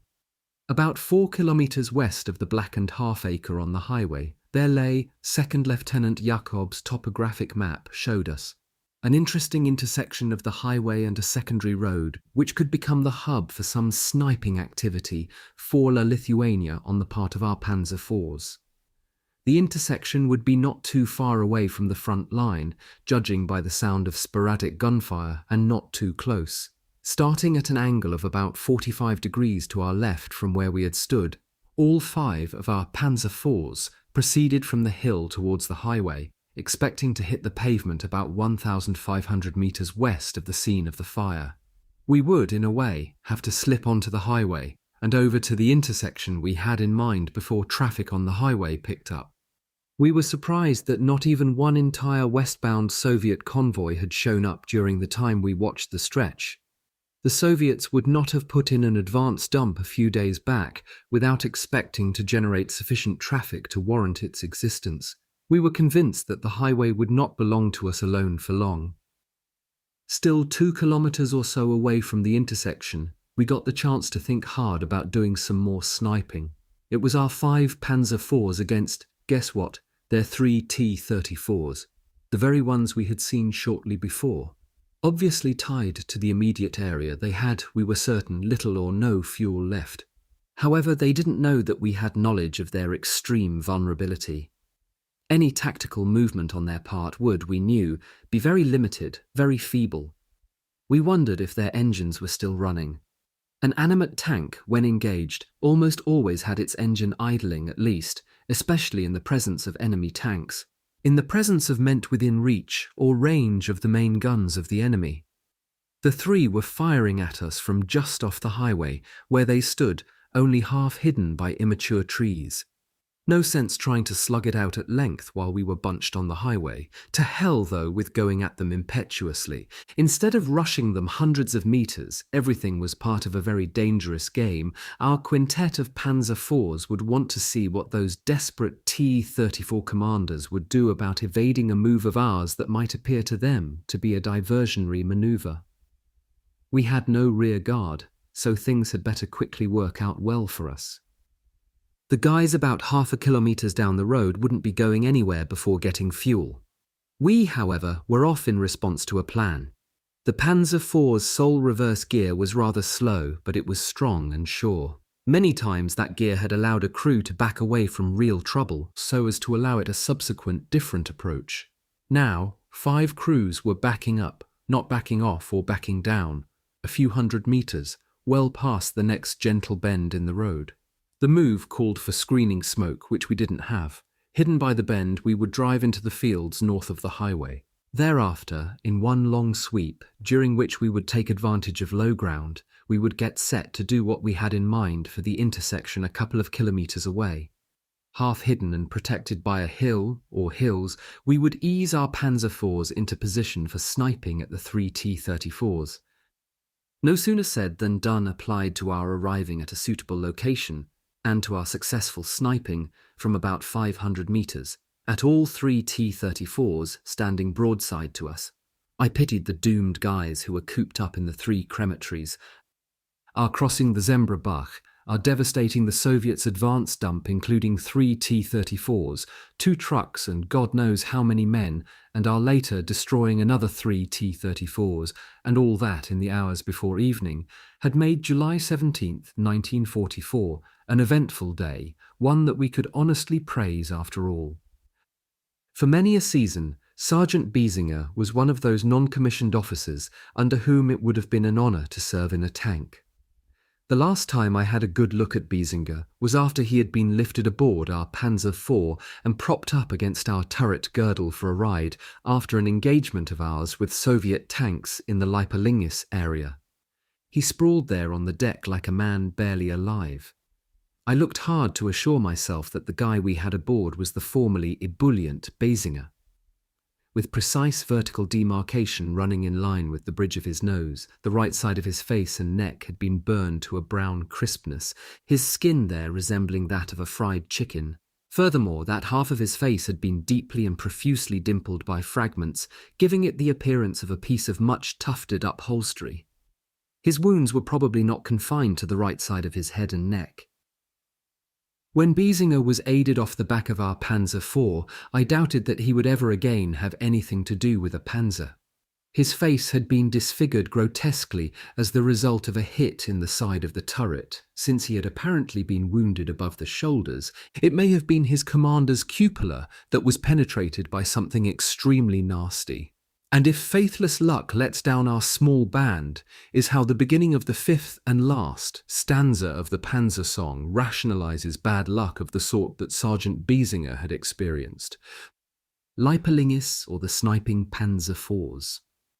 Through the years, whenever I have been reminded of the mutilated face of Sergeant Biesinger, I have thought of the words of Samuel Johnson, 1709 to 1791. There, but for the grace of God, go I. Let me tell you why I have once again, quoted Dr. Johnson. In rural Lithuania, tank warfare had, from our point of view, turned out to be largely a matter of our having to fight T-34s as if they were hedge-concealed snipers. Second Lieutenant Jakob was good at using his service binoculars. Often, having spotted a target, he would give me an approximate target, at the same time placing one hand on either my left or right shoulder, depending on which direction he would want me to traverse the turret. Once I had the Soviet tank in my gun sight properly, I would let loose a 7.5 centimeter armor-piercing shell or two. Our success with that spy-and-shoot technique was not great, although we did account for one slowly snooping T-34, knocked out at about 400 meters in broad daylight. After that sort of shooting, it was usually relocation, with Second Lieutenant Jakob scanning intently all the while. We were lucky that our crew commander, as an officer, carried binoculars. He also had a topographic map of the area, the very thing I wish I had today, as I write of our Lithuanian exploits. We, with our tanks, were, once again, it was July 20th, 1944, the day of the attempt on Adolf's life, in the process of relocating so as not to present a stationary target. With only extensive fields of ripening grain on both sides of the country road we drove on, we did not have the best of cover, far from it. However, we were trying to take advantage of the rolling terrain, and would drive up the side of a hill far enough to be able to study, by means of the binoculars and the gun sight, what lay beyond its crest. If things looked Korosh, Russian for fine, we would carefully proceed. The T-34s were playing hide-and-seek with us, just as each Panzer IV was with them. One could at any time expect to be fired at by a well-hidden sniping tank, although I was inclined to believe that at least one Soviet anti-tank gun was in the vicinity of the road. Something damned inconspicuous just about wiped out our Panzer IV there. Looking through my 2.4 power sight mounted 40 centimeters directly to the left of the axis of the gun barrel, I could observe within a generous entire angular expanse whatever lay in line with the barrel, which was at 12 o'clock, that I was doing when, lightning fast, a horizontal jet of large white sparks whisked noiselessly from right to left across the middle of my field of view. Like a stream of molten metal it looked, blown by an invisible, oversized acetylene torch momentarily cutting steel. Something wicked had at least nicked us, and we were forced to move away fast before we received another taste of this medicine. Only one way to go, over the top of the hill. Possibly the sniper couldn't see us there. We had to assess the damage to our Panzer IV. Well ahead of the mantlet, at an angle of about 90 degrees, the bottom of our gun barrel had been gouged by an armor-piercing shell. Had it struck about 4 centimeters higher, the shell would undoubtedly have severed the barrel. However, the missile had, apparently touching the bore, taken a perfectly curved bite out of the steel. Clearly, our gun barrel had been dealt a blow by a missile from something in the order of our own 7.5 centimeter gun, possibly a Soviet 8.5 centimeter tank cannon. Still, our enemy's modus operandi smelled of anti-tank gun in that they had remained hidden so much better than the average tank in action. Be that as it may, had the Soviets managed to hit our Panzer IV 2.5 meters. Farther back, given the opportunity for a subsequent shot, they very likely would have penetrated our turret dead center, so to speak. I would not be writing this account. If our turret had been perforated, I would at the very least likely have immediately acquired a ghastly appearance akin to what Sergeant Biesinger had suffered no more than 2 days earlier. So, you see, it is because of our having been spared, on the day on which our Panzer IV was struck in the gun barrel, that I, before I continue my story, again quote Samuel Johnson. There, but for the grace of God, as I back to our Panzer IV with the 5 of us inside it, facing downhill on the country road amid the grain fields, but drawing no more fire. We knew that our main gun was useless, except, possibly, that we could use it to scare shit out of some T-34 crew members by laying it in their direction. Definitely a suicidal undertaking. Perhaps we could look for suspicious vegetation and spray it with an MG-34 or two, hoping that a Soviet anti-tank gun crew would be in there somewhere to get their hides holed. We could, if we were insane, go to 3 o'clock and back up the hill towards the crest behind us, looking for Soviets that might have just come out from behind their camouflage, and hose them down with the coaxial MG-34. We had to banish all such wild thoughts from our minds. We had to think and act rationally. We had to see what our pals were doing. Above all, we had to find out where they were relative to our position. We needed their help before we could move or do anything at all. For us, radio silence was not mandatory.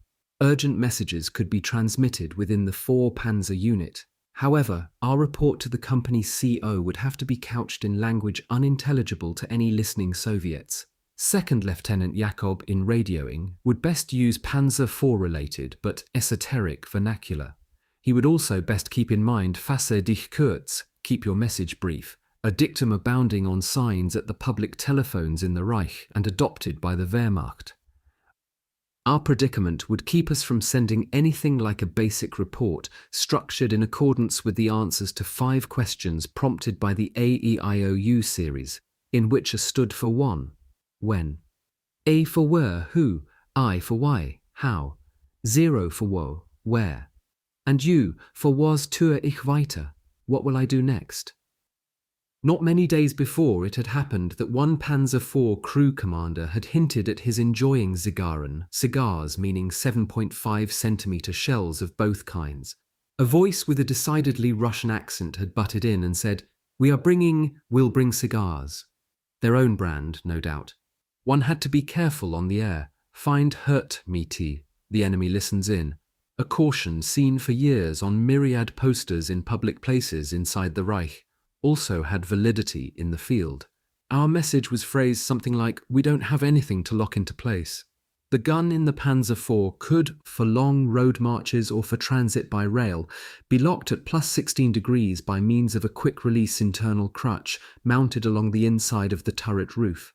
Our call to the company CO, which he promptly answered with understood, was the first of several messages back and forth, none of them unimportant. The crew commanders were pros. They deduced what our needs were. They also knew where danger lurked nearby because Second Lieutenant Jakob had provided them with the approximate bearing from our Panzer IV to the Soviets, who had deeply creased our gun barrel. He had based that figure on the direction of the rounded groove across the bottom of the barrel, and on his topographic map. The commander of one of our Panzer IVs, some 250 meters behind us, let it be known that he would use the road to venture our way with extreme caution.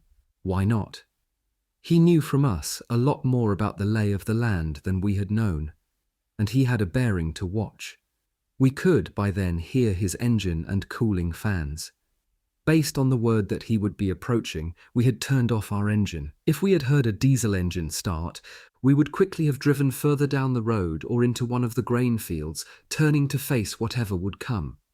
Presently, one shot, not from somewhere to our right, more or less, but from behind us. It turned out that the Panzer IV commander there, he was perhaps the most experienced of the 4, including ours in the area, had literally stuck his neck out just prior to driving close to the top of the hill before the one on whose downgrade side we still waited. As a matter of fact, he, acting as a sort of periscope, had, with his black cap off, practically stood on the top of the turret of his Panzer IV to get a good view, mainly to his right, without exposing 1 millimeter of his turret above the hilltop. Then the gunner, virtually on target after getting, with the driver's help, the muzzle of his 7.5 clear of the crest and the adjacent grain, had fired fast and unerringly, so Second Lieutenant Jakob could claim an assist. His directions had resulted in one T-34 being cracked as a nut or a volt. About 200 meters away, at the far side of our large grain field, in a clump of trees of pyramidal shape, that's where the well-camouflaged T-34 had caught an AP shell.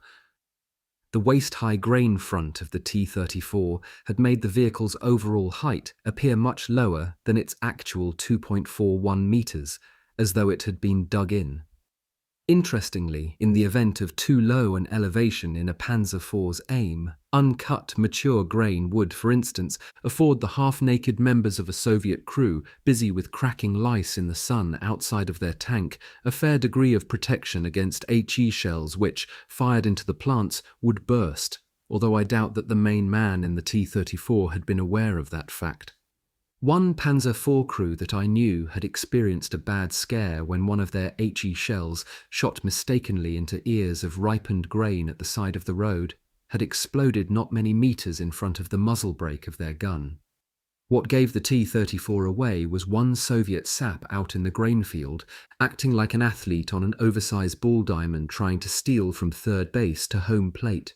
Before he had time to finish his run, home base was ablaze. He was likely the only one of his crew to survive, and he must have run in the Lithuanian fields for a good while.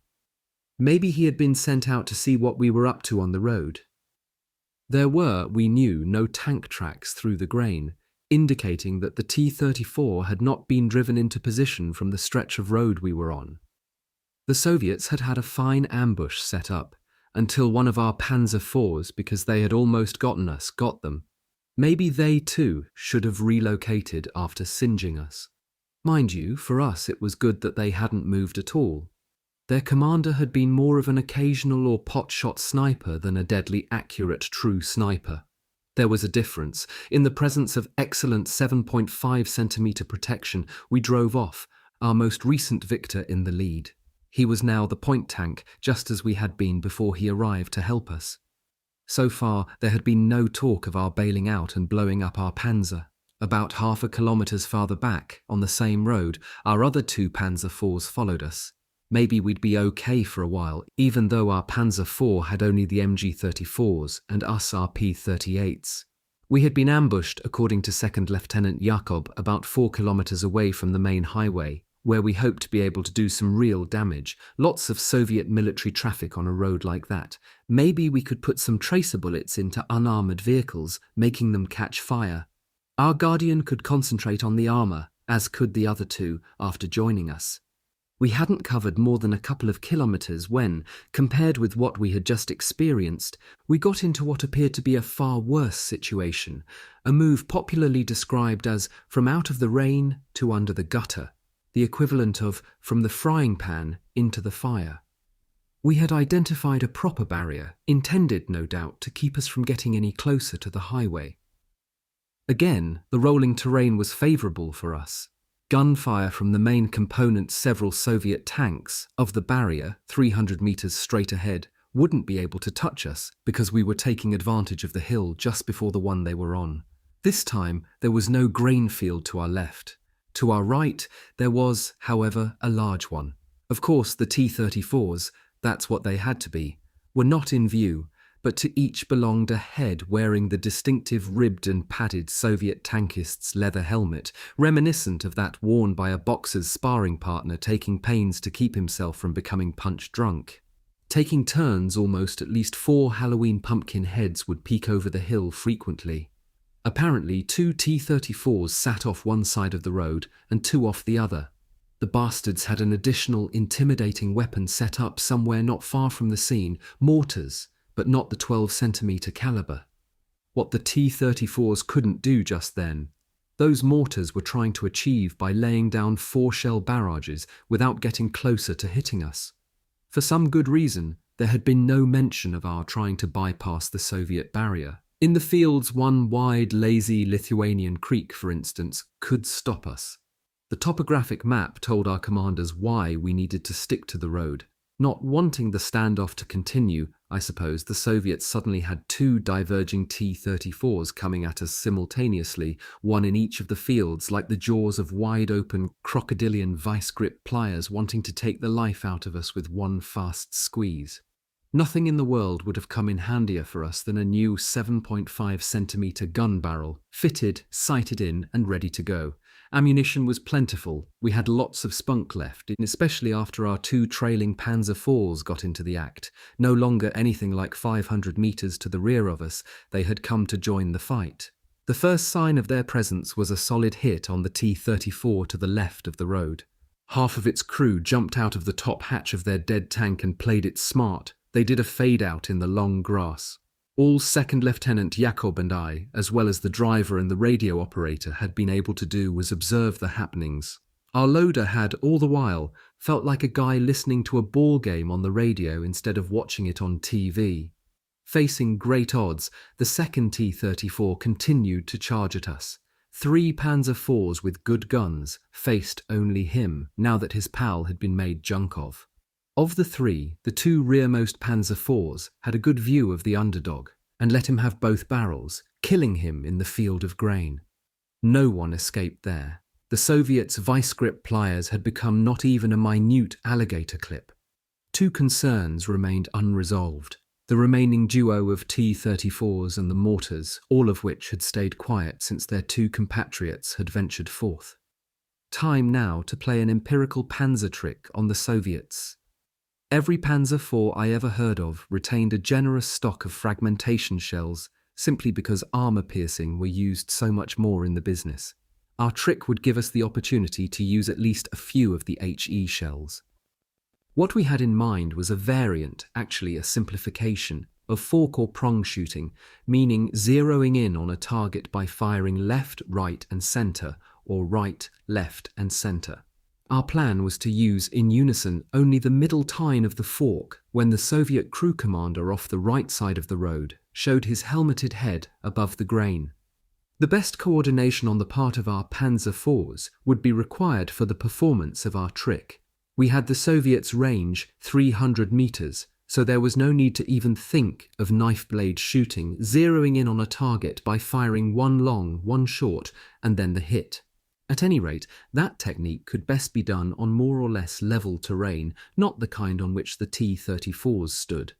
It would be a matter of getting our HE shells to fly unobstructed above most of the grain on the hillside facing us and to explode among the stalks and ears just ahead of the T-34 commander's face.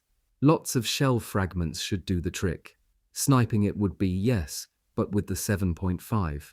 Our expert gunners were, I knew, up to the job.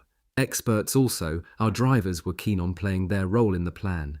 Each of them, directed by his gunner, would, after leather helmet, having had another look-see, had ducked, use his Panzer IV's crawler gear, lowest gear, or first gear to inch, without undue engine howl, upgrade to a point from which the gunner could definitely see, I repeat see, that the muzzle of his aimed gun was unobstructed and well above the crest just ahead of him. The gunner, more than anyone else in his Panzer IV, would have to observe the words immer so viel, so weit wie notwendig, und nie mehr weiter als genug, always as much as far as necessary, and never more further than enough, a maxim imparted to me, by the way, by Second Lieutenant Jakob on some such occasion during the time I was his gunner in Lithuania. We in our wounded Panzer IV might get in on the action with our MG-34s if some of the T-34 crew wanted to exit from the top hatch. A T-34 had no side hatches in its turret. A couple of the crew, at least, simply had to use the hatch at the top of the turret. If they wanted to escape after being hit, that is where they would show up, moving fast, like a couple of cottontail barely ahead of a bloodthirsty ferret at the tight mouth of a burrow.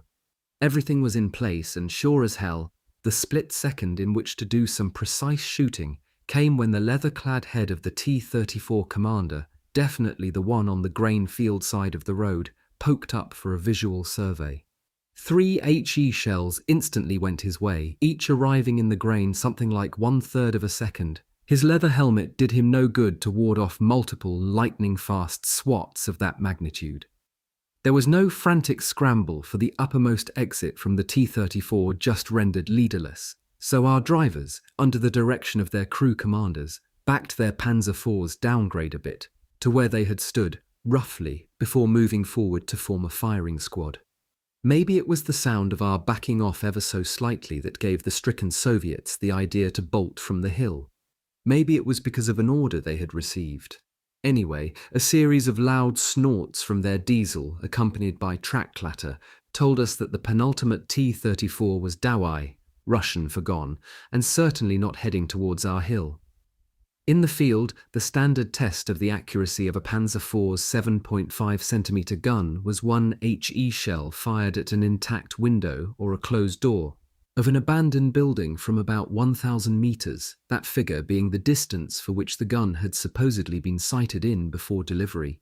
Convinced that his gun was sighted in according to specification, a good gunner might want to refine his shooting. He could, for instance, calculate by means of mental arithmetic that to hit the Soviet's head at 300 meters, he would have to hold 28 centimeters, or 1.5 times the width of that head with helmet to the left. Here, however, it had been a matter of hitting the grain at the exact elevation, not the man's head directly. Besides, in this case, being a bit off-center horizontally would result in better dispersion, a far greater number of fragments in the target. Probably because he had become demoralized by the demise of his two buddies out in no man's land, and, perhaps more so, by the killing of his close neighbor, the last T-34 blew stinkingly accelerated away from behind the hill, beating it towards the mortars. He probably took with him a new one for his commissar, a story about a new curved barrel cannon in the Panzer IV. The discussion of Panzer IV ammunition supply arose. We, of course, were the ones with the most of both kinds of shells. Transfer of ammunition would be feasible if the mortars continued to be quiet. We undertook the job, not bothered by the two smoky next-door T-34s, and gave away our shells through our loader's hatch. Our commanders had two Panzer IVs at a time maintain watch while a third got its share of our shells. We also handed over all our 7.9 2x57 machine gun belts. Our Panzer IV had been degraded. It had become a defenseless, exhausted munitions carrier. Our company's CO wanted to get close to the highway, the aim of his mission. Fuel was, apparently, no problem. Next, and we had felt it coming, came the company CO's order for us to use the 1 kilogram demolition charge on our Panzer IV and to report to our unit somewhere to the west as soon as possible. We were to wait until the 3 other Panzer IVs were well down the road before performing our sad chore. So, it came to pass. Pulling the fuse of the charge made me think of Suceava. There it had been a jammed turret and hence a disabled 7.5. Here it was the gouge in the bottom of the gun barrel. There, too, I had to do the blowing up of an otherwise perfectly good Panzer IV. The job could break the heart of a gunner, even if he had to do it no more than once in his career as a panzerman. Not about to go for a stroll down the road, Second Lieutenant Jakob and I, with the others following us at relatively long intervals because of the mortars, ran into the grain field to our right. We were used to surprises, but what we damned nearly got ourselves into only a few meters off the side of the road was about a dozen piles of human shit, sun-simmered and fly-infested. For me, those shit piles have remained a kind of minor mystery compared, for instance, with the major mystery of the dead Red Army soldier in the Suceava brewery. Although there were no telltale scrapes on the surface of the road, or near the road, maybe the 4 T-34s had, much earlier, stopped at the place we had just left, but had decided to go back one hill after doing all their dumping. Getting our guys past the crap piles was like guiding them through a minefield. Speaking of mines, that was one bad item that we hadn't encountered while in our Panzer IV on the road, and that we didn't need now that we were on foot. The mortars had become active, blazing away at the field that we hadn't yet cleared out of. Any movement of persons through unreaped grain is conspicuous, even if those moving through it are close to the ground. We were fairly low, believe me. Creeping along, I found Second Lieutenant Jakob's officer's pistol, which, unlike his binoculars, was a personal belonging of his, lying where he had crept. Jakob never gave a guy a hard time, and it was a real pleasure for me to be able to hand him his 7.65mm Pride and Joy. Despite the fact that the mortars tossed many a shell into that large grain field, we all made it out of there.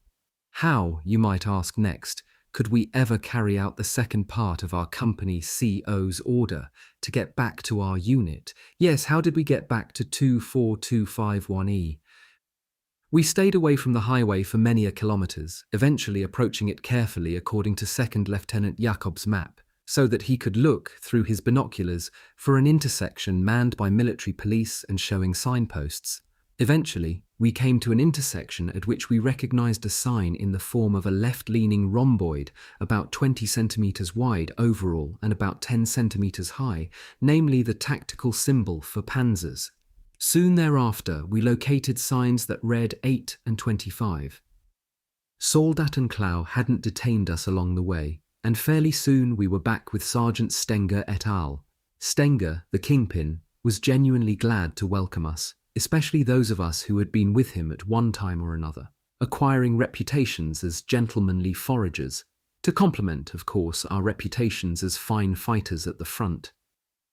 Indeed, after living through the intense series of engagements shown in my tank battles log, all of us needed a good steward to help us recuperate. Because the word Soldatenklau, familiar to many German veterans of World War II, recurs in this work, the reader should be aware of its denotation. Soldaten, the first part of Soldatenklau, means soldiers, a German slang expression. The second part, Klau, short for klauen, means in English slang to hook or to steal or seize by stealth. Therefore, Soldatenklau translates into hookers of soldiers or seizers of soldiers. The English expression pressgang comes close to being the equivalent of Soldatenklau. The Random House College Dictionary defines pressgang as follows: a body of men under the command of an officer, formerly employed to impress other men for service, especially in the Navy or Army. Of course, whereas So and Datenklau targeted soldiers, a pressgang targeted civilians. Chapter 9. In the Land of the Lithuanians, Panzer Men Away from the Front. In Lithuania, any Panzer soldier belonging to 24251E who had lost his Panzer IV and lived to tell the tale, but couldn't head for the home barracks because the remainder of the unit continued to operate, was bound to become a member of Sergeant Stenger's usually squad-size body of foragers. Like so many members of Panzer Regiment 25, Stenger was a Bavarian, and, like so many non-commissioned officers in that regiment, he was a 12-point buck, a man who had signed up for 12 years of service in the Heer. Sergeant Stenger wore the black Panzer duds, but no one, I think, had ever seen him inside a tank.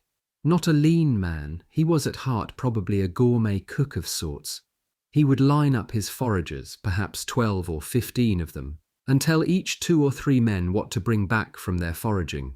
For instance, he would say, not order, "You 3 go and fetch carrots." Foraging under the sponsorship of Sergeant Stenger didn't mean that we were out of touch with our regiment. We received our regular rations, meagre as they were, and canteen goods, as well as uniforms or parts thereof as required. Foraging meant supplementing our diet. Foraging meant getting extra eatables. Stenger was known to have some ideas about aesthetics. One day he had a few of us build a latrine next to a wood farm shed that stood at the top of a small hill. Knowing that Stenger would object to our layout of the latrine, we dug a 2-meter-long trench and purposely put the rail into place in such a way that anyone using the facility would have to face the wall of the shed. Making his inspection of the job, Stenger quickly spotted the ass-backwardness of the whole thing. He lectured us at length about how beautiful a landscape could be viewed from the hill, whereupon we moved the perch to the other side of the pit, and things were fine, just fine. Kunish's quest for Maslov. A fellow by the name of Kunish, pronounced Kunish, and I, both of us at the time Sergeant Stenger's men, were out to scrounge Maslov, Russian for butter, oil, lard or the like, from neighbouring farms in southern Lithuania. Let me tell you a bit about Kunish before I relate the deplorable episode at the Lithuanian farm at which we had just arrived. Along with his other decorations, Kunish wore the medal for the Winter Campaign in Russia, 1941 to 1942, nicknamed Frozen Meat Medal. The ribbon was as red, basically, as the Krasny, red, of the Red Army, into whose face Kunish and others like him had been spitting since at least that cruel winter about 21 years earlier. Sad-eyed and balding early, Kunish seemed not to know the meaning of fear. Kunish had been down and up a lot of the lines of the Eastern Front and had lived through the tides of tank battles. He was the longest-serving lance corporal I ever got to know personally. Actually, Kunish had been a front-line soldier far too long and had, in the process, become handier with his drawn P-38 than with the driver's controls of a Panzer IV, at which he was damned good. He had, to quite some extent, become brutal. Ruthless he could be, moreover. I never saw Kunish smile, not even on the day he came to be in possession of an entire set of silverware for 6. I'll tell you about him and that silverware, but first allow me to get back to that particular farm in Lithuania. In the land of so many wooden structures, such as dams and all sorts of buildings, we came upon, after we had walked through an opening in a wood fence surrounding a wooden house, a wooden bench with a little girl, perhaps 8 years old, seated on it. The blue-eyed child, her fair hair done up in 2 braids, held on her lap an open German-language primer. Obviously the kid had been put there by the farm's folk as a token of their goodwill. No one else was in sight. Wanting to get right down to the business of foraging, Kunish asked to see the head of the household. Papa appeared outside the house, showing his friendly disposition towards us. Kunish, however, having inquired about the availability of bacon, perhaps the most common form of pork in those parts, became increasingly insistent.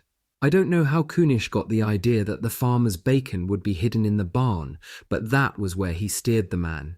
Damn it, I could hardly believe what happened next. Kunish drew his P-38 and threatened to shoot the farmer if he would not let him have some bacon immediately. What Kunish did is called putting a pistol to the man's chest, a bad move. Fearing for his life, the farmer came across with a basketball-sized smoked ham, which he poured out hurriedly from under the hay in the mow. Never before did I see such rough treatment of a friendly civilian, and never again. I was ready to draw my P-38 to bring Kunish to his senses. However, the man was in a rage and might well have killed the farmer and me. Sure, Kunish got the Maslov he thought he had to have so badly, but at what price? I wouldn't be surprised if that Lithuanian farmer and his family, including his little daughter, became partisans that very day, just because of Kunish. Taking his function as a forager far too seriously, Kunish had violated the forager's unwritten code of conduct, which stated, in a nutshell, that the forager must never use force, or even threaten to use force, while foraging, and that the forager must never deprive any locals of their sustenance. Kunish's silverware. The silverware, a heavy made-to-last for generations, full set for 6, resplendent in its matte black box, damned nearly big enough to stow an MG-34, had somehow come into the custody of Kunish in Lithuania not long after the Maslov incident. As often as he could, Kunish would check his black case, at the same time probably trying to figure out how to keep it from falling into the hands of others of his kind. However, there were no others of his type at 24251E. The German soldier, even when serving with a mechanized unit, was not one to lug booty about with him. Besides, having alleged souvenirs in one's possession was prohibited. In more ways than one, Kunish departed from the norm. That's why I write so much about him after all these years. Carrying the black case and its contents, Kunish reminded me of a cagey old mutt with a prize bone in its mouth, but no secure and secret place in which to stash that bone. Naturally, the guys would have their fun with Kunish about the silverware. Some suggested that he present it to a Lithuanian dame who would appreciate some glitter in her days of drabness. Others suggested a consolidation of sorts, a melting of the silver without the knife blades. Kunish was opposed to any nonsense they suggested. He wanted the silverware intact, as a set, in its box. The other guys were far too smart to covet anything as bulky as that set of silverware. We always had to travel light. A good 4 months earlier at Suceava in northeastern Romania, a guy by the name of Moser had for a short while been inseparable from a keg of beer he had liberated from a small brewery. Eventually, Moser abandoned the keg. Most guys were, they jokingly stated, better off looking for women, each weighing, say, 100 kilograms to fondle rather than polishing silverware. Kunish himself noticed as he went along that the black case was awkward to transport and stash. Chucking the fine matte case, he bundled the silverware according to items. All the large knives in one bundle, the small knives in another, and so forth. Even rolling and tying his goodies into pieces of fabric did Kunish's nerves no good. With many stashes for the bundles of silverware to look after, he behaved like a squirrel during prime nut-gathering time in late, right after he had gotten hold of the silverware. Kunish was, I know, tempted to play the contrabandist eventually. However, his black case wouldn't have fitted into the external stowage bin at the rear of the Panzer IV turret. Later, just one of those bundles smuggled into his cramped driver's compartment could, for instance, have become wedged behind the clutch pedal, preventing the clutch from functioning and disabling the vehicle. Inevitably, Kunish's fortune in silver began to dwindle. The bundles became fewer, perhaps by 1 bundle daily. In the end, Kunish had kept only one item, a hellish big silver soup spoon, neatly swathed and tucked away in the big breast pocket of his tunic, a different kind of black case for his spoon, next to his beloved P-38. Because it did take the place of knife and fork, a soup spoon was called universal spoon. There was also the non-issue galvanized universal pail used for washing, doing laundry and so forth, hanging from the back of the Panzer IV's hull. The German soldiers' appreciation of the spoon as the most essential eating utensil was insincerely expressed by Jesus sprach zu seinen Jüngern, wer keinen Löffel hat, der fresse mit den Fingern. Jesus to his apostles did speak, whosoever hath no spoon shall with his fingers feed. Since Kunish's big spoon was much longer than it had to be to allow him to scrape the bottom of the inside of his mess tin with it, he probably eventually chopped the engraved handle to about 2/3 of its original length, making the spoon much more pocket-stashable. The use of an item by a soldier usually resulted in the speedy and fair evaluation of it. Often a modification was required, or more than one.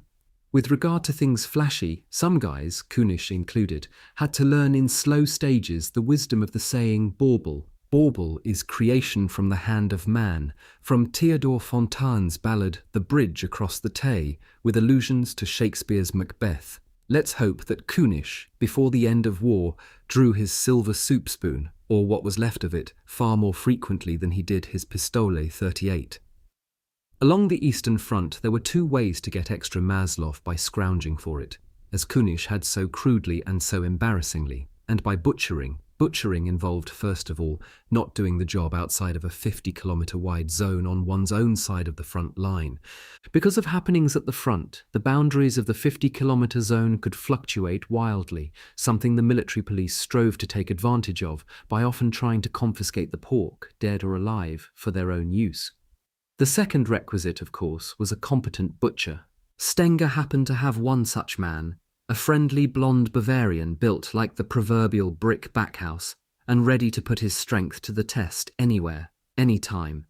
I wouldn't say the man had a strong back and a weak mind, but what I saw at the beginning of one butchering job he had undertaken made me realize how a man could get carried away by the work he loved to do. Bending his knees, our pal, in the presence of about 10 men, got the left side of his body down low, close to the front half of the pig, and put his left arm around the animal's neck, like a true friend. Unable to run away, the pig stood still, more or less, whereupon our butcher's right hand, with his own P38 in it, came into play. One 9mm bullet, and the pig was ready to be worked on. So, it appeared, was our pig killer. He had, in adopting a good, solid, low stance, placed his left foot below the swine's head and caught the slowed-down full-metal jacket bullet in his foot. Off came his left boot and sock. There was the shiny slug sticking literally between the big toe and the toe next to it. Not much blood, no fracture, pure luck. Lots of fresh pork for the pots after the medic's meat inspection. Having a sample of the meat inspected by the medic was actually the third requisite for field butchering pigs. No one was happier about the fortunate outcome of the incident than Sergeant Stenger, for he and we needed the blonde boy's expertise for butchering pigs in Lithuania. The Schwimmwagen Group, Southern Lithuania, was ideal Schwimmwagen, amphibious Volkswagen country. Temporarily, our company operated one such vehicle, Geerbt, inherited. The boys never got to try it out. One or two of the officers and a few senior non-commissioned officers would play with it by the hour, on a steep banked O-end. Z. With egg hand grenades thrown well away from their tub, they tried fishing. However, their catch, a few stunned carp, was no good. No one even suggested taking such coarse fish to Sergeant Stenger's kitchen. Willi Scherb so impressed me as a character that I remember his first name. He was a bantam, stocky and quarrelsome. Like Kunish, Willi had been at the Eastern Front for a relatively long time. All of it, as far as I could tell, as a tank driver.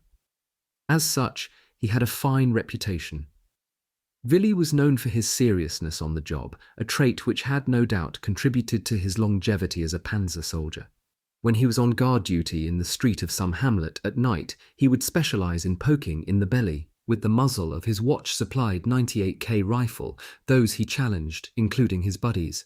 If his demand, password, was not answered immediately, Willi would get tougher with hands up and the like.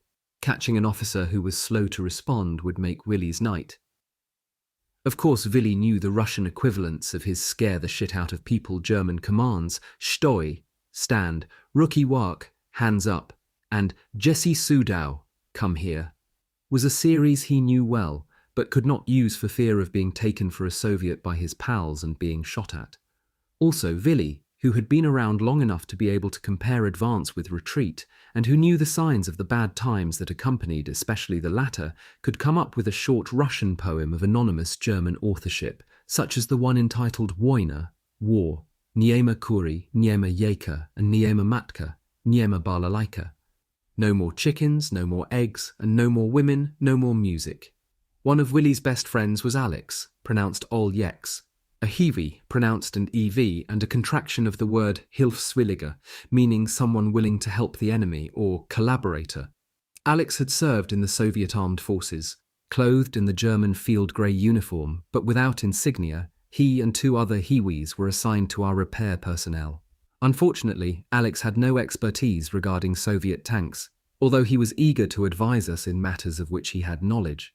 Often Big Alex, 2 of our 3 Hiwis were named Alex. The younger one, smaller than Willi's buddy, was known as Malyenki, small Alex, would accompany Willi on a 2-hour watch late in the evening.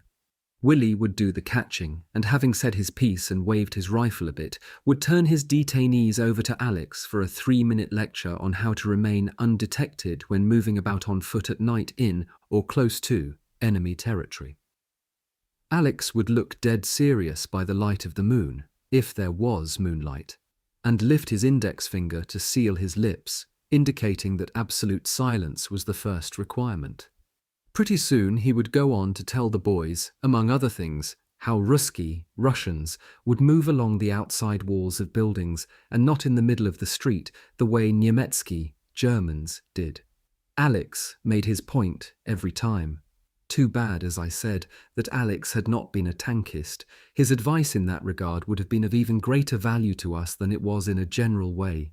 For one thing, I would have asked him what a T-3476 or a T-3485 carried in the way of fragmentation shells. I never saw either model of tank use them.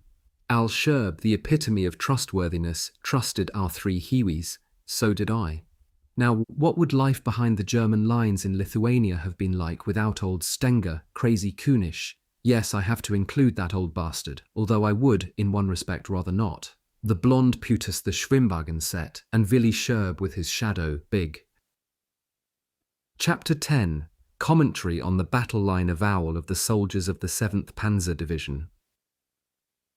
Distributed relatively late in the Second World War, certainly following the attempted assassination of Adolf, the Supreme Commander, the paybook-size loose sheet summarizes the ideal battle line mentality officially demanded of members of a panzer division. The wording of this avowal can of course be viewed as nothing more than a division commander's glorious pep talk, an exhortation put into the mouth, so to speak, of each of his men.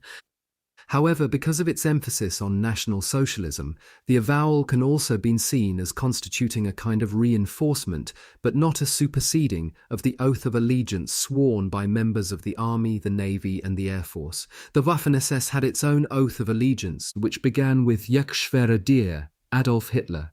I swear to you, Adolf Hitler. The informal dir was meant to emphasize the strong bond between the SS men and the Führer. On July 21, 1944, the traditional military salute of most of the armed forces, I say most because the Waffen-SS already was the exception, was replaced by the Nazi salute, which consisted of lifting one's right arm as for the military salute and holding one's fingertips at the height of the crown of one's head instead of having them touch one's right temple.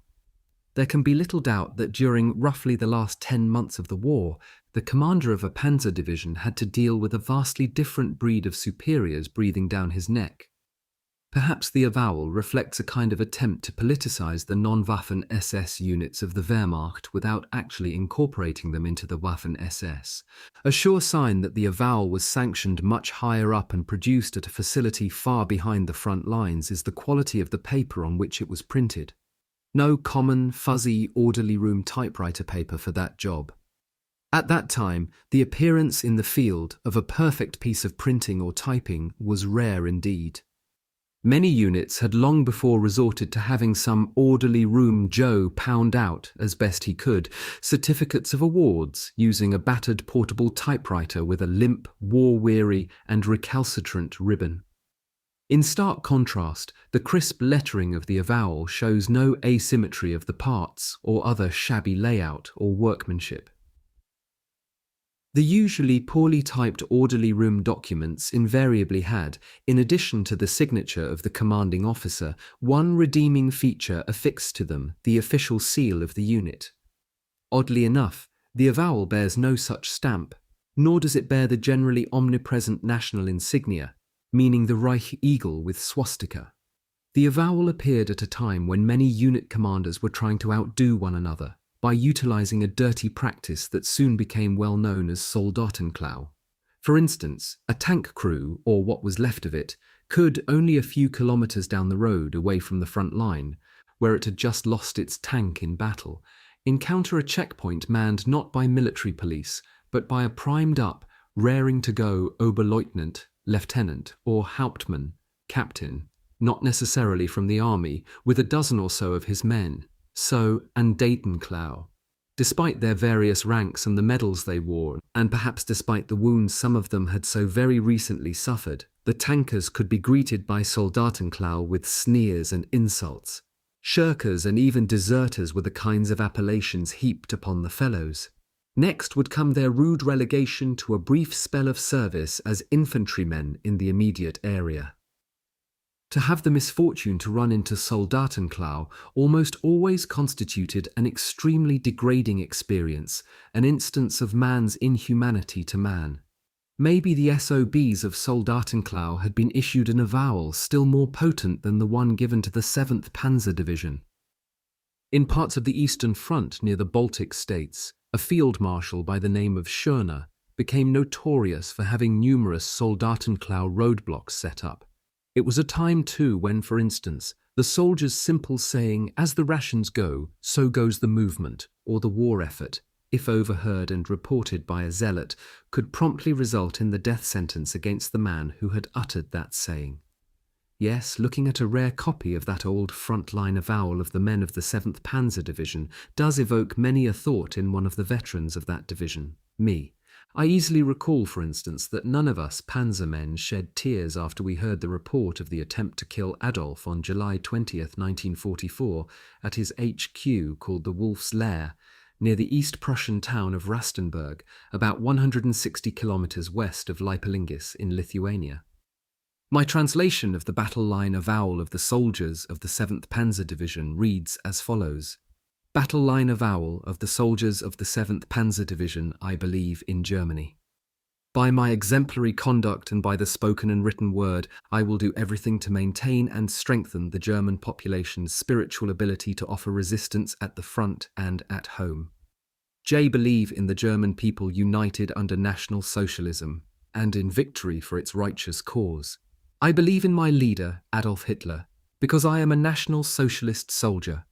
I am determined to devote, during the course of the present decisive battle for the life of my people, all of my energy, my blood and my life, and to fight fanatically and with unflinching tenacity for every foot of German soil. Never will I desert my comrades, never will I forsake my weapons which my homeland has forged for me under the greatest sacrifices, never will I yield my tank, my vehicle or other war material. If an order requires that weapons or other materials of war have to be left behind, I will ensure that nothing falls into enemy hands without having been destroyed. I acknowledge that I belong to the battle line comradeship of my division. Chapter 11. Narrations associated with Panzer men and East Prussia. Having fought and then foraged in Lithuania in the summer of 1944, the men of 24251E later that season moved perforce to the southeastern part of adjacent East Prussia, a German province which had remained largely untouched by the Soviets in their 1944 summer offensive. In East Prussia, during the remainder of that summer, we did not much more than perform physical exercises and report to Sergeant Stenger. Soldatenklau temporarily made life damned miserable for us in East Prussia in the fall of 1944. an experience that contributed, for me at least, to an already multifaceted collection of memories associated with the area. To the west of East Prussia lay West Prussia, where some of our men, by then re-equipped with a Memoir, would become involved in engagements with the Soviets right after January 12, 1945. Our medic was an asshole. One day in the latter part of the summer of 1944, another guy and I were in the orchard of an East Prussian farm orchard with many beehives in it. One goddamned bee stung me in the lower eyelid. Off I went to the medic, who took an eyedropper full of grasshopper juice-coloured eye drops. I recall that the name of the medicine was Targasan, and squeezing the bulb of the eyedropper caused a trickle of brown to go down my right cheek and onto the front of my relatively new green summer weight uniform jacket, leaving a stain that couldn't be removed. Really not that much of an incident to relate, except that it showed that our medic didn't much care about the men he was supposed to help. There's far worse to tell about the man. In East Prussia, some of the guys would get in solid with female refugees, resulting in a fucking frenzy at night. Next morning there was cock inspection conducted by our medic. Any redness of the knob, of the foreskin, or of one's entire penis was considered proof that this fellow had had sexual intercourse recently. There were severe penalties for self-mutilation, which included venereal diseases. Practically every one of the men the medic was prepared to testify at every short-arm inspection had been sexually active not more than a few minutes ago. Only once did I hear a fellow in our company object to being called a fucker because his Genuswurzel, pleasure root or pleasure tuber, happened to be a bit red at an inspection. Quack was the man's name, and I believe he hailed from Trier on the Moselle River. Quack had guts, and he got away with telling the sergeant major, in the presence of a line-up in the hallway of the men's billet, that the non-commissioned officers and the officers of the unit were as much fornicators as the men, and that our superiors, too, had their ladies among the refugees. I knew that Quack was right about non-commissioned officers, and even the company CO getting lots of screwing. Sergeant Major Fettketer on one occasion ordered me to escort, to the nearest railroad station, 2 20-year-old lookers that he and his boss had dallied with the night before. For an hour or so, those 2 girls and I travelled together in a boxcar. One asked me, "Have you ever been in love?" Maybe she meant that she thought she had been, or still was, in love with either the sergeant major or the company CO after the one-night stand. I can tell you that almost any guy in our unit, had he been escorting those 2 girls, would have tried damned hard to get both of them in love with him quickly, right there in the rattling, rolling boxcar. Quack was a righteous fellow who, for his age, had received a fairly formal education before getting into panzers. He was just the opposite of the medic, who was the damnedest yes-man the company ever had in my time. It wasn't only his sloppiness with the Targasan while dealing with a man's bee sting, or his dishonesty as an infallible detector of dick chafe that branded our medic as unpopular. He alienated himself from the men to an even greater degree when, later on, in the fall of 1944, Soldatenklau made us carry tree trunks that were being used in the building of East Prussian bunkers. Any old East Prussian head forester would have shed tears at the sight of his straight, tall pines, each a minimum of about 40 centimetres in diameter at the base of the trunk, being felled and debranched. But he couldn't have wept more in a way than we men of 24251E did regarding our plight. Certainly, carrying tree trunks of various lengths in East Prussia was the hardest physical work I have ever performed. I was 19 years old at the time. It was a good thing that old Stenger had seen to it that we were in reasonably good shape physically before Soldatenklau laid its hands on us. How did all that slavery affect the medic? He touched not one of those hundreds of large logs. He hung around, letting everyone know that he was the medic, and that in case he had to ply his trade, his hands had to be clean. Well, he wouldn't have had any treatment for a badly injured back. That's about what some of the labouring men and non-commissioned officers could have gotten because of their Herculean task. I would rather have seen a chaplain standing there in place of the medic, watching the slave labour. Most unusual, by the way, was that the slave-driving officers of Soldatenklau let the medic get away with his act. There wasn't a man in the company who would have helped that medic out of any kind of trouble with the Soviets. His name was shit everywhere. Pleasant memories of a somewhat earlier East Prussia. The Gulag-like Soldatenklau logging operation cannot have been located more than about 35 kilometers northeast of Lich, a town in the southeastern corner of East Prussia. About 1.5 years earlier, at the beginning of 1943, I had received a couple of months of tank driver training at the Army Tank Driving School at Lich. Peaceful, snow-covered fields and little-used roads through forests had made for delightful driving, despite the fact that our driving school tank without its turret was open at the top. There were, in 1943, other pleasant aspects to the Lich area. In one village, the time had come to change drivers. We pulled up diagonally, facing a white picket fence. The man who took over the controls there was flustered, and wanting to back up, ran the right front corner of the steel tub into the fence. The owner of the neat little place to which the fence belonged was a very kind, forgiving old gentleman who invited all of us, our instructor and his 4 trainees, in for a chat and tea. He served us one huge loaf of white bread and plenty of butter with it. He knew what young fellows could put away, especially when they were exposed to winter weather.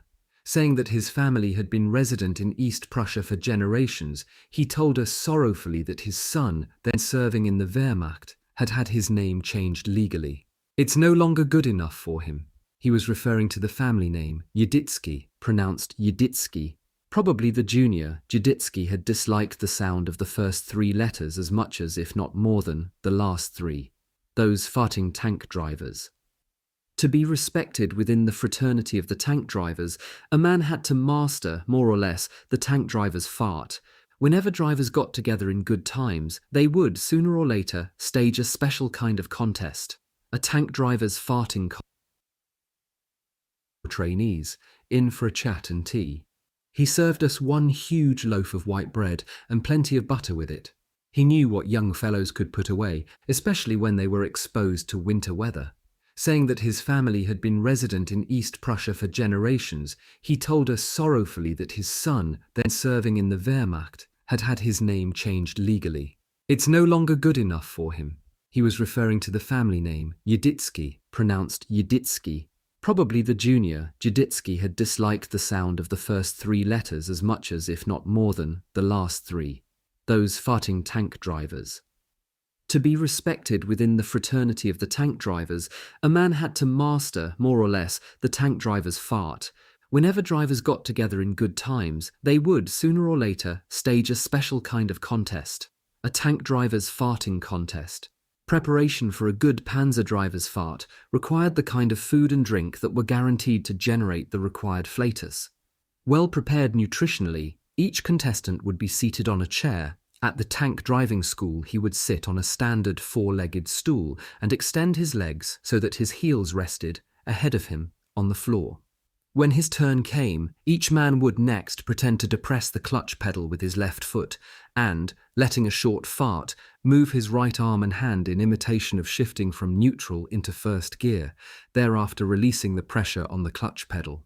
Without, and this was one of the strict rules, waiting, he would, after using his right foot to press his imaginary gas pedal for the imaginary acceleration of his imaginary training, Panzer WWII, repeat his D-clutch fart shift clutch series in going from first gear to second gear and so forth, his aim being to go into 5th gear without, another rule, missing a fart or a motion.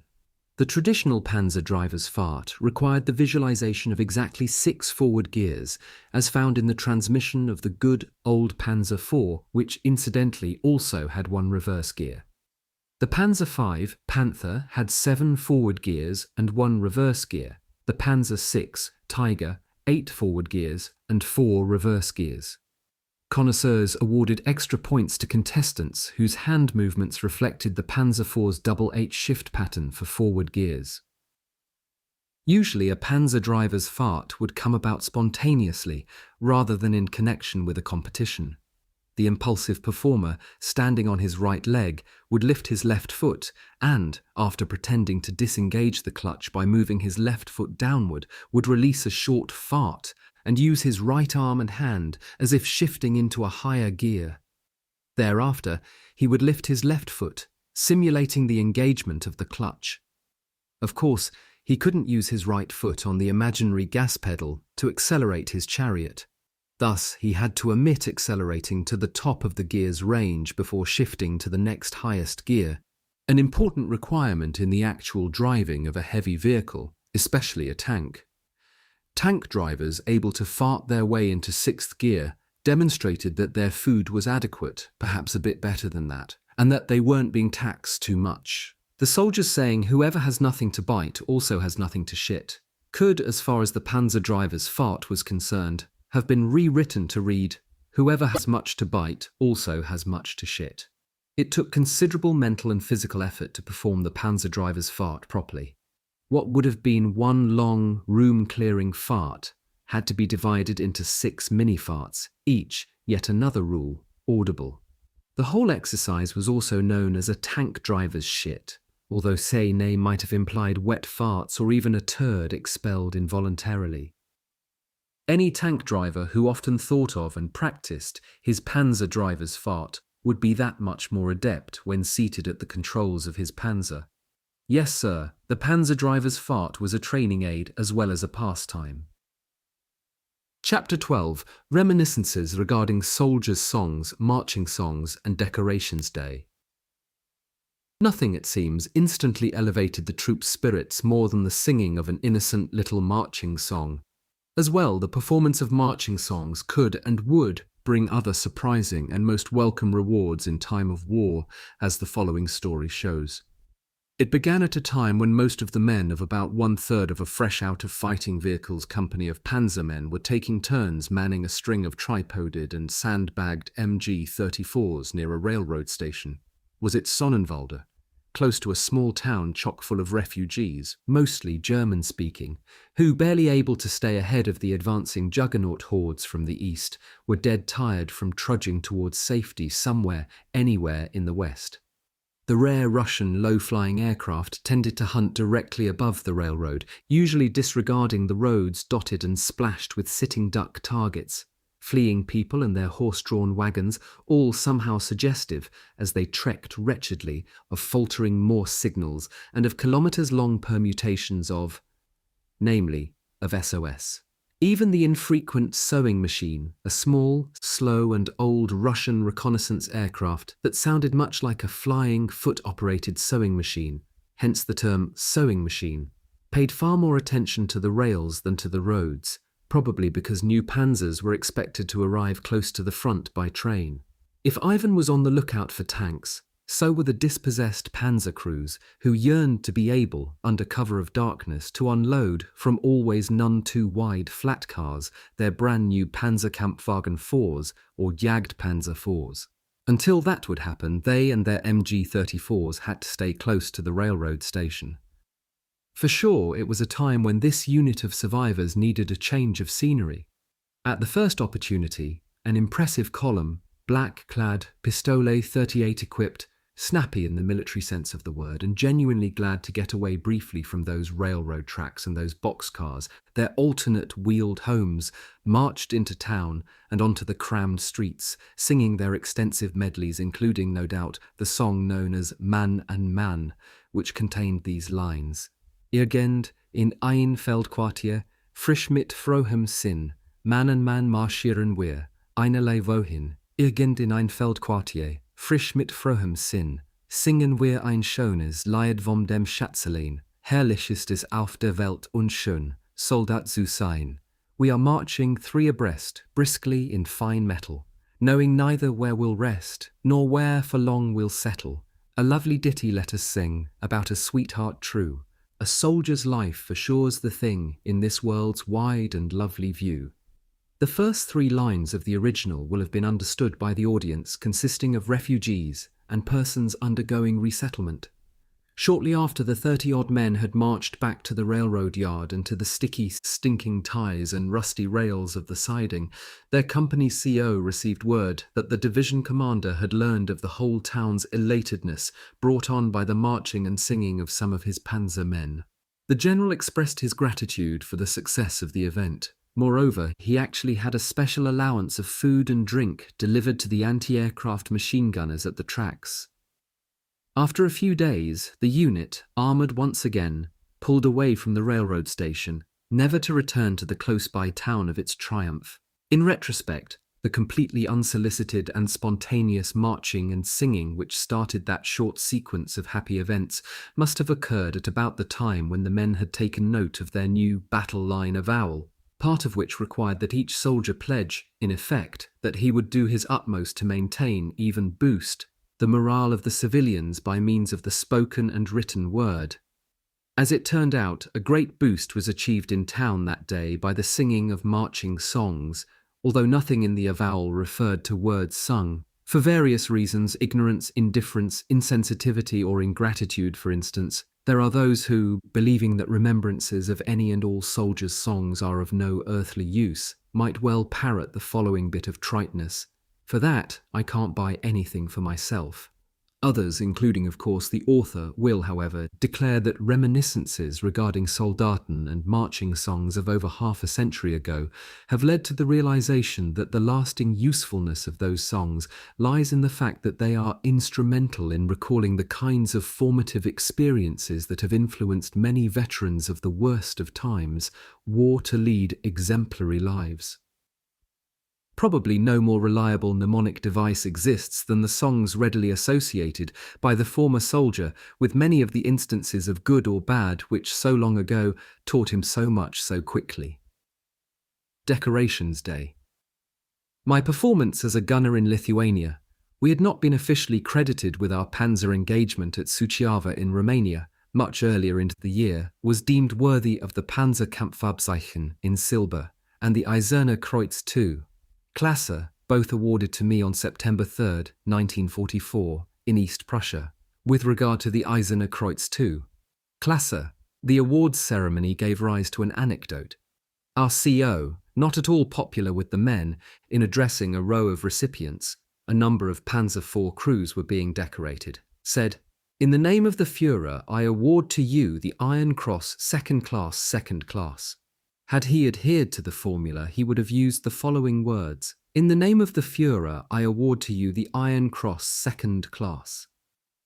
The blokes were quick to catch on that the CO had committed two errors. He had colloquially abbreviated Eiserner Kreuz II, Klasse, to EK2, and had tacked on the by then redundant II, Klasse. For a while, some of the boys indulged in finding fault with the CO's shitty German.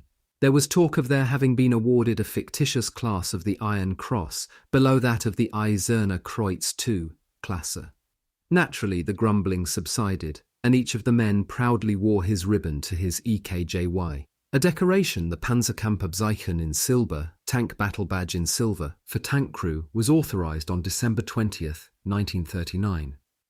On June 22, 1943, the Panzerkampfabzeichen mit der Einsatzzahl, tank battle badge in silver, with the number of engagements, was introduced. The denazified version of 3 of my medals, no Eiserner Kreuz II, Klasse, Panzerkampfabzeichen in bronze for support units, was authorized in the same grades and on the same dates as the silver version. By the middle of 1943, there were, of course, Panzer crew members who had been involved in 25 or more certified tank battles. However, I can tell you that any man who attained 25 or 50 or 75 or, Christ, 100 engagements was protected by supernatural powers. At any rate, the large numbers were something a lot of the guys would strive damned hard to achieve. A snazzy decoration, far more than a campaign medal, was a mighty inspiration. Chapter 13. The Jagd Panzer IV. This chapter, and the one immediately following it, are based largely on wide experience that I acquired, starting in 1943 with an 8-week course at a Panzer driving school, followed by service in the field with the Panzer IV in 1944, and with the Jagdpanzer IV in 1945. Complementing my wartime experience with German armour are my 9 years of service, starting in 1997, as a volunteer in the Armoured Vehicles Galleries at the Canadian War Museum in Ottawa. Introduced in 1944 as a defensive tank destroyer, the first model of the Jagdpanzer IV Jagd means hunt or hunting, therefore Jagdpanzer IV meant Hunt Tank 4 or Hunting Tank 4, basically consisted, as did the two subsequent models, of the chassis and hull of a late-model Panzerkampfwagen IV and a 7.5cm gun. Such a tank destroyer, low, well-armoured, fully enclosed, turretless, full-tracked, self-propelled and mounting a limited traverse high-velocity 7.5cm gun, was known to panzer crews as the Jagdpanzer IV. Throughout any panzer regiment, the vehicle's designation was strictly Jagdpanzer IV. The Panzerabwehrkanone, PAK, troops, who themselves were known as Panzerjäger, Jäger means hunter, hence Panzerjäger means tank hunter, called the vehicle under discussion a Panzerjäger, a word that has, in much of the post-war literature on the subject, displaced the name Jagdpanzer IV. The original model of the Jagdpanzer IV carried, in a modified Panzerkampfwagen IV hull with a special superstructure, the 7.5cm Panzerabwehrkanone 39, or PAK 39 L48. This vehicle was also known as the Panzerjäger. Produced, but only in small numbers, was a transitional Jagdpanzer IV, with the bow and vertical face upper hull of the Panzerkampfwagen IV, and mounting the 7.5cm KWK, meaning Kampfwagenkanon 42 L70 Panther gun. This combination was known as the Jagdpanzer IV-A. It was produced by the Altmarkische Kettenfabrik in Berlin, hence the A in 4A. The latest Jagdpanzer IV, with its lower and upper glacis plates as well as the other prototype-inspired modifications to the Panzerkampfwagen IV hull, also mounted the 7.5cm KWKL-70. Made by the Vogtländische Maschinenfabrik AG in Plauen in Saxony, it was known as the Jagdpanzer IV-5. In the remainder of this discussion, consideration will first of all be given to some aspects of the field use of the main gun and all of the optics of the latest Jagdpanzer IV, after which its chassis and hull will be commented upon. For instance, in this chapter, blind spots are discussed, as well as many other vital characteristics of the Jagdpanzer IV. Field use of the 7.5cm KWK 42L70.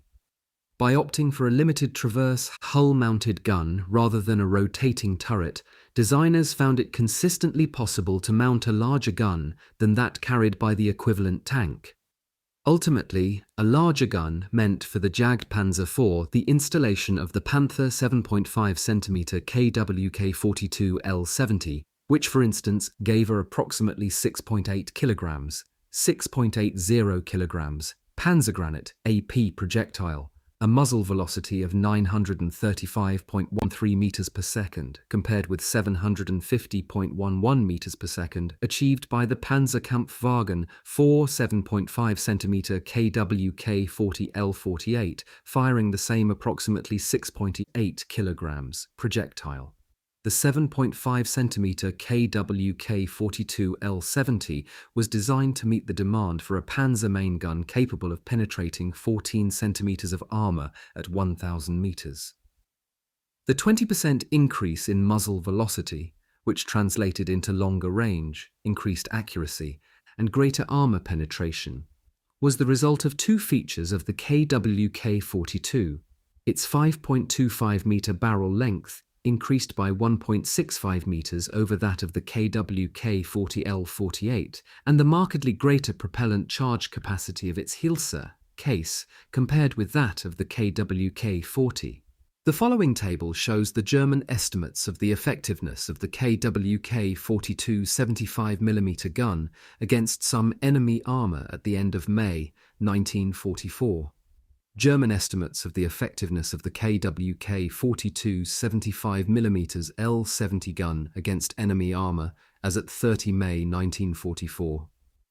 Russian T-34, front 800 meters, side 2,800 meters, rear 2,800 meters 1. This is clearly a mistake in the presentation of the estimate, and the same side and rear figures could hardly apply if it was not. 800 meters frontal and 2,000 meters flank and rear penetrations are more realistic. Cited from Brian Perrett, the PZK PFW5 Panther. In its application to the Jagdpanzer IV, the potent KWK 42L70 did not require a muzzle brake. although in the Panther, which had a smaller fighting compartment, it was equipped with a double baffle brake. Limited gun traverse in the Jagdpanzer IV meant a maximum traverse of 20 degrees, 10 degrees left and 10 degrees right. Maximum elevation of the KWK was 15 degrees and maximum depression was 5 degrees. These three figures are important in a discussion of the field use of that gun.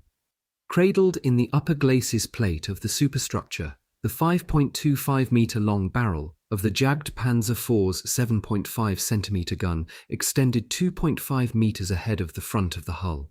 At 1.42 meters firing height or distance from the ground to the center of the bore at 0 degrees elevation. The firing height of the Panzerkampfwagen IV was 1.96 meters. The barrel also lay relatively close to ground level. The projection of the long and low gun barrel was of great concern to the Jagdpanzer IV crews, inasmuch as such a barrel could collide far more easily, vertically as well as laterally, with objects in the Jagdpanzer IV's immediate environment, far more easily, that was, than the turret-mounted L-48 barrels on their Panzerkampfwagen IVs could.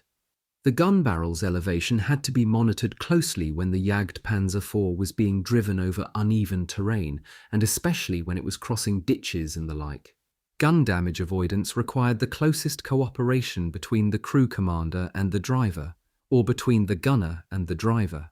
A collision between gun and ground could render the gunner's controls useless. An obstructed bore meant a barrel burst on firing, making the Jagdpanzer IV even more vulnerable to self-inflicted damage than the ultra-long barrel's propensity to dig in at the muzzle in uneven terrain was its tendency, when the vehicle was being turned, to fail to clear nearby lateral obstacles such as trees and walls of buildings, resulting in damage to the gun's mounting to the extent that the gun would not respond at all to the gunner's traverse and elevation hand wheels, but would be suspended unsteadily in the upper glacis late. There was no buffer or override mechanism to absorb the shock of a collision, vertical or horizontal, between the barrel and a substantial object. Severe damage, of course, resulted more easily if a collision occurred close to the muzzle of the barrel, increasing the wrecking leverage. The Jagdpanzer IV's driver certainly had no use for a turret gun warning indicator in the form of, for instance, two blue bulbs, one mounted on the left side of his compartment, the other on the right. Such an indicator, fitted on earlier production models of the Panzerkampfwagen IV, was tripped automatically when the gun was traversed over the side of the vehicle and the corresponding lamp lit up, warning the driver to allow extra room if the tank was, for instance, passing between trees or buildings. Failure to leave extra room would result in the barrel striking an obstacle and causing damage to the gun mounting. Although the long gun barrel of the Jagdpanzer IV with its 20-degree limited traverse did not require a turret-type lateral warning indicator, a different type of indicator, warning of possible damage to the gun because of the vehicle being turned prematurely, would have been most welcome to Jagdpanzer IV crews. Such an indicator would have helped to prevent Jagdpanzer IVs, note the plural, from becoming self-destructive when fast action prevented the crew commanders or gunners from making gun clearance relevant observations and giving corresponding instructions to their drivers to allow for muzzle clearance. As noted, a mount damaged by any external gun barrel and large object collision meant a total loss of the gun's response to the gunner's hand wheels. Therefore, such damage meant a disabled main gun, possibly leading to a disabled Jagdpanzer IV, one that ultimately very likely had to be destroyed through the use by the crew of its own 1 kilogram demolition charge. Unlike, for instance, the taller Jagdpanther, also known as the Jagdpanzer V, and the Panzerjäger Tiger Elephant, the Jagdpanzer TV had no large hatch in its rear armour, through which the main armament could be removed for repair and reinstalled. That task, it seems, had to be accomplished through the opening in the upper glacis plate, back of the mantlet, and the protuberant armour. Projecting above the Jagdpanzer IV's roof and protected by a hood of steel, the objective of the gunner's SFLZF telescopic sight was positioned about 50 cm above, and about 65 cm to the left of the bore axis of the gun at 0 degrees elevation. Actually, the sight's tube fitted through a hole in a flat, arc-shaped steel cover, which was restricted by means of welded guides to sliding in conformity with the arc-shaped cutout in the roof armour below the cover. Lateral movement of the cover was by means of a linkage with the gun traverse mechanism below. In addition to being tantamount to a bad leak in inclement weather, the curved cutout, situated in the front third of the roof, constituted a soft spot in the Jagdpanzer IV's armour. The Jagdpanzer IV's elevation and traverse hand wheels for the main gun were arranged vertically, their hubs facing the gunner. The upper wheel was for elevation, the lower one for traverse. The Panzerkampfwagen IV had a vertical elevation handwheel as well as a horizontal traverse handwheel, the latter provided with the trigger for the electric primer. The Jagdpanzer IV gunners regarded the Panzerkampfwagen IV arrangement of handwheels as being much better than that of the Jagdpanzer IV. To facilitate external observation by the crew, the Jagdpanzer IV offered, in addition to the gunner's telescopic sight, the following 5 optical devices: crew commander's non-rotatable scissors, stereoscope, crew commander's rotatable periscope, episcope, crew commander's non-rotatable periscope, loader's non-rotatable periscope, driver's vision slits, provided the small instrument hatch cover just ahead of, and abutting on, the crew commander's hatch cover had been opened by flipping it towards the right. The crew commander's unidirectional scissors stereoscope could be extended to a height of about 25 centimeters above the roof. His fully rotatable periscope, about 61 centimeters to the rear of his scissors stereoscope, was built into his large hatch cover, which was hinged to open towards the rear of the vehicle.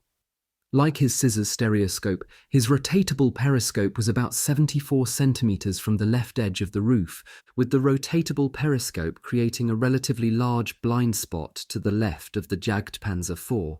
His non-rotatable periscope was about 22 centimeters from the left edge of the roof, causing a smaller blind spot to the left than that made by the rotatable periscope. At a distance of about 31 centimeters from the right edge of the roof and about 79 centimeters farther forward than the crew commander's non-rotatable periscope was the loader's non-rotatable periscope, accounting for a somewhat larger blind spot to the right than the crew commander's non-rotatable periscope allowed to the left. Other than through the crew commander's rotatable periscope, there was no means of observing towards the rear from inside the Jagdpanzer IV.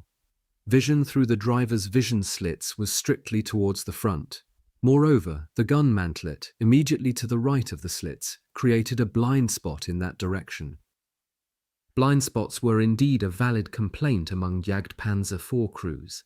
The upper part of each periscope, rotatable or non-rotatable, sat, protected by an arched bar of steel, fairly close to the roof, a height of 6.3 centimeter above the flat roof armour, seems to have been par for the upper prism, so that, with all hatch covers closed and without the scissors stereoscope in use, the commander's non-rotatable periscope had a blind spot of 6.5 meters to the left, the commander's rotatable periscope 21.8 meters to the left and 58.2 meters to the rear, the loader's non-rotatable periscope 9.1 meters to the right, and the driver's vision slits 2.6 meters to the front. Prominent modifications to chassis and hull.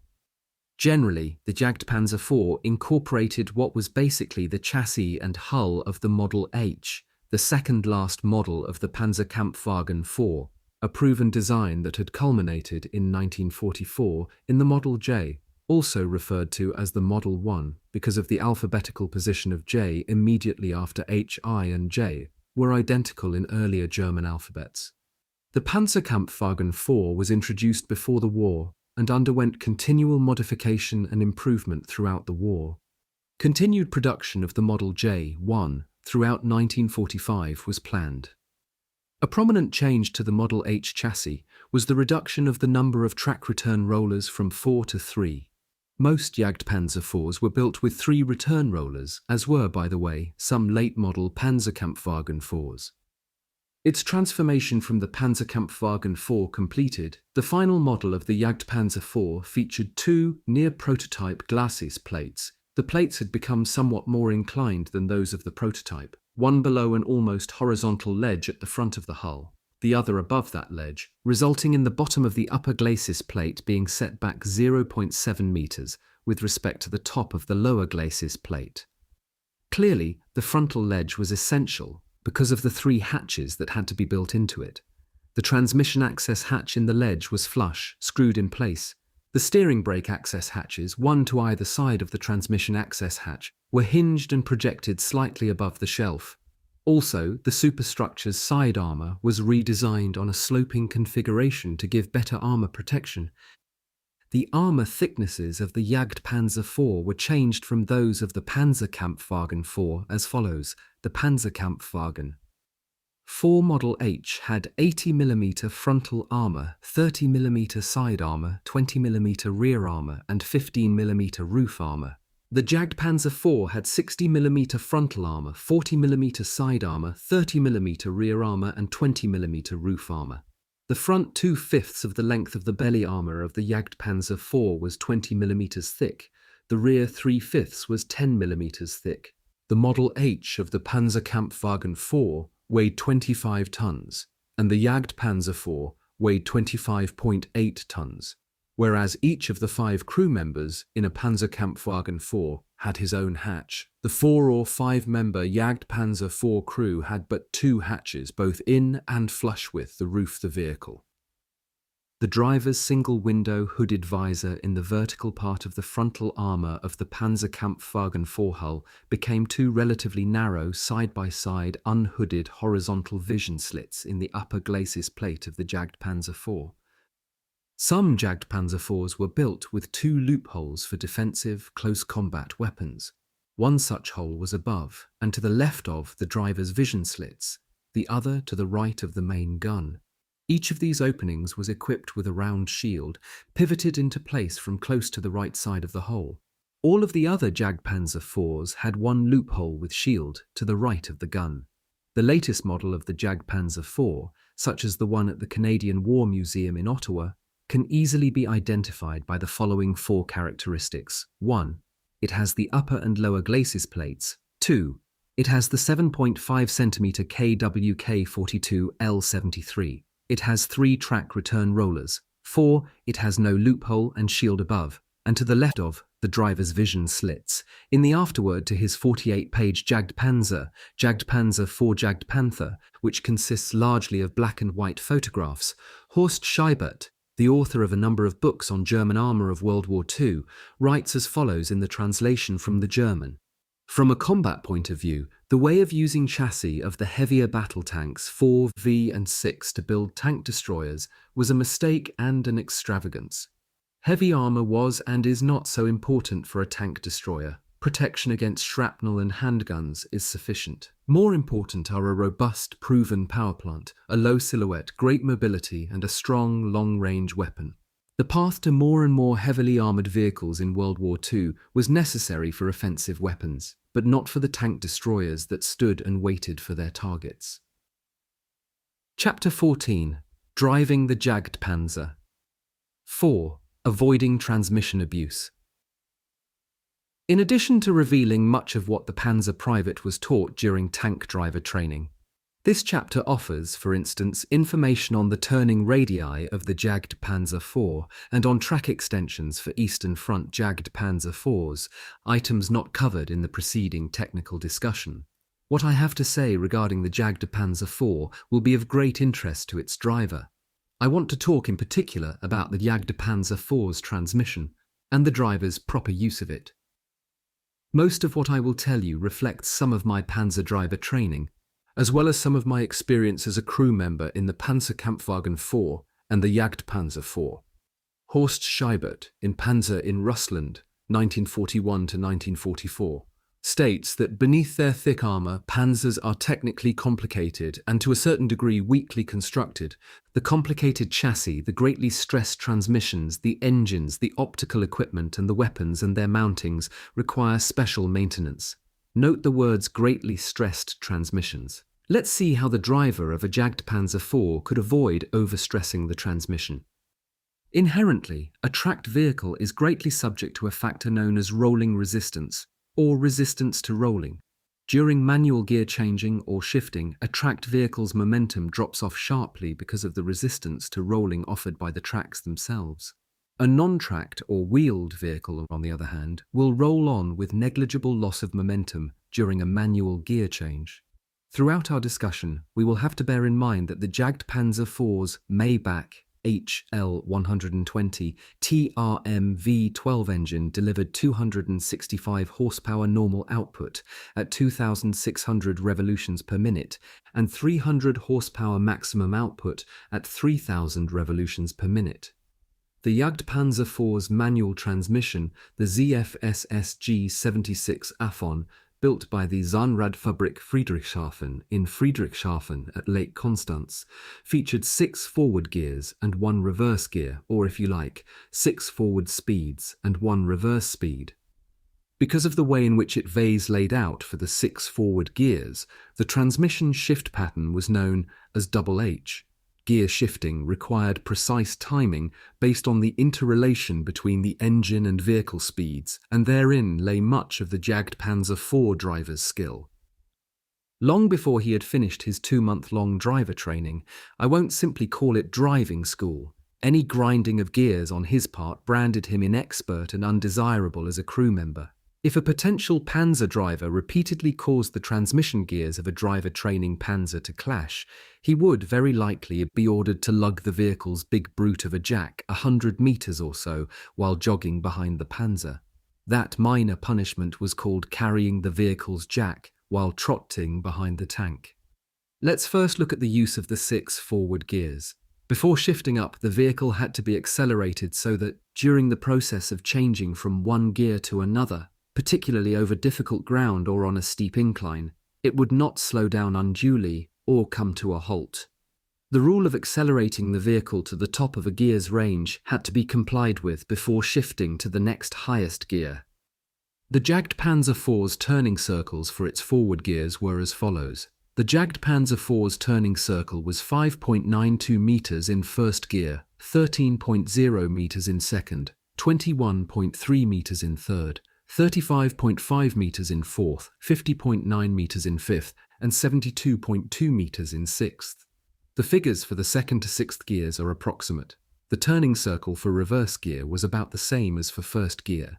To understand the reason for these vast differences in the sizes of the turning circles, we have to consider the Jagdpanzer IV's steering mechanism. The drive shaft of the Jagdpanzer IV ran forward from the engine through a tunnel at the bottom of the fighting compartment and, via a 3-plate clutch, to the transmission. Bevel gears and the steering mechanism were flanged to the front of the transmission. The complex clutch-type steering mechanism produced by Krupp was a Wilson design. From the steering mechanism, 2 drive shafts, one left and one right, ran to the 2 steering brakes and thence to the 2 final drives. It can be said, too, that the steering of the Jagdpanzer IV was achieved by means of a mechanical planetary steering gear and mechanical steering brakes operated by 2 steering levers. The transmission and steering mechanism access hatch was bolted onto the middle of the near-horizontal ledge above the lower glacis plate of the Jagdpanzer IV. The vented steering brake access hatches, one to either side of the transmission and steering mechanism hatch, were hinged and projected slightly above the shelf. Preferably, the servicing of the transmission and the steering mechanism, as well as the adjustment of the steering brakes, was performed by field workshop personnel, although many Panzer drivers were professional automotive mechanics. Pulled about 1/3 of its total travel by the Jagdpanzer IV's driver, a steering lever operated a clutch in the steering mechanism.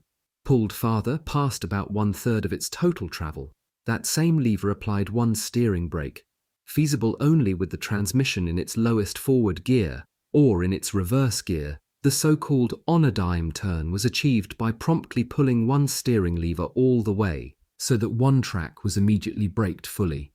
Clutched and unbraked, in other words, fully engaged, the other track propelled the Jagdpanzer IV in a very tight turn, a small turning circle.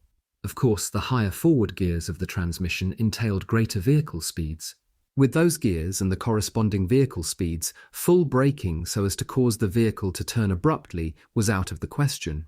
With the higher gears, rather gentle high-speed turns or greater turning circles resulted from the steering lever being pulled only far enough to operate one steering clutch. If an abrupt turn was desired, the vehicle had to be decelerated greatly, often a decided disadvantage in battle and a much lower gear engaged. An abrupt turn, rather than a gradual turn, was often required because of the need to have the thick frontal armour and the main gun of the Jagd Panzer IV directed quickly towards the enemy, from whom armour-piercing fire would come. Any attempt to turn the Jagd Panzer IV sharply while driving it at high speed invited transmission damage. Top speed of the Jagd Panzer IV was, by the way, 35 kilometers per hour, which is 9.7 meters per second. At this point, a bit of the history of the Wilson design of the Jagd Panzer IV's steering mechanism. Regarding tracked armoured vehicles, as much work went into steering and transmission development during the years between the World Wars as went into engines, suspensions and tracks. By transferring power from one track to the other, the designers tried to do away with steering achieved by means of the power-robbing outright braking of one track. Gradually, these efforts led them to incorporate the steering mechanism, the differential, and the transmission into one unit. In 1928, Major Walter Wilson used the 16-ton Vickers A6 tank as the vehicle for his epicyclic, or planetary, steering mechanism, a very important advance in transmission and steering design. The Wilson mechanism did much to dispense with the loss of power when steering. Its design completed by January of 1934, the first Panzerkampfwagen IV, namely the Model A, appeared in 1936. It employed what was termed the Krupp-Wilson clutch steering mechanism. Most subsequent models of the Panzerkampfwagen IV carried that same type of Wilson steering, driving the Jagd Panzer IV, avoiding transmission abuse mechanism, as did most of its variants, including the Jagd Panzer IV. The only three Panzerkampfwagen IV variants that did not have the Krupp-Wilson steering were equipped with what was called the Daimler-Benz Wilson clutch. It is worth noting that just as the various planetary steering mechanisms for tracked armoured vehicles were named after their designers, the planetary gear systems for automobile automatic transmissions were named after their devisers, for example, Simpson and Ravenel. When shifting down the Jagd Panzer's forward gears, double clutching was obligatory. The purpose of double clutching or double declutching was the momentary attainment, with the transmission in neutral, of an engine speed suitable for the smooth engagement of a lower gear. Rolling resistance was at work whenever the Jagd Panzer IV was being driven. Often, in having to go to a slower vehicle speed because of a somewhat sharper bend in the road, a moderately steep hill, or a bad road, the driver had to select a gear 2 gears lower than the one already engaged. A driver was trained to avoid steering if possible when his Jagd Panzer IV was climbing a steep slope. The Jagd Panzer IV could safely climb a 30-degree grade. It could also, and this figure is not known generally, descend a 40-degree slope in safety. The vehicle's low centre of gravity made such relatively steep ascents and descents possible. However, particularly with regard to steep descents, the overhang and elevation of the main gun had to be considered. Regarding the choice of gear required for the negotiation of a steep slope, the rule was to use the same gear for downhill as for uphill. Reliable braking was important, especially when descending a steep slope. The driver was permitted to use the engine at 2,200 to 2,400 revolutions per minute as a brake. He could, of course, use his foot brake, which acted simultaneously on both steering brakes. Driving in snow and mud increased resistance to rolling, which the driver had to take into account in his use of the transmission. At the German Eastern Front, lateral track extensions known as Ostketten, or Eastern tracks, were in use on some Jagd Panzer IVs during mainly the winter months to increase traction. Ostketten were also fitted at other times because of operations in terrain unfavourable for tracked vehicles. Applied, an Ostkett increased, so to speak, the width of the regular 40-centimetre track by roughly 58%. Each rectangular extension of a link of the regular track, there were 99 such extensions to each regular track of the Jagd Panzer IV, bore down on an area about 23 centimetres by 8 centimetres, or about 184 square centimetres. Much of that added steel projected past the outer edge of the regular track, on the side away from the hull of the vehicle. Because of such pronounced asymmetry, Ostketten were often shed during turns and maneuvers at relatively high speeds. Let's look at a few more important aspects of the Jagdpanzer IV's Ostketten. Consider that the Soviet T-34-76C and the Jagdpanzer IV each had a combat weight of 28 tons. In addition to having wider regular tracks than the Jagdpanzer IV, the T-34-76C had a greater part of the length of each part of its track in contact with the ground. For the T-34-76C, the track-ground contact length was 3.71 meters. For the Jagdpanzer IV, 3.52 meters. The T-34-76C, with its regular track width of 50 centimeters, showed a ground pressure of 0.71 kilograms per square centimeter. The Jagdpanzer IV, with its regular 40 centimeter wide tracks, exerted 0.9 kilograms per square centimeter ground pressure. With Ostketten fitted to its regular tracks, the Jagdpanzer IV had a ground pressure of only 0.67 kilograms per square centimeter. Therefore, Ostketten markedly reduced the ground pressure exerted by the Jagdpanzer IV, making it more favorable than that of the T-34-76C. Decreased rolling resistance was the reward for the use of the Ostketten. Conversely, the weight of the Ostketten added to the Jagdpanzer IV's rolling resistance. A regular 99-link Jagdpanzer IV track with all the Ostket extensions in place weighed 1.93 times as much as the same track without the Ostket. A disadvantage of the wide Ostketten was that they prevented a Jagdpanzer IV fitted with them from crossing aboard a railway flat car, German military railway bridges. Removing and refitting the Ostketten because of such bridges was a laborious undertaking. All in all, the Ostketten were regarded, especially by the drivers, as a stopgap. The Jagdpanzer IV's regular track links incorporated ice grousers. Skidding and sliding and the spinning of tracks on ice were therefore not generally a problem for the driver. One of the greatest abuses of a Jagdpanzer IV's transmission occurred when the attempt was made to use the vehicle to recover a tracked vehicle that was, say, in the Jagdpanzer IV's weight class. The standard earlier tank recovery vehicle of the army, a large 18-ton half-track made by Famo, had become overtaxed by the weight of the medium armoured vehicles, such as the Jagdpanzer IV, to say nothing of the heavies. Besides, the recovery half-tracks were generally nowhere around when they were needed in a hurry, especially in a defensive campaign, a euphemism for retreat. The later recovery Panther, a variant of the Panther tank, was equipped with a winch that could exert a 40-ton pull, but that vehicle was found primarily with the Panther-equipped part of a Panzer regiment, not with the Jagdpanzer-equipped part. During a defensive action, there could hardly be any waiting for a recovery Panther. It was advisable to use the combined pulls of at least 2 Jagdpanzer IVs to recover one 28-tonner. Towing a Jagdpanzer IV on fairly level ground imposed far less stress on the Jagdpanzer IV's transmission than recovery work did, provided that the disabled vehicle's running gear was functional, and that the vehicle was attached properly to its tower. Attached properly meant the use of 2 crossed tow cables to prevent the towed vehicle from wandering. For a Jagdpanzer IV, there were many opportunities within one's unit and elsewhere to tow vehicles of all sorts. On one occasion, our Jagdpanzer IV was towing an out-of-gas, sidecar-equipped motorcycle with its rider steering it and his buddy resting in the sidecar. For us, the going was slow on the highway because of a bottleneck ahead.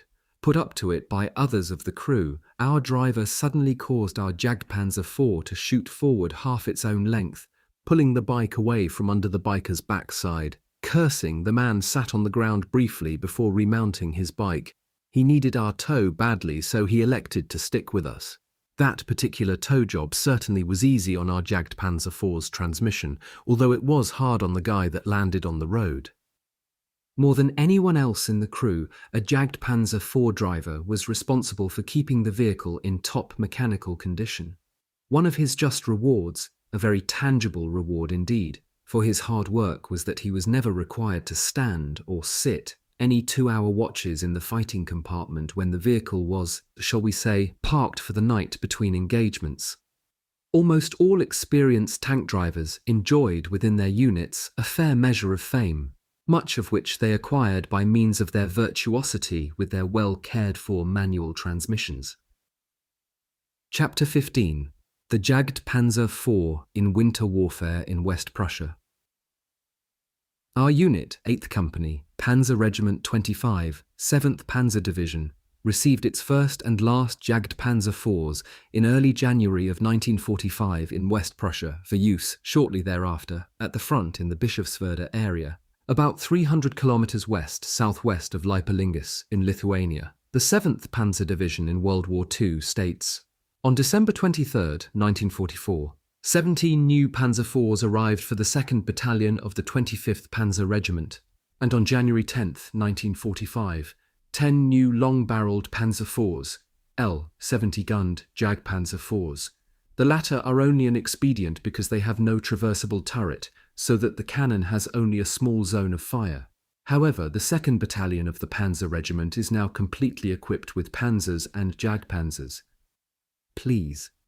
Beginning a major offensive all along the front from the Baltic Sea to the Carpathian Mountains on January 12, 1945, the Soviets launched, as one of many, a thrust that began at Rosen, a highways junction on the Narew River, about 75 kilometers north-northeast of Warsaw. This basically northwestward thrust continued via Mlawa and Bischofswerda to a point on the Vistula River, about 65 kilometers south of Danzig. The total length of the thrust from Rosen to the Vistula was about 215 kilometers. The distance from Rosen to Bischofswerda, about 150 kilometers. An entry in my tank battles log shows that we met the Soviets at Bischofswerda on January 22, 1945. Actually, we had been in action against the Soviets in West Prussia as early as January 15, 3 days after they had undertaken the particular thrust that we became caught up in.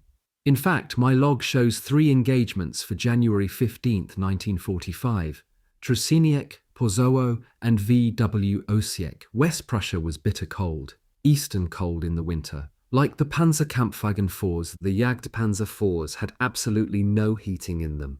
If the Jagdpanzer IVs were cold at that time of year, so were our various billets. Imagine searching for a couple of tables of roughly equal height, and then trying to sleep on top of them just to get off the ice-cold, often earthen floor. Never a mattress, perhaps a bit of straw, a jacket in lieu of a blanket. For months I had cold sores just above my upper lip. To this day, I am thankful for the toque and the reversible winter uniform that were issued to us.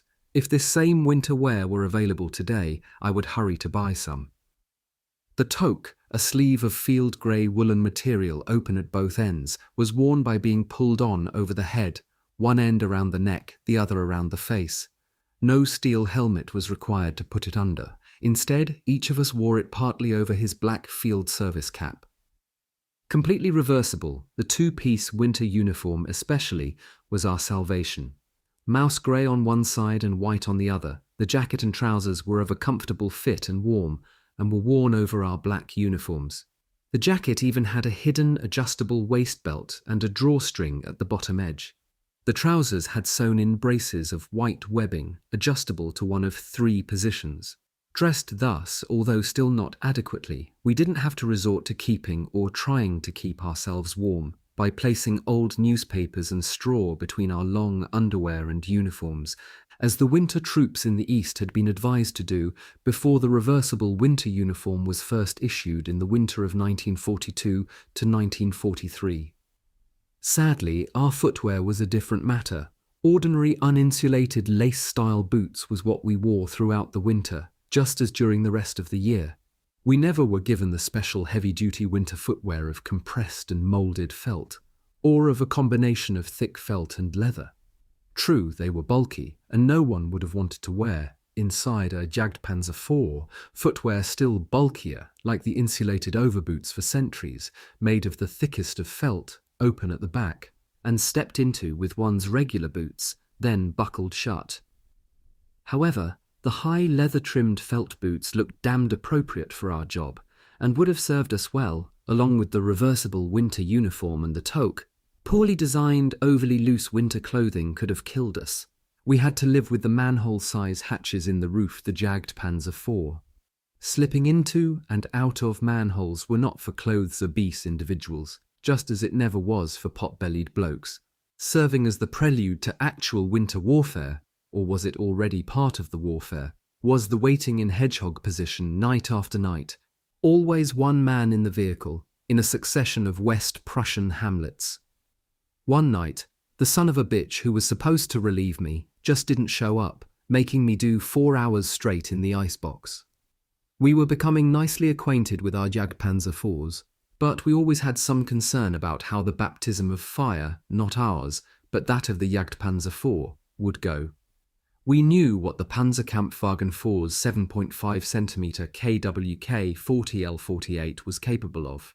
We wanted to find out how the Jagdpanzer IV's 7.5 cm KWK 42L70 would perform, all we could do until the day, the hour, the minute and the second of the all that waiting took place before January 15th, 1945. Trzyniak, Porzowo and WWII. On one day, 3 encounters with Soviet anti-tank forces. On that sub-zero January 15, something extraordinarily strange happened to us. We encountered Soviet anti-tank guns and Soviet tank-killing troops which were, no doubt, in the area to help repel an expectable German counterattack at Bischofswerda. Our first counterattack in a long time. Instead of accompanying their frontline tanks, Soviet anti-tank guns generally followed behind, albeit not much later. Therefore, our panzer men had not run into Soviet anti-tank guns at our front lines in that part of Europe. When our Jagdpanzer IV, the first of 3 such tank killers in our group, rounded a bend in a side road well after daybreak on January 15th, I was surprised to see, about 50 meters ahead of us, a Soviet soldier running obliquely across the snow-covered road. He carried on the shoulder of his padded winter jacket a single shell, probably the kind used in their T-34-76. Were we close to an anti-tank barrier? We certainly did not stop our Jagdpanzer to investigate. Well memorized by us, our relevant panzer tactics flatly prohibited such stupidity. Sees we hurriedly withdrew to a point well back of the bend in the road. The Soviet's splendid workhorse 7.62 centimeter heavy anti-tank gun, the German army converted and used all of them that they captured, was easily camouflaged. The top edge of its shield was about 1 meter above ground level, or about the height of the average man's navel. The gun's maximum range with high explosive fragmentation, HE ammo, was about 13,500 meters. Traverse was 60 degrees, and elevation was -6 degrees to +25 degrees. A hellishly efficient weapon. Its armor penetration was 98 millimeters at 500 meters. The Jagdpanzer IV's frontal armor had a thickness of 80 millimeters. Our panzer tactics demanded that, in the kind of situation we were confronted with, we observe the following 3 rules. 1. When facing anti-tank weapons at long or medium distance, first return fire before moving against them. First, halt to return fire effectively, and then commit the bulk of the company to move against them whilst leaving 1 platoon to give supporting fire. 2. If anti-tank weapons are encountered at close range, it is suicide to stop. Only immediate aggressive attack at full speed and with all guns firing can be successful and reduce losses. 3. In action against anti-tank guns, never allow a single platoon to attack alone, even with strong covering fire. Anti-tank guns are not deployed singly. Remember, lone tanks in Russia are lost. In addition, we had to observe another tactic, this one regarding a panzer's entry into a developed area. To avoid becoming a sitting duck on a road near a village, our Jagdpanzer IV had to take advantage of a diversion or of diversions, so each of our 2 fellow Jagdpanzer IVs, ready to fire HE, would position itself at its chosen side of the place. It was their job, too, to interdict Soviets wanting to head out of the hamlet, possibly towards the next group of houses. We knew for sure that our HE fire, which probably could not be precise because the target would not be distinct, might not kill the entire standard Soviet anti-tank gun crew of 5. Wounded or not, some crewmen could aim and fire the still loaded gun. Accurate AP fire, on the other hand, would surely destroy the anti-tank gun. However, hitting a relatively low, well-camouflaged target would be chancy. Besides, there probably were 2 or more Soviet anti-tank guns in the vicinity of where I had seen the ammo lugger running.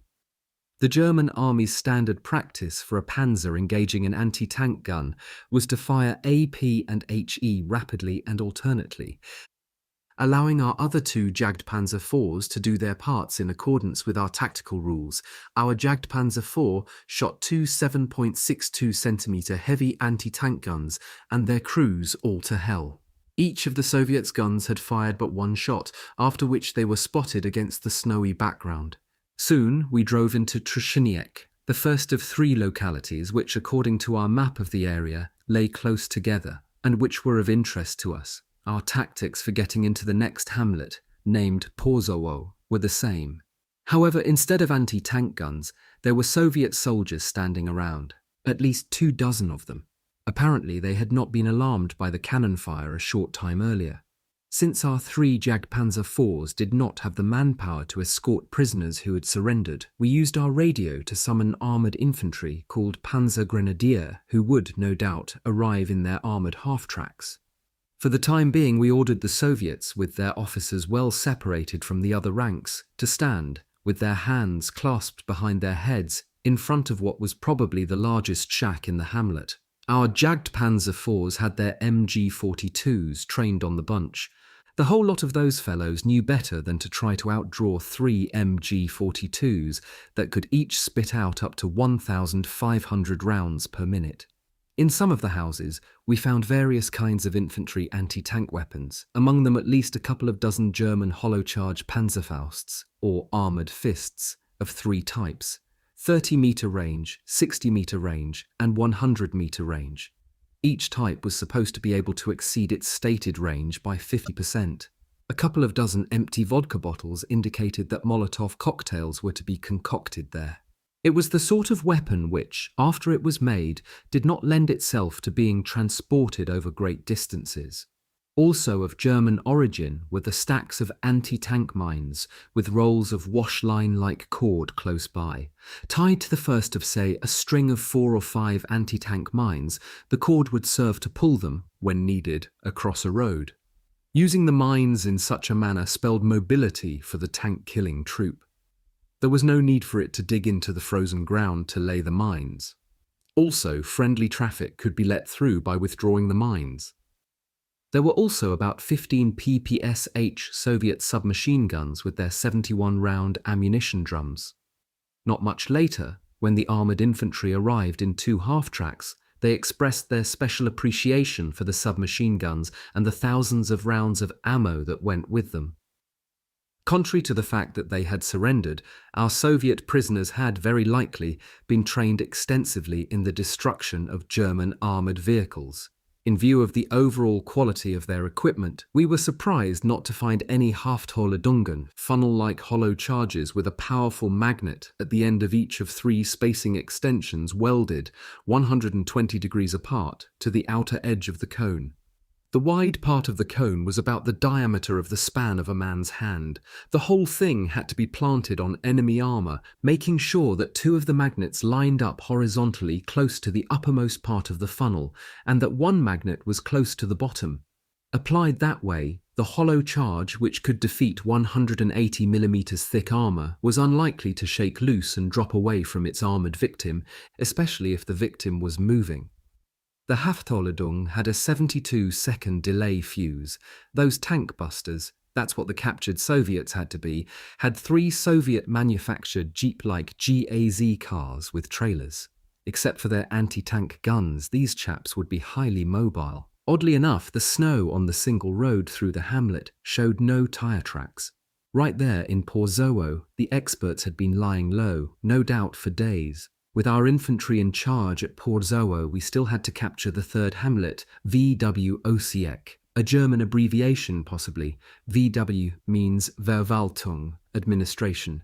Perhaps some German administration had been stationed there. Again, the tactic of distracting any welcoming committee waiting for us at the entrance to the place worked well for us, and we moved our Jagdpanzer IVs down the road inside the hamlet, at the other end of which stood 2 7.62 cm anti-tank guns, with the barrel of one of them pointing, more or less, our way. When we arrived at the guns, we saw tracks in the snow that told us that the Soviet crew or crews had manhandled that gun approximately 363 kilograms, trying to put it into position to fire at us. As things stood, the crews, with their hands held high, stood nearby, but far enough from what had been their guns to keep them from acting foolishly. Our MG-42s saw to that. On the whole, it looked as though the Soviets were, at that stage, using outlying anti-tank guns to cover their storage facilities in Porzowo. It was senseless for the two half-tracks, which had remained in Porzowo to be loaded with the booty found there, to try to tow away the two captured anti-tank guns. Who would want to use such guns in the highly fluid situation in which the 25th Panzer Regiment found itself? Therefore, we destroyed both guns and their ammo. On our way back to the terrain closer to the highway, we delivered two anti-tank gun crews to the armoured infantry and destroyed the GAZ cars. The Soviets were lucky. They were being treated humanely at a time when both sides disliked taking prisoners. Although our L-70s had performed well against anti-tank guns, we would have to fight full-fledged Soviet armour to find out what our guns' ultimate qualities were. Throughout the years since that exceptional day, I have often wondered if our 3 Jagdpanzer IVs were dispatched to the 3 villages in response to a request from divisional intelligence. What we found there looked like a lot more than pure luck. We have to remember that a German counterattack did begin the area on January 22nd. Bors. 3 Jagdpanzer IVs capture a Soviet rocket launcher. At daybreak on January 16th, we were informed that a message, radioed a few minutes earlier from a unit of armoured infantry to our Panzer unit, pertained to a Soviet BM-1316 rocket launcher that was moving westward on the east-west highway, termed Rollbahn, on which trucks and other military vehicles rolled to and from the front-line area. Maybe the armoured infantry from whom the alert came included the fellows who had inherited the Soviet submachine guns the day before. The BM-1316 was a truck-mounted rocket launcher. Its carrier was therefore not a cross-country vehicle. The 16 in BM-1316 meant that the launcher had 16 launch rails, each of which could be loaded with an M13 rocket, whose fragmentation warhead had a maximum range of 8,000 to 8,500 meters. Other types of M13 warheads included AP, used to break up tank formations, and flares for night illumination, as well as incendiary and signal. Each M13 rocket had a 132mm diameter and a length of 1.41 meters. Its propellant weighed 7.2 kilograms, and its explosive 4.9 kilograms. Overall, it weighed 42.5 kilograms. Loading the rockets onto the rails of the BM-1316 launcher took place after the launcher had been moved into position for firing. The BM-1316 launcher had no traverse and only limited elevation adjustment and was laid by pointing the carrier vehicle towards the target. Actually, the launcher's elevation could be adjusted between 15 and 45 degrees. At 15 degrees, the range was 3 kilometers. At 45 degrees, it was at half a year earlier. The restricted elevation had led to a very unusual incident involving a BM-1316 launcher and a couple of Panzer IVs. The crews of those Panzer IVs, believing that the truck carrying the BM-1316 launcher couldn't leave the highway for the purpose of lining up rockets to fire at their vehicles, felt that they could, under the circumstances, never be harmed by M13 rockets. Well, their reasoning was by no means correct.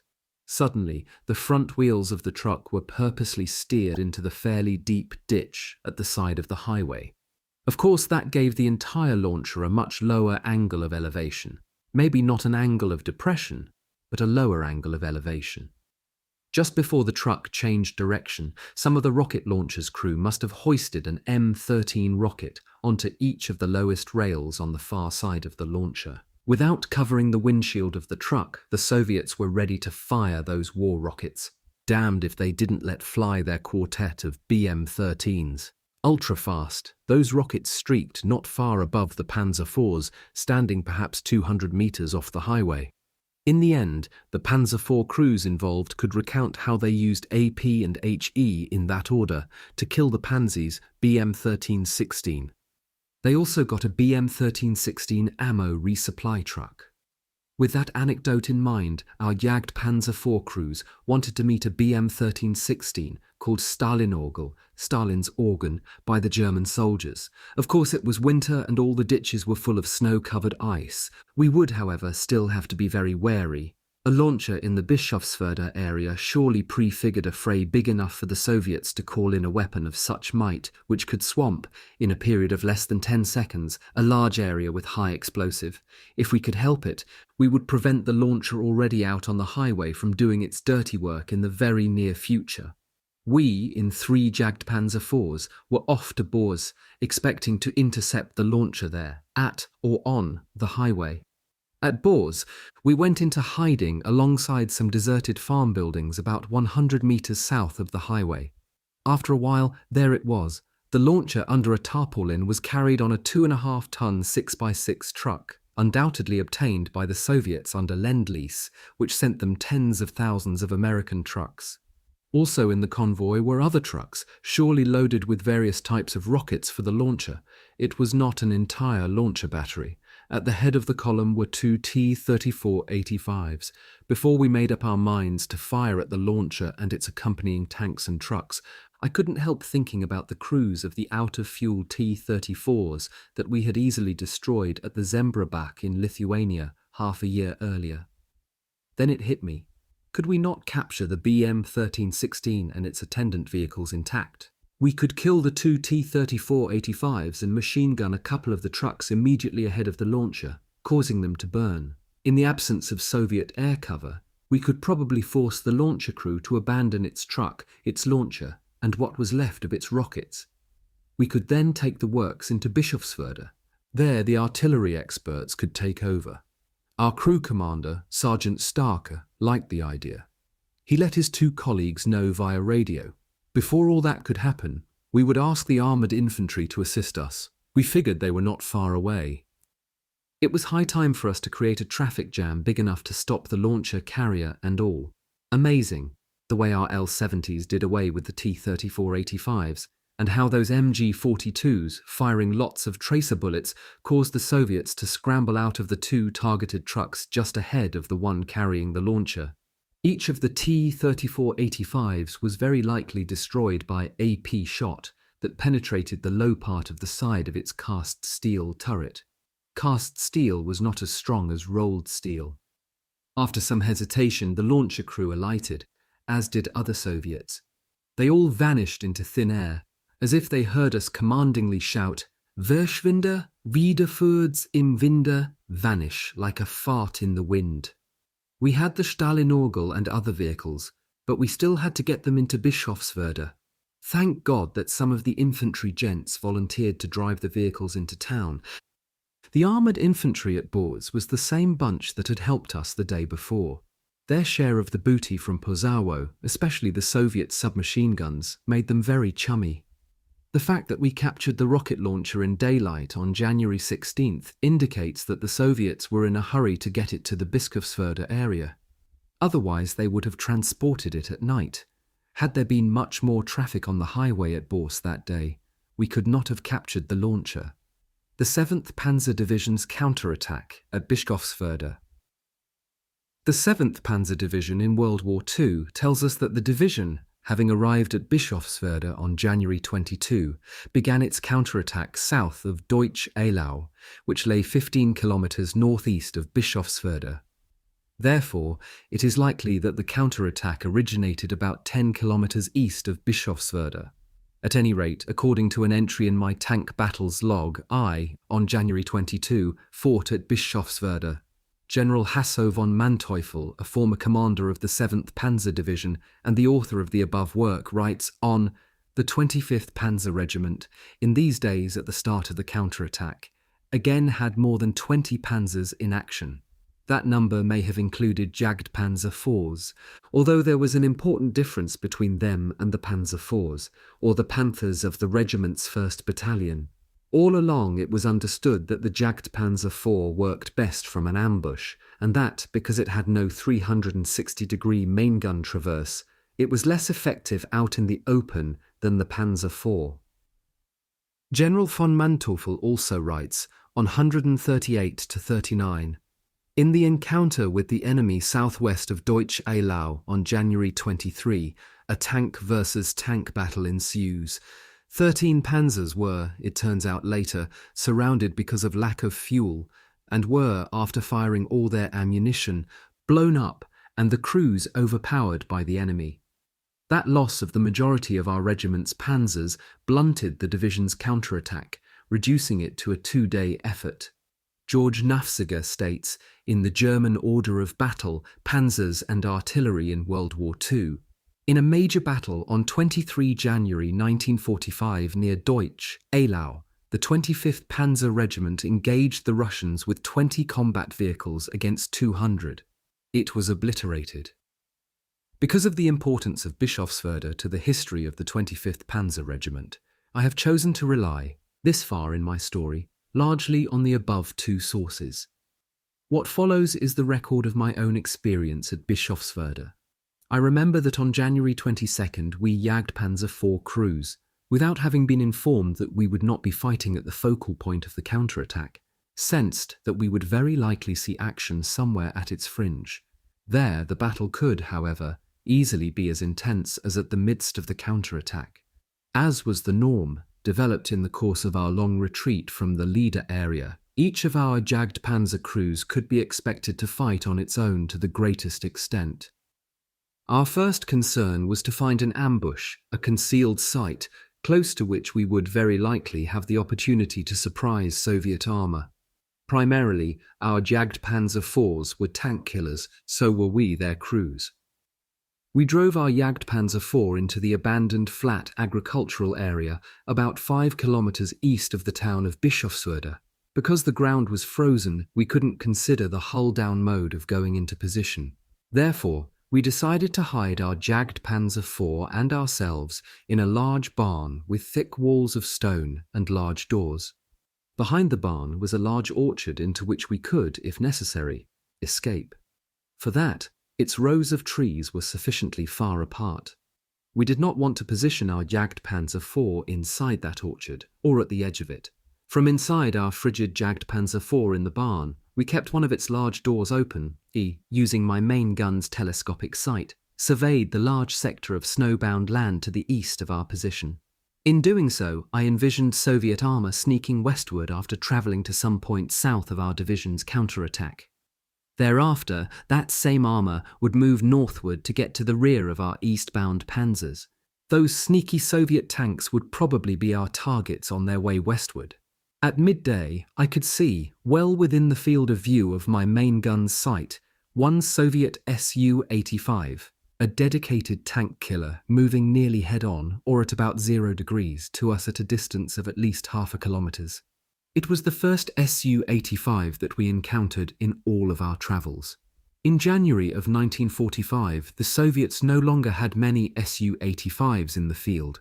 Since the winter of 1943 to 1944, they were using newly produced 85mm guns for their T-34-85 tanks. Seeing an Su-85 in the area in which we stood could have meant, as far as mobile battle was concerned, that the Soviets rated their Su-85 much the same as our division rated its Jagdpanzer IVs. The Su-85, too, was handicapped by the limited traverse of its main armament. Only I was inside our Jagdpanzer IV when I spotted the Su-85. First thing I called Sergeant Starker, our crew commander, to tell him what was going on. He got aboard fast. Hearing what I told Starker, Seppel, our loader, jumped on board and slid onto his seat to the right of me, at the other side of the gun's breech. Whenever the possibility of an encounter with the enemy arose, the loader was no longer the crew's gopher. He was, instead, the man who loaded the main gun with the specified types of ammo. In action, the gunner couldn't do without his loader, at least not after the first round had been fired. Our driver and our wireless operator also appeared at their stations. To be fully effective, we needed everyone in the crew at his place.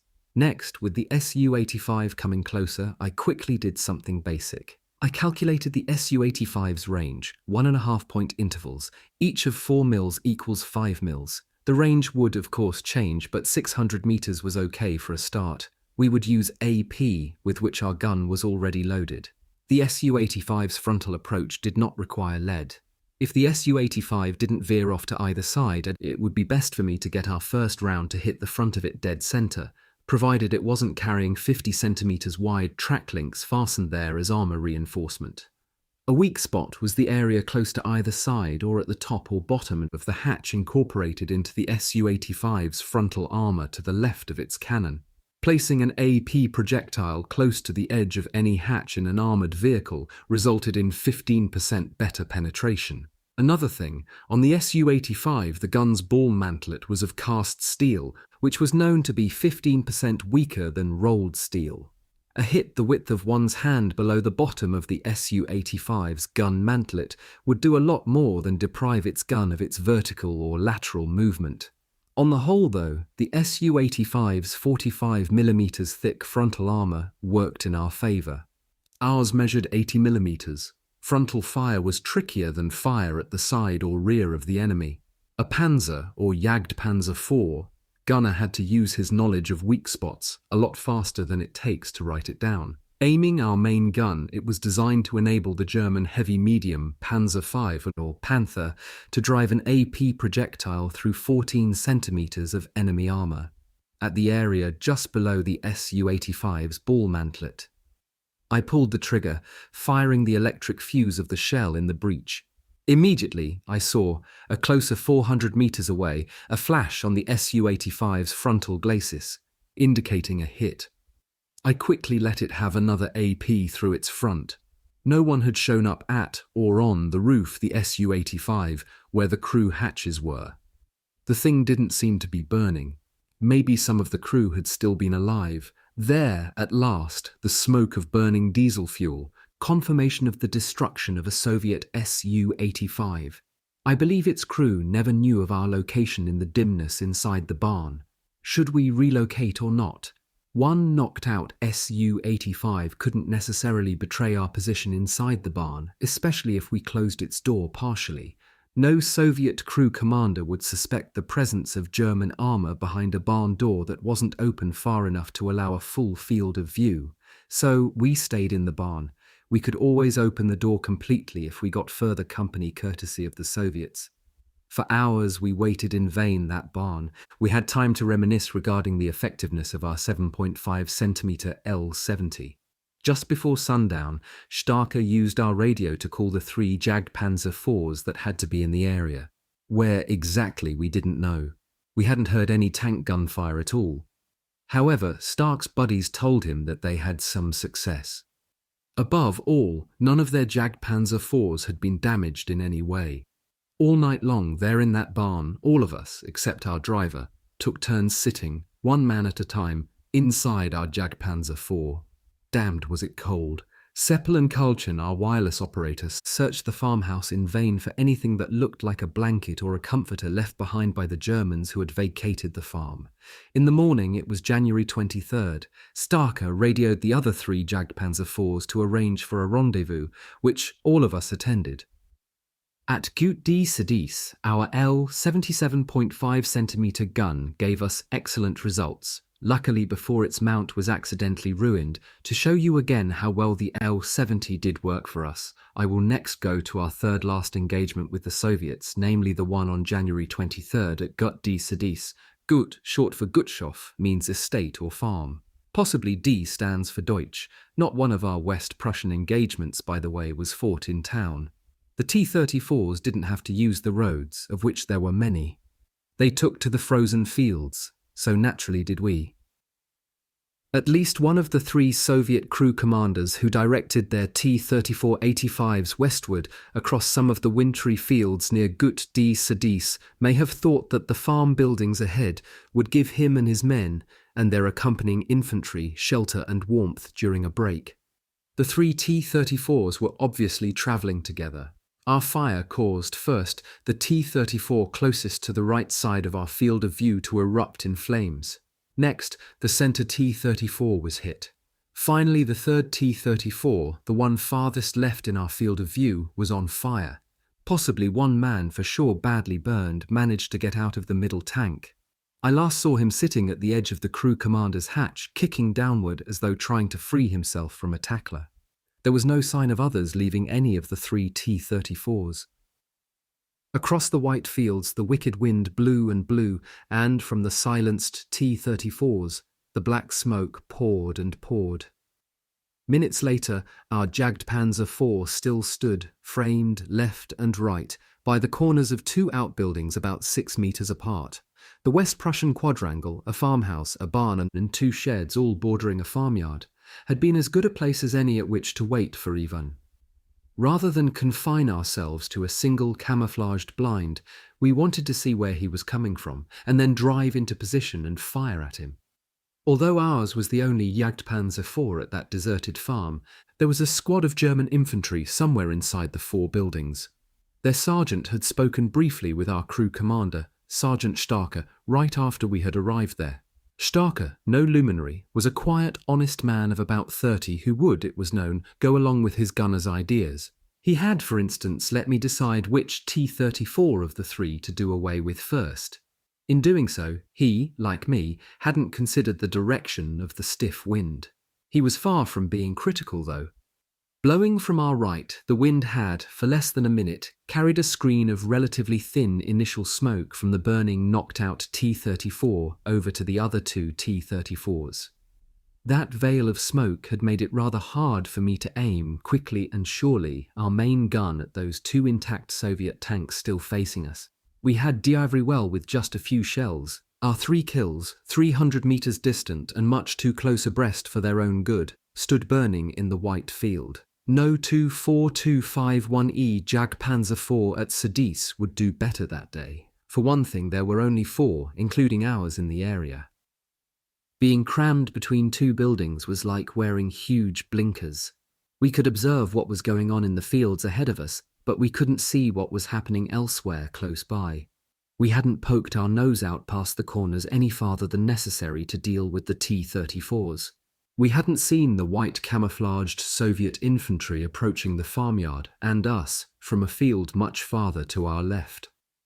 One of the infantry sergeant's men had been sent to let us know what was developing. We pulled back, first getting our arse end into the yard, and then slowly following with the Jagdpanzer IV's midsection, where the crew commander's periscopes projected from the roof. Starker was going to size up the situation, especially to the left of us. What Starker saw was Soviets dodging about the premises, with more of them ready to throng in from the field. That's where a 360-degree turret would have been much better than a traverse limited to 20 degrees. He decided to get the driver to pull back still farther, turn around, and, taking our infantrymen with us, leave the yard by driving past the farmhouse. The big trouble was that the far end of our L-70 hadn't yet cleared the corner of the building to our left when the driver, acting on Starker's order, ripped her round to the left. The collision caused by that mistake heaved our main gun entirely out of whack. Our L-70's mount ruined. We had all the more reason to leave D. Sadice immediately, but not without our foot sloggers. Between them and us, it was a matter of one hand washes the other, or simply cooperation. They knew how to deal with the Soviet infantry, just as we knew how to deal with Soviet tanks. The sergeant and his squad had been dropped off at the farm about 2 hours before we showed up, and their half-track APC, or Armoured Personnel Carrier, had driven off. We had noticed tracks which the APC had left in the ankle-deep snow. There was no transportation, other than our Jagdpanzer IV, to take the squad away from the developing mess. Despite the urgency of the situation, the men all displayed the self-assurance of experienced fighters. Most of their weapons were of the latest kinds, such as an MG-42 and half a dozen Sturmgewehr 44s, or assault rifles. There were also a couple of 98K bolt-action rifles for work at longer ranges. Their automatic fire, mainly, assisted our MG-42 in keeping the farmyard and buildings hosed down. All of them used our Jagdpanzer IV as a shield until after we had left the place. Then the sergeant made sure that his men had clambered aboard before joining them in sitting on our fairly smooth painted steel roof, measuring 3.94 meters in length by 2.76 meters in width, or 10.87 square meters. Our only requests to our passengers were that, if possible, they stay clear of the periscopes, that none of them get their trousers sucked off their asses by cooling air rushing through the air intake louvers, and that others not get their balls cooked by the hot air expelled through the exhaust louver. Starker had our driver backtrack the APC on the advice of the infantry's sergeant, who was correct in saying that it would be a sure way out, considering, for instance, the sturdy bridges he had seen while in the APC. For the 9-man squad it was, I am certain, a case of better to experience a bad ride than a good walk. The boys who rode up there should have gotten Adolf to holler to the world about their having insufficient Lebensraum, space in which to live, atop a Jagdpanzer IV. Thinking about January 23rd, 1945, I still wonder whether that squad helped us get away from that farm next to the frozen field with the 3 blistering hot T-34s on it, or whether we were the ones who did the helping. It was good for us, at any rate, that the infantrymen were there. Equally good for them was that our Jagdpanzer IV was mobile, despite the loss of its damned good 7.5 centimeter KWK 42L70. That gun on something more like a Panzerkampfwagen IV would have been the ticket. In the afternoon of January 23, we and the other 3 Jagdpanzer IVs, which had destroyed a total of 5 T-34s not far from Cadiz, rendezvoused with 2 officers and several men from our regimental HQ. Travelling in the company of our largely intact Panzer Repair Unit, they had managed to stay ahead of Ivan. The HQ fellows and the workshop personnel were in touch with our regiment and our division by radio. We didn't have to blow up our Jagdpanzer IV. The following day, when the tank workshop unit assumed responsibility for it, I learned that because they couldn't get its main gun back into working order, they regarded that entire Jagdpanzer IV as spare parts. Actually, the workshop guys let on that they preferred to use it as a bulletproof means of transportation, at least for a while. That same day, the Iron Cross First Class was, without benefit of a full award ceremony, awarded to several of us Jagdpanzer IV crewmen who were holders of the Iron Cross Second Class. Whoever was not far enough advanced for the Iron Cross First Class got the Iron Cross Second. Paraded briefly in front of 3 Jagdpanzer IVs for the occasion, we stood in the snow, just above us, the L-70 barrels of our trusted KWK-42s at maximum elevation. Often during a lull in the fighting, days or even weeks before a complete award ceremony could be conducted in the presence of one's entire unit.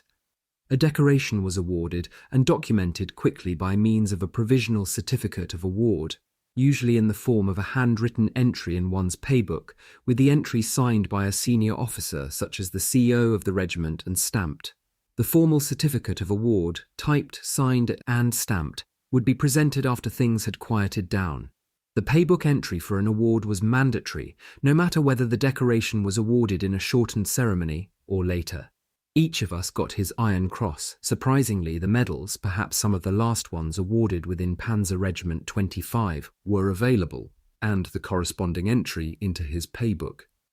However, for us, things never did settle down long enough for someone at Panzer Regiment 25 HQ to use the beat-up portable typewriter to fill in the certificates of award and have them signed by the CO and stamped.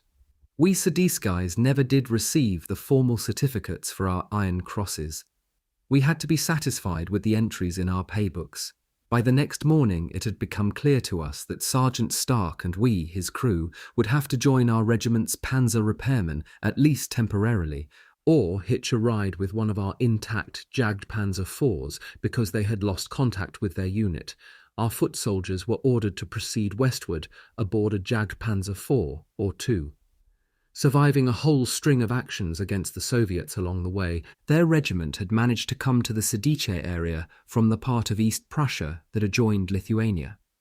Visualizing the seemingly footloose but by no means defeated fighters belonging to our Panzer regiment who hung around the workshop trucks and the 3 Jagdpanzer IVs that morning leads me to give the reader the following sketches of Sergeant Stark's 4 fellows. Our oldest crew member, Fritz, Frieze Keller, 22, was known to his buddies as the man who solicited favors from Russian and Ukrainian women in exchange for small black packs of wonderfully shiny sewing needles from Solingen. That's where he was from. Frieze was with our regiment even before it, on its way westward from a point about 200 kilometers southwest of Stalingrad, arrived in the Ukraine, where I first saw him. Then there was, from Munich, Josef Zeppel Huber, 20, who couldn't tolerate Ukrainian moonshine liquor called Sommerhon. On one occasion, in our quarters in the southern Ukraine, Zeppel urinated onto the earthen floor next to his bed, later leaving the imprints of his bare feet there upon arising. Karlchen Krapf, 21, after helping to clean up the soot caused by a quickly extinguished small electrical fire inside a Panzer IV, looked as though he had rubbed burned cork onto his face in preparation for a minstrel show. I, wanting to wash my underwear in a nice clear Lithuanian creek in the summer of 1944, had tied it to the shore to let it soak in the water. For some reason, we had to leave the locale in a hurry, which kept me from retrieving my briefs and my undershirt. For a couple of weeks thereafter, wearing my scratchy pants without the briefs under them made me feel very uncomfortable in the hot weather. Frieze, by the way, was our driver, Zeppel our loader, and Karlchen our wireless man. The Iron Cross first-class entry in my paybook proved to be of only relatively brief value to me because I had to surrender the book at a British discharge centre about 6 months after the end of the war. Then its many entries, for instance the dates of promotions in rank that I had received, the makes and models of the 9mm pistols with their serial numbers that I had been issued, the medical shots that I had been given, the delousing facilities that I had visited, the awards that I had won, and the military hospitals that I had been confined to, were at once all lost. In 1945, no one could, in an effort to retain a copy of such a fine bit of memorabilia, simply have the covers and pages of his paybook photocopied. I received my certificate of discharge from the army, dated October 24, 1945, from the British in exchange for my paybook.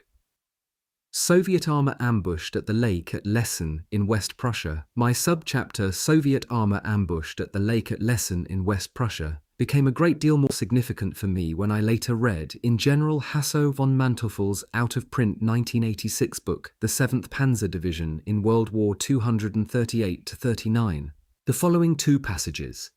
On January 22, the transfer to Bischofswerda takes place, from where the division begins its counterattack south of Deutsch-Eylau. The Panzer Regiment, now under the command of Major von Petersdorf-Kampen, in these days again has more than 20 panzers in action. In the encounter with the enemy southwest of Deutsch-Eylau on January 23, a tank versus tank battle ensues. From this engagement, Major V's Petersdorf-Kampen, the CO of Panzer Regiment 25, along with a number of officers and panzer crews, does not return. 13 panzers were, it turns out later, surrounded because of lack of fuel and were, after firing all of their ammunition, blown up and the crews overpowered by the enemy. A small number of the crews was able to bail out of their panzers without being injured and turned up at their unit after a few days. Along with Major von Petersdorf, the Lieutenants Roskotten and Jakob were, among others, also killed in action. On January 24, the division is engaged in heavy defensive and withdrawal, battles east of Graudenz, and on January 25 in the area southeast of Marienwerder. On January 26, the wheeled vehicles cross the Vistula over an ice bridge at Marienwerder, whereas the tracked armoured vehicles have to detour via Graudenz. From the first passage above, I learned that on January 23, 1945, Lieutenant Jakob was killed in action. My own tank battles log shows an entry for that very date for a place called Gut die Sedis, certainly not far from where Lieutenant Jakob died. I have dealt with this tank battle in the previous subchapter. At Gut die Sedis, our L77.5 cm gun gave us excellent results, luckily before its mount was accidentally ruined. The second passage revealed to me that I was part of the rearguard, ordered to protect the division's tracked armoured vehicles crossing the Vistula at Graudenz from Soviet armour fast approaching that city from the east. With the above preamble in mind, the reader too should arrive at a much greater appreciation of the following account. having written about our last certified tank versus tanks engagement with the Soviets, which took place on January 23, 1945, at Gut D Sedis. I realised that there are two other Jagdpanzer IV related stories from a few days later, which I must tell you before I get to the story of how I was wounded. On January 24, the day on which we had bestowed our crippled Jagdpanzer IV upon our mechanics, one of the officers of 24251E, Lieutenant Krippendorf, needed a replacement for his gunner, like me, a lance corporal, who had been wounded by small arms fire while standing close to their Jagdpanzer IV. As mentioned, 24251E was the field postal code of our unit, the 8th Company, Panzer Regiment 25, 7th Panzer Division. Being ordered to report to the lieutenant did not make me unhappy. It was strictly a gunner's reputation within the company that could get him employment in a hurry in a case like that, and my reputation had so very recently grown by virtue of the 3 T-34-85s that we had killed in a jiffy at Gut D Sedis. Einsteigen, literally to step in, means, for instance, to get into an automobile. It also means to enter as a burglar would a dwelling. Then, too, it means with regard to a tank or a Jagdpanzer, joining its crew. Bei einem Kommandanten einsteigen meant that one was going aboard an armoured vehicle as part of a commander's crew auf Gede und Verderb, for better or for worse. In addition to the fact that I knew all of Lieutenant Krippendorf's congenial crew well, I had enjoyed serving in the Panzerkampfwagen 4 of another officer, 2nd Lieutenant Jakob, half a year earlier. I quickly became, for better I felt rather than for worse, a member of a crew that already had, or better still had, a Jagdpanzer IV. Our crew commander was an experienced panzerman. Regarding armour, that of friend or foe, he possessed a wealth of knowledge. We, his crew, were all specialists, each with regard to his own skill within the Jagdpanzer IV and then some. For instance, I held a Wehrmacht driver's license for armoured full-track vehicles. Next day, on January 25, we, along with two other Jagdpanzer IVs, also under the command of Lieutenant Krippendorf, found ourselves some 17 kilometres west of Bischofswerda, very close to the highway that led westward directly to the Vistula River at Graudenz, a city about 39 kilometres west of Bischofswerda and about 100 kilometres south of Danzig. That road carried from the east many columns of modern Soviet armour, some of which we hoped, be able to knock out, in true Jagdpanzer IV style, from an ambush. Unchecked Soviet armour, by travelling southwest from Graudenz, could quickly cover the 285 kilometres to Frankfurt on the Oder River, and thereafter the 83 kilometres westward from Frankfurt and der Oder to the heart of Berlin. Basically, the lieutenant's thinking regarding the use of our Jagdpanzer IVs was reminiscent of a well-known line, an ambusher's line from the great German poet Friedrich von Schiller, 1759 to 1805. Durch diese hohle Gasse muss kommen. Through this narrow pass he has to come. For us, the singular pronoun and e referred not to some person, but to a prospective prize which, for a change, might be a most modern Soviet heavy, such as one of the Joseph Stalin series. Prizes, as many as possible, was what we of course visualized. Undoubtedly, Lieutenant Krippendorf knew that the IS-2 heavy tank, which had been put into service in April of 1944, weighed 46 tons and could travel at 37 kilometers per hour maximum. Maximum road range 240 kilometers. Maximum terrain range 210 kilometers. Diesel engine of 600 horsepower. Hull front armor 120 millimeters. Turret front armor 160 millimeters. Length 9.91 meters. Width 3.09 meters. Height 2.73 meters. A 12.2 centimeter main gun. Storage for 28 rounds of 2-part slow-loading main gun ammunition. Armor piercing, or AP.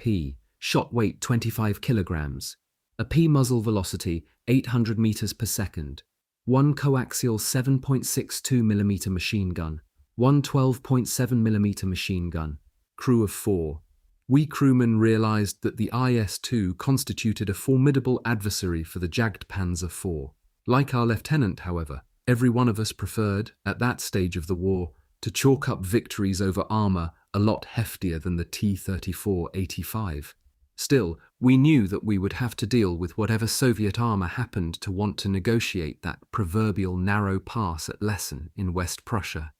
Just as numerous Germanophiles of all social classes had all along been doing in other parts of Europe where fighting occurred in the Second World War, many German and pro-German West Prussians were at the time, early in 1945, assisting the German soldier. The Lessen area too had its share of German-speaking locals who readily gave us pointers regarding, for instance, the terrain with which they had such great familiarity.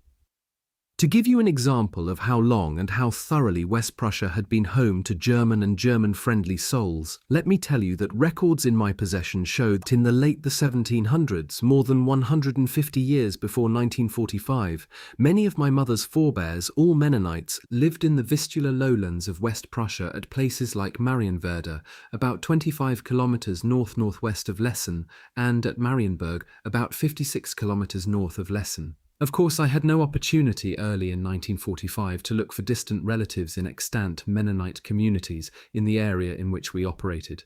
Mennonites from various parts of Western Europe had, by the way, settled in those lowlands along the Vistula since about 1530.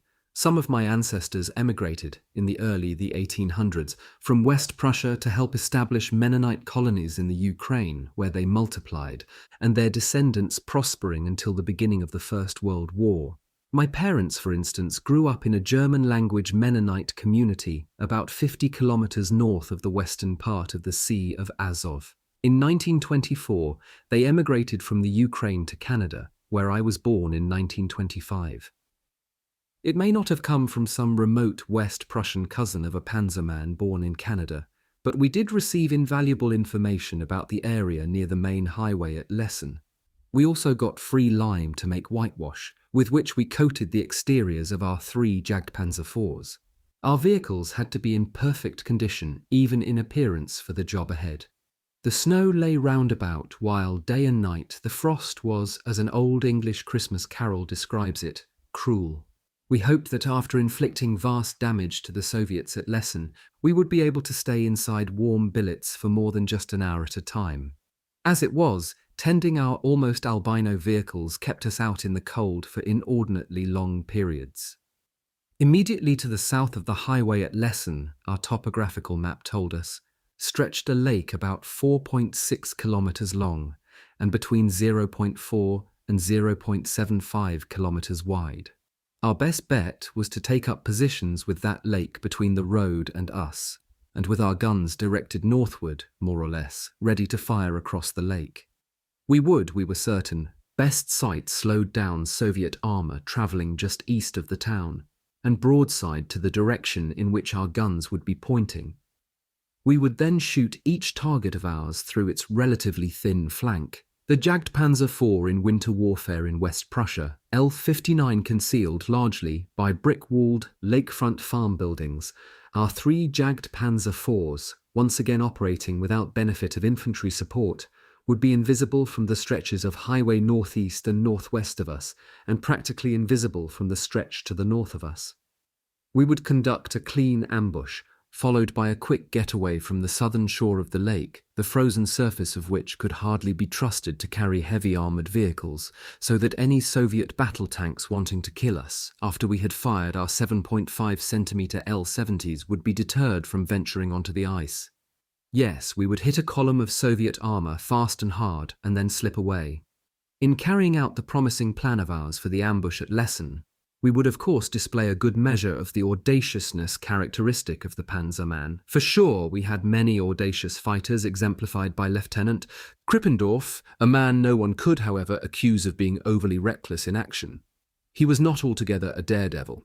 His men all approved of his intrepid yet level-headed style of fighting. With regard to our daring, we Panzer soldiers, frequently forced to risk our lives, had a great liking for an encouraging idea that is expressed most eloquently in the following couplet by Friedrich von Schiller. Und setzet ihr nicht das Leben ein, and nie wird euch das Leben gewonnen sein. And if your life you will not bet, and never will you, your life as winnings get. Partly reminiscent of those lofty words of Schiller, the following 2 lines were deemed by the Panzer men to be extraordinarily quotable. Wer nicht wagt, der nicht gewinnt, and wer nicht vogelt, kriegt kein kind. Whoever nothing ventures, nothing gains, and whoever never screws, childless remains. Certainly from those friendly West Prussian civilians we had received priceless information about the topography of the area. We had above all learned much from them about their roads and bridges, and about the farm buildings that would, to a great extent, keep our Jagdpanzer IVs from being spotted by the enemy at the other side of the lake. At dawn on January 26, Lieutenant Krippendorf, accompanied by his 2 crew commanders, walked 100 meters up a gentle slope to the preferred farm buildings for some quick reconnaissance. Viewed from there through their binoculars, everything across the lake looked favorable for the accomplishment of our plan, they told us upon returning. Just before both crew commanders left for their vehicles, Lieutenant Krippendorf ordered them to keep their radio receivers switched on and to commence firing only after his Jagdpanzer IV had let fly. Since the wind in our back was blowing in the direction of Lessen, approximately, we hoped that the noises prevailing there, mainly the engine roar of the Soviet vehicles moving on the highway, would drown out the inevitable low-gear howl created by our 3 engines moving the Jagdpanzer IVs into positions. Continuing to observe radio silence, we, as planned, jockeyed the Jagdpanzer IVs into hiding alongside several appropriate buildings in the light of early day, so that our guns would cover the highway at the eastern outskirts of Lessen. Very soon, I had my telescopic gun sight trained, at about 0 degrees traverse, on the imaginary narrow pass. I was preparing to get to work. Cold and clear, the weather that morning was ideal for pinpoint shooting. Using my main gun's telescopic sight, it had 5 times magnification, which gave me a 259 meters field of view at 1,000 meters, making it about 194 meters at 750 meters. To check the 750 meters mandatory, I first observed that the 6-meter length of a broken-down Opel Blitz truck standing at the near side of the highway subtended 2 full-point intervals of the reticule. Thereupon, I, by means of the standard range-finding formula drilled indelibly into the mind of the Panzer Gunner, mentally calculated the range as follows. Finally, I set the sight's AP, or armor-piercing shell range scale, at 750. With that, I was, as far as range was concerned, ready for action. Calculating lead would have to wait until the Soviet armor showed up. The English poet John Milton, 1608 to 1674, alluding to a spell of professional inactivity which he experienced as a young university graduate, wrote, "He also serves who stands and waits." This line applied to us 15 men as we endured the cold, silently waiting for our preferred targets to appear at the other side of the lake. Had Soviet aircraft been active in the area, we would have had reason to consider ourselves extremely vulnerable while standing or lying in wait. However, no enemy planes bothered us. At about 9:20 in the morning, the wished-for word quickened our intercom system. Crew commander, attention! Lurking here is finally paying off. From the right, a proper convoy, consisting of 2 T-34-85s, then 2 Stalin IIs, and finally 2 further T-34-85s. Their point vehicle is now about 400 meters from the edge of town, speed fairly slow, about 15 kilometers per hour, intervals approximately 25 meters. The death-dealing dialogue between the crew commander and his gunner had begun. Gunner, understood. Let the blokes drive ahead so that I get several of them into my gun sight. At that point, because I already had their range, a verified 750 meters, I quickly calculated the required lead or aim-off for AP for a target travelling at 90 degrees, or broadside to our guns at 15 kilometers per hour. Performed mentally the brief calculation, using 3, a constant, as the first divisor. For the high explosive shell, the divisor would have been 2 ran as follows.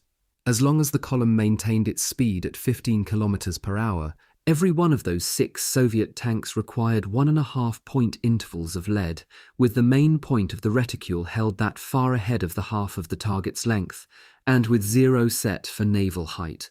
allowing a moving enemy tank's length of track in contact with the ground to skim any or all of the reticule points. It was called a 6 o'clock hold, automatically put the main gun's zero a little more than halfway up the total height of that tank, namely 1.6 meters ratty, the reticule points, at the level of the imaginary navel of that crew commander. Good. When the time comes, give the lead vehicle a solid punch. Simply fire at will. Gunner: Yes, sir. I already have the first T-34 in my reticule. Lead correct. 6 o'clock, hold, fire. Crew commander: Direct hit low in the turret. Next, knock out the first Stalin. You'd best drive one into his superstructure, directly below his turret. Take steady aim. With their entire column suddenly stopped, the Soviets may even have thought they were up against remotely detonated concentrations of anti-tank mines. There was no further need to apply aim-off. Crew commander: Direct hit in the superstructure. There's smoke rising out of his paunch. He can never be patched up. The second Stalin 2 is already afire. Crew commander: The second last T-34, right behind the second Stalin, apparently hasn't had enough yet. Crew commander: Good hit, right in the turret. Man, the devil has fetched the entire column. No survivors to be seen. Cease firing. Gunner: I'll continue to observe. Maybe something will still move. Crew commander: Good. Switch on the transmitter. Wireless operator: Transmitter and receiver ready for use. Lieutenant Krippendorf's next order, purposely terse and directed at the two crews with whom we had no visual contact because of their jagged Panzer IV's separate hidings, forced him to break radio silence for a moment. Crew commander: Fire a bend, fire a bend. Primarily, the word fire a bend means the tranquility and leisure of eventide. However, we jagged Panzer IV crews instantly recognized fire a bend as part of a colloquial phrase, namely fire a bend Mädchen, meaning, for instance, to call it quits instantly, to knock off work at once, or to cease a tank engagement right away.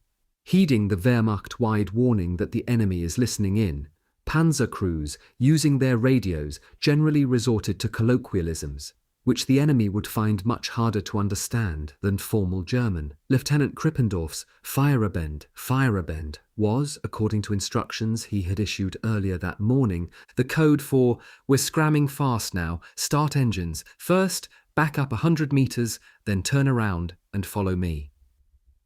We all rode away from those buildings immediately without, as far as we could tell, being pursued. We had not been shot at much, if at all. A clean ambush it was, and a clean getaway.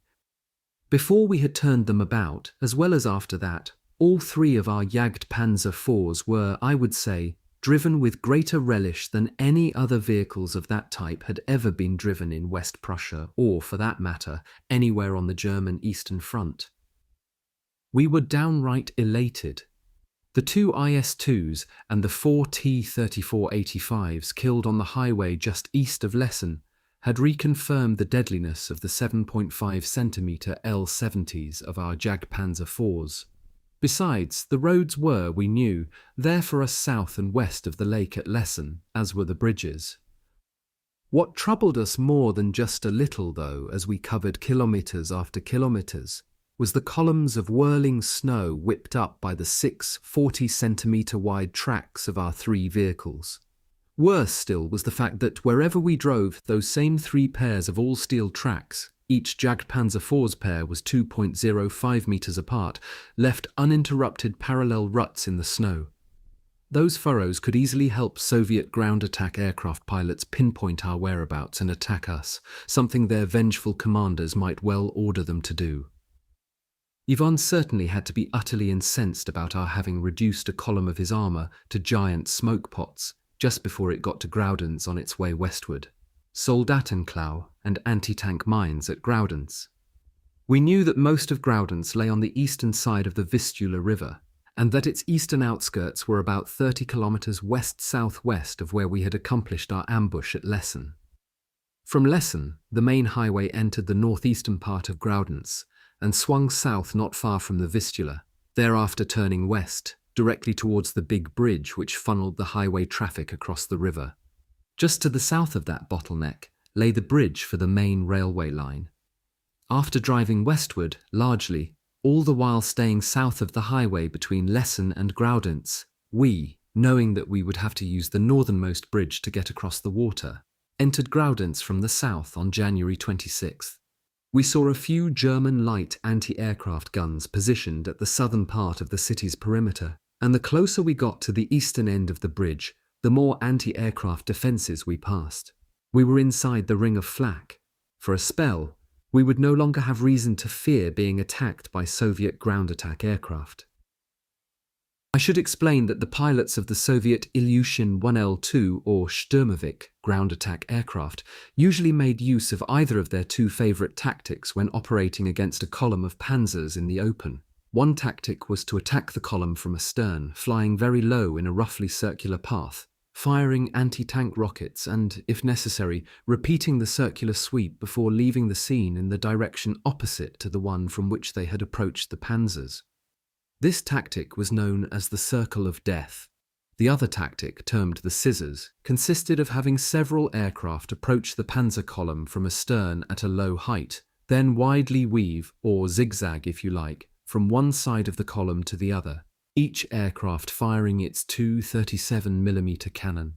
These tactics took advantage of the fact that a panzer was much less heavily armoured at its sides than at its front, and that, broadside, each panzer provided a larger target than did its front or its rear.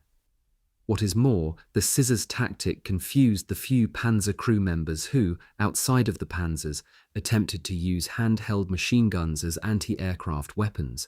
The Army Service Manual number 462, Anti-Aircraft Use of the Machine Gun and the Rifle, dated January 18, 1935, and in force throughout the Second World War, states that when firing at an aircraft approximately 10 meters in overall length, one should allow one aircraft length of lead for an aircraft flying at 250 kilometers per hour, and 5 aircraft lengths of lead for one flying at 350 kilometers per hour. Maximum speed of the Sturmovik, which had an overall length of 11.65 meters, was 372 kilometers per hour. Therefore, the lead for it at that speed had to be, say, slightly more than 5 aircraft lengths. The above leads, the manual does not give the method of calculating lead, nor does it state the distance at which each lead applies, had to pertain to aircraft passing at 90 degrees to the direction of the machine gun or rifle fire. Inside Graudenz, the buildings prevented the Soviet pilots from using either of the tactics referred to above. For sure, we didn't have to worry about Soviet ground attack aircraft, not in the city. Close to the bridge at Graudenz, thousands of German soldiers, many with their vehicles and equipment, thronged. Untold numbers of refugees, old and young, most of them clutching their few possessions, crowded there. In all, a vast crowd, its members wanting to cross the bridge so as to put the ice-covered Vistula between themselves and the Soviets who were hounding them. Some venturesome civilians, mostly those with relatively little to carry, walked with unnaturally short steps the ties of the railway bridge, undoubtedly hoping that no belated German train would make them abort their shortcut before they had gotten to the west bank of the Vistula and to Pomerania. We also saw the battered remnants of mechanized units, none of which belonged to the 7th Panzer Division, the one with the bold white capital Y painted onto its armour. Our division hadn't yet arrived at the bridge. I seemed as though we panzermen would mentally forever be doing out in the cold and a couple of blocks away from the bridge what was called marking time. That is how we felt throughout the following night. Well, shortly after sunrise on January 27, we 3 Jagdpanzer IV crews and our vehicles were grabbed by a Schorner-style Soldatenklau gang commanded by a major of military engineers.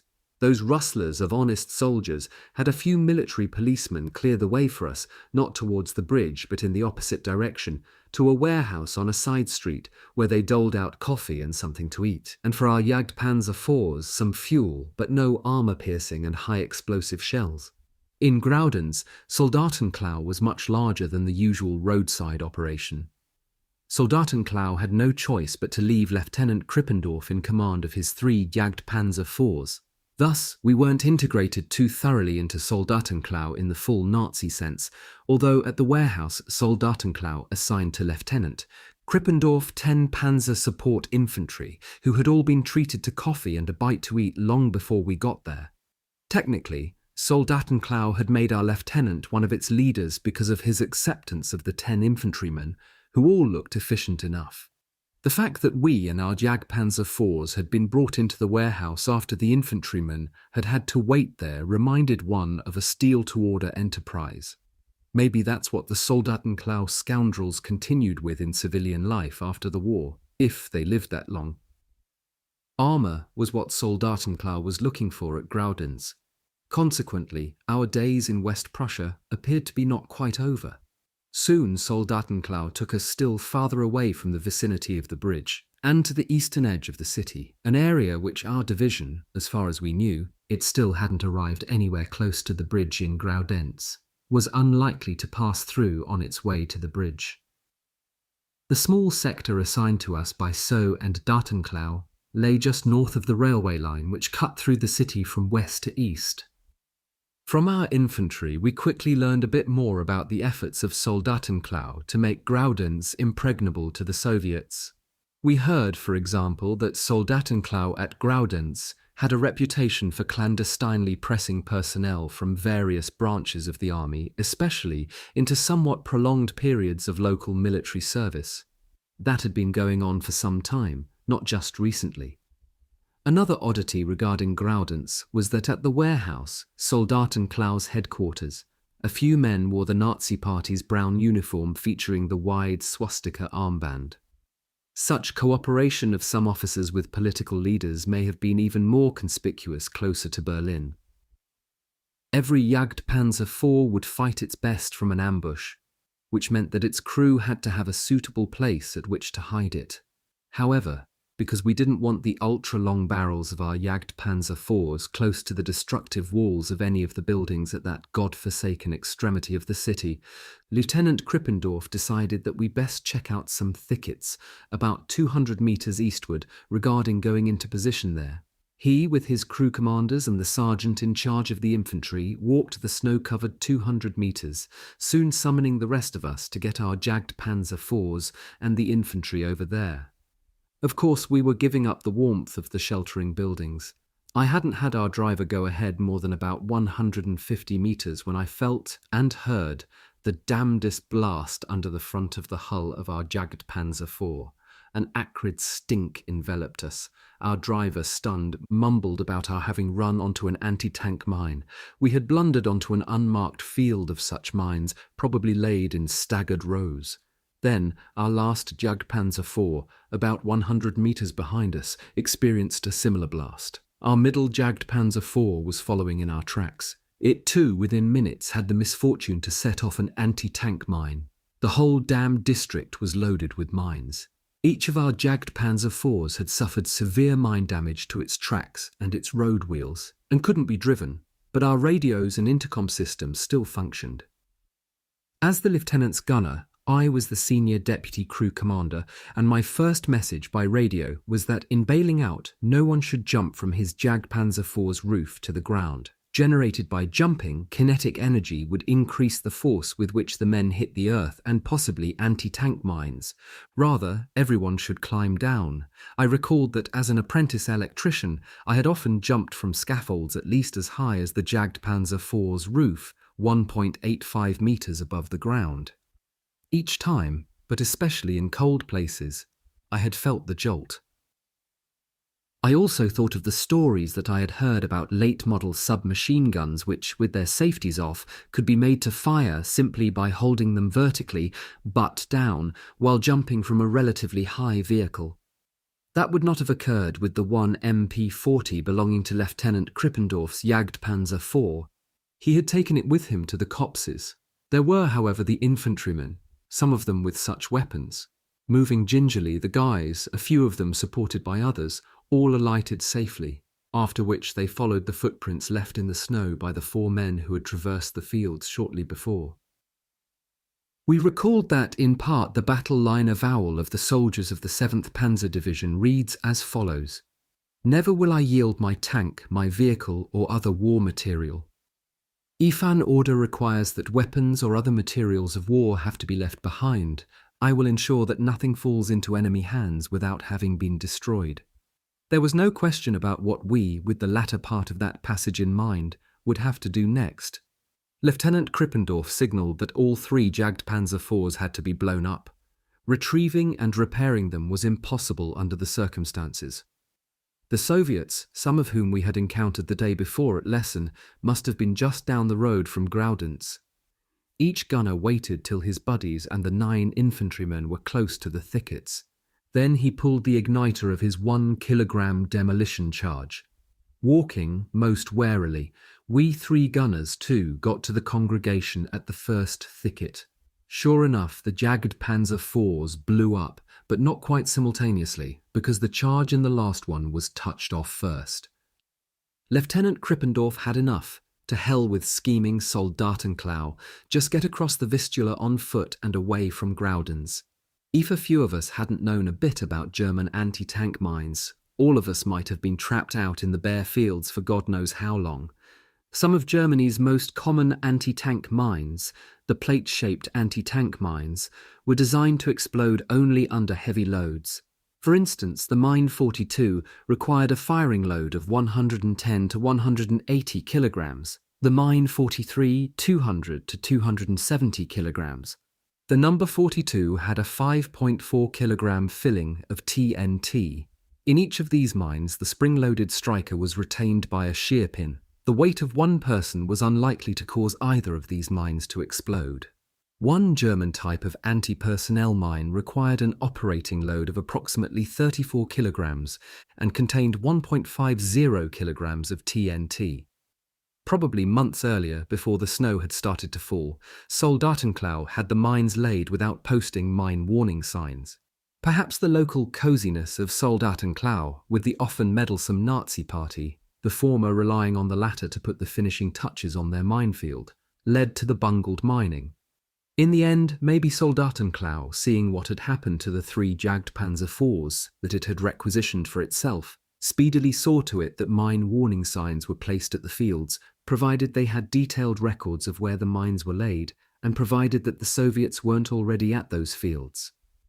Konstantin Rokossovsky, Marshal of the Soviet Union, in his A Soldier's Duty, terms Graudenz a fortress. On Rokossovsky writes that towards the end of February 1945, Graudenz, according to prisoner of war statements, contained up to 15,000 officers and men. Furthermore, Rokossovsky states, the Nazi command was merciless towards its soldiers, forcing them to fight even when the hopelessness of resistance was obvious. The Graudenz garrison, cut off from friendly troops, fought to the end, and only on March 6, after days of street fighting, was the town finally taken. Early production, Jagd Panzer IV and 70 V. The vehicle has been covered in Zimmerit paste, used to prevent magnetic mines being attached to the vehicle. The Tank Museum. Chapter 16. Some historical details about the 7th Panzer Division and wounded. A brief partial history of the 7th Panzer Division. In part, a 2-page outline of the history of the 7th Panzer Division. The book Uniforms, Organization, and History of the Panzertruppe San Jose 1980 by Roger James Bender and Warren W. Odegaard states that the division participated in March of 1944 in the retreat across the northern Ukraine, and that in July of 1944 it was engaged in the central sector of the Eastern Front during the Soviet summer offensive. The division was, we are told, transferred to the Baltic states in August of 1944 as part of the 3rd Panzer Army. It fought in Raseiniai in Lithuania and later in Kurland and Memel until November of that year. It was heavily engaged in January of 1945 during the Soviet winter offensive west of the Vistula. Finally, we learn that the division gradually withdrew to the west, fighting defensively until it surrendered to the British at Schwerin on May 3, 1945. My comments regarding these few lines would be, first of all, that since Kiev lies in the northern Ukraine, the Chernovtsi area, where at least part of Panzer Regiment 25 was to be found at the end of March, and early in April of 1944, it must have been at what was considered to be the extreme southern flank of the 7th Panzer Division. Also, regarding the statement that the 7th Panzer Division was transferred to the Baltic states in August of 1944, I can point out that my log of tank engagements shows some dates between July 7th, 1944 and July 20th, 1944, attesting to our pre-August presence in Lithuania, one of the Baltic states.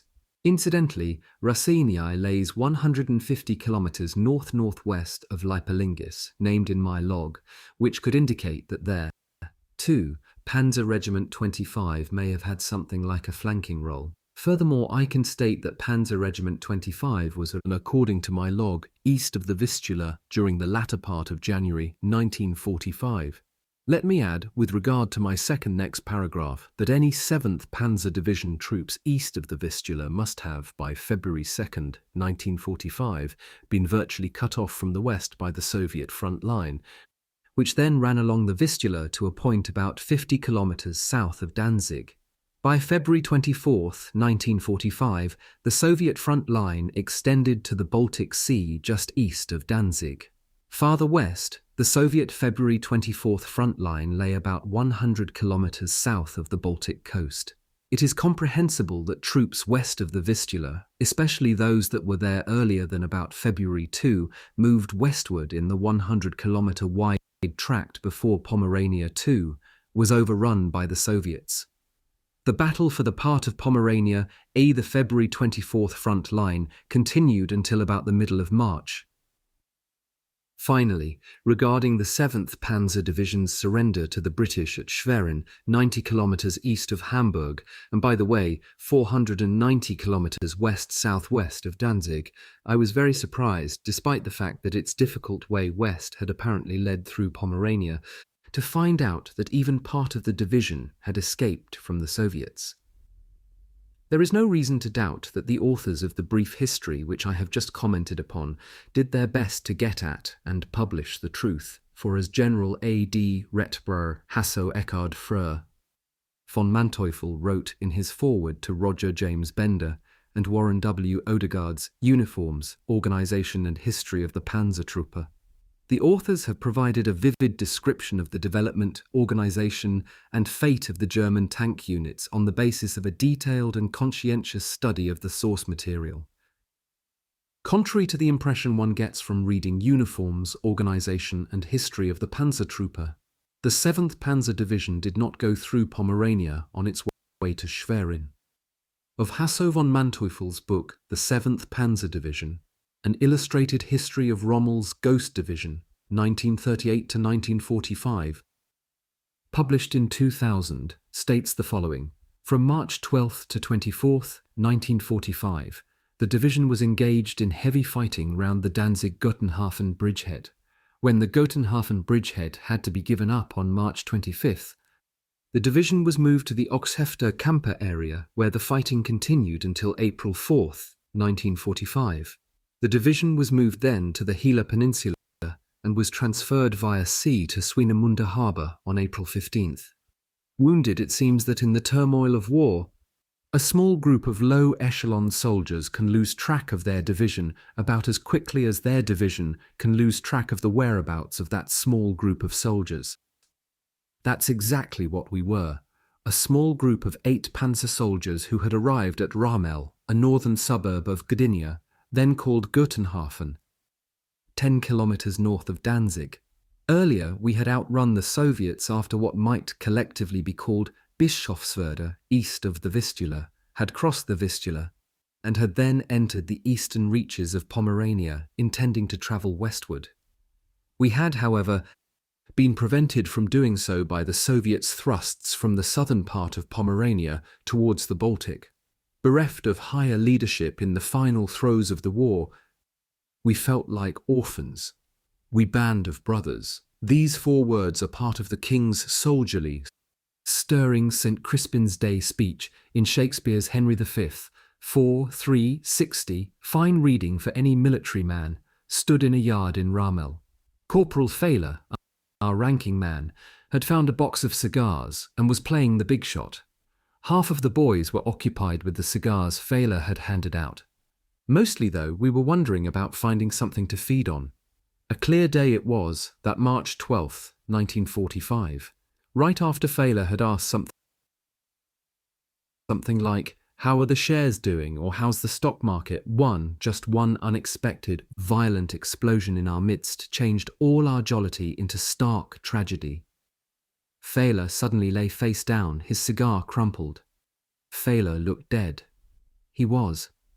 Another guy, his back leaning against a brick wall, sat on the ground, staring at one of his feet. Something had made it awfully pigeon-toed. He couldn't move it. Flung by the blast, I found myself flat on the ground, a couple of steps from where I had stood while watching the cigar puffers. I could see, I could hear, I could speak, I could feel that I was wounded, I could smell the explosion and soon my own blood. Later that day, the diagnosis would be multiple shell fragment wounds. My right shoulder, right arm above the elbow, right buttock and left shin had been hit. I kept the shell fragments that were removed from my shoulder a year later, and I wish they were able to tell me exactly what kind of weapon they were part of. My guess has always been that a mortar shell got us in that yard. 3 of our group were dead, the rest wounded, some very badly, far worse than I. We survivors had to get to where medical help was available. That meant heading into Gdynia. No more than half a block away from that fateful yard ran the main thoroughfare of Ramel, on it an unbroken line of refugees on their way to Gdynia. Many of them drove compact, narrow-bottomed, more or less slant-sided, rubber-tired 2-horse agricultural wagons loaded with possessions of all sorts. Taking one of our wounded with me, I limped up to such a wagon, got us aboard, and with my left hand redistributed the upper part of the load to make it comfortable for us to lie on. That was the very best I could do for the 2 of us. Whereas the rig's hunched driver remained impassive towards his load, a German Red Cross nurse walking towards Gdynia accompanied us for a while. A good-looking, compassionate person she was, although she could actually do no more than advise us to seek medical attention forthwith in the city. Hours later, our churl's horses tugged us into town, where it seemed the Kriegsmarine was running things. We got off the wagon near the main gate of the Gdynia dockyards and walked into solid Kriegsmarine territory to have our wounds looked after for the first time. Some historical details about the 7th Panzer Division and wounded TA. No screwing around in that place. To get at the holes in my right arm and shoulder, the prep gents simply cut open the sleeve and shoulder of my uniform jacket, ruining it, but leaving it with me. I still have the black cloth-backed national emblem and rank chevrons, which I removed from the jacket later on in a military hospital, where I was given a field grey uniform. I also have my Panzerkampfabzeichen in silver, my Verwundetenabzeichen in schwarz, my EK1 and my EK1. Each of us was triaged with regard to what mode of transportation would be required to further move him standing, seated or lying. They gave me lying and placed me on the floor of a huge warehouse. I'll bet 100 guys lay there in rows. Each of us had a blanket, compliments of the Kriegsmarine. At that stage, I had lost track of the black uniformed fellow who had made it in my company. From Rachmel into Gdynia and the dockyards. I was in with guys from here, there and everywhere, all half dead or worse. The following day, triage officers had in the meantime been around to make sure that the wounds or injuries of the many men warranted lying. We were loaded aboard a hospital ship at Gdynia. I heard no more shooting, but I heard many cries of pain coming from somewhere farther below in the vessel. Amputations were being performed there, I heard. We hadn't known where we were to land, but it turned out to be Denmark. There, somewhere, a hospital train was ready for us. Again, a diverse bunch together for a long ride. One man, I recall, lamented the loss of his penis, intermittently consoling himself by recalling that he was the father of 2 children. The Soviets had hit his fly with a small caliber fragmentation bullet. Tales galore of that sort. In Altenburg in Thuringia, a city destined to lie shortly thereafter in East Germany, the hospital train was unloaded. Thuringia in those days was a province to stay away from. After all, we had, not long before, eluded the Soviets at Gdynia, and who, wounded or not, would want to fall into their hands? The staff of the military hospital in Altenburg didn't want their place to become lousy, infested with lice that was. No matter how poor his condition, every man entering that hospital as a patient had to strip by himself and use soap and water in the backyard before being allowed to enter the building.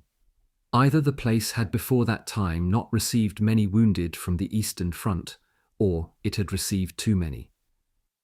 Not all of my wounds were healing nicely in Altenburg. A shin wound, for instance, heals very slowly. On a different floor of the hospital there worked a homely nurse with a reputation for great skill in bandaging wounds. Bandages applied by that lady wouldn't sag, and the guys flocked to her station to have her do the daily job until they were shooed back to their proper stations. Official medical papers, addressed to the medical officer at Panzer Regiment 25 in Bamberg and entrusted to me for personal delivery, show that I was discharged from the Altenburg Hospital on April 10th, 1945, with 2 weeks' leave. Dated April 10th, 1945, one of the full-page documents bears the following sentence. F. wird heute als KV. Kriegsverwendungsfähig zu seiner Ersatzeinheit entlassen. Lance Corporal Friesen is today being discharged to his replacement unit as fit for wartime service. Also there are the words, Verwundeten Abzeichen in Schwarz würde verliehen. Wounded badge in black has been awarded.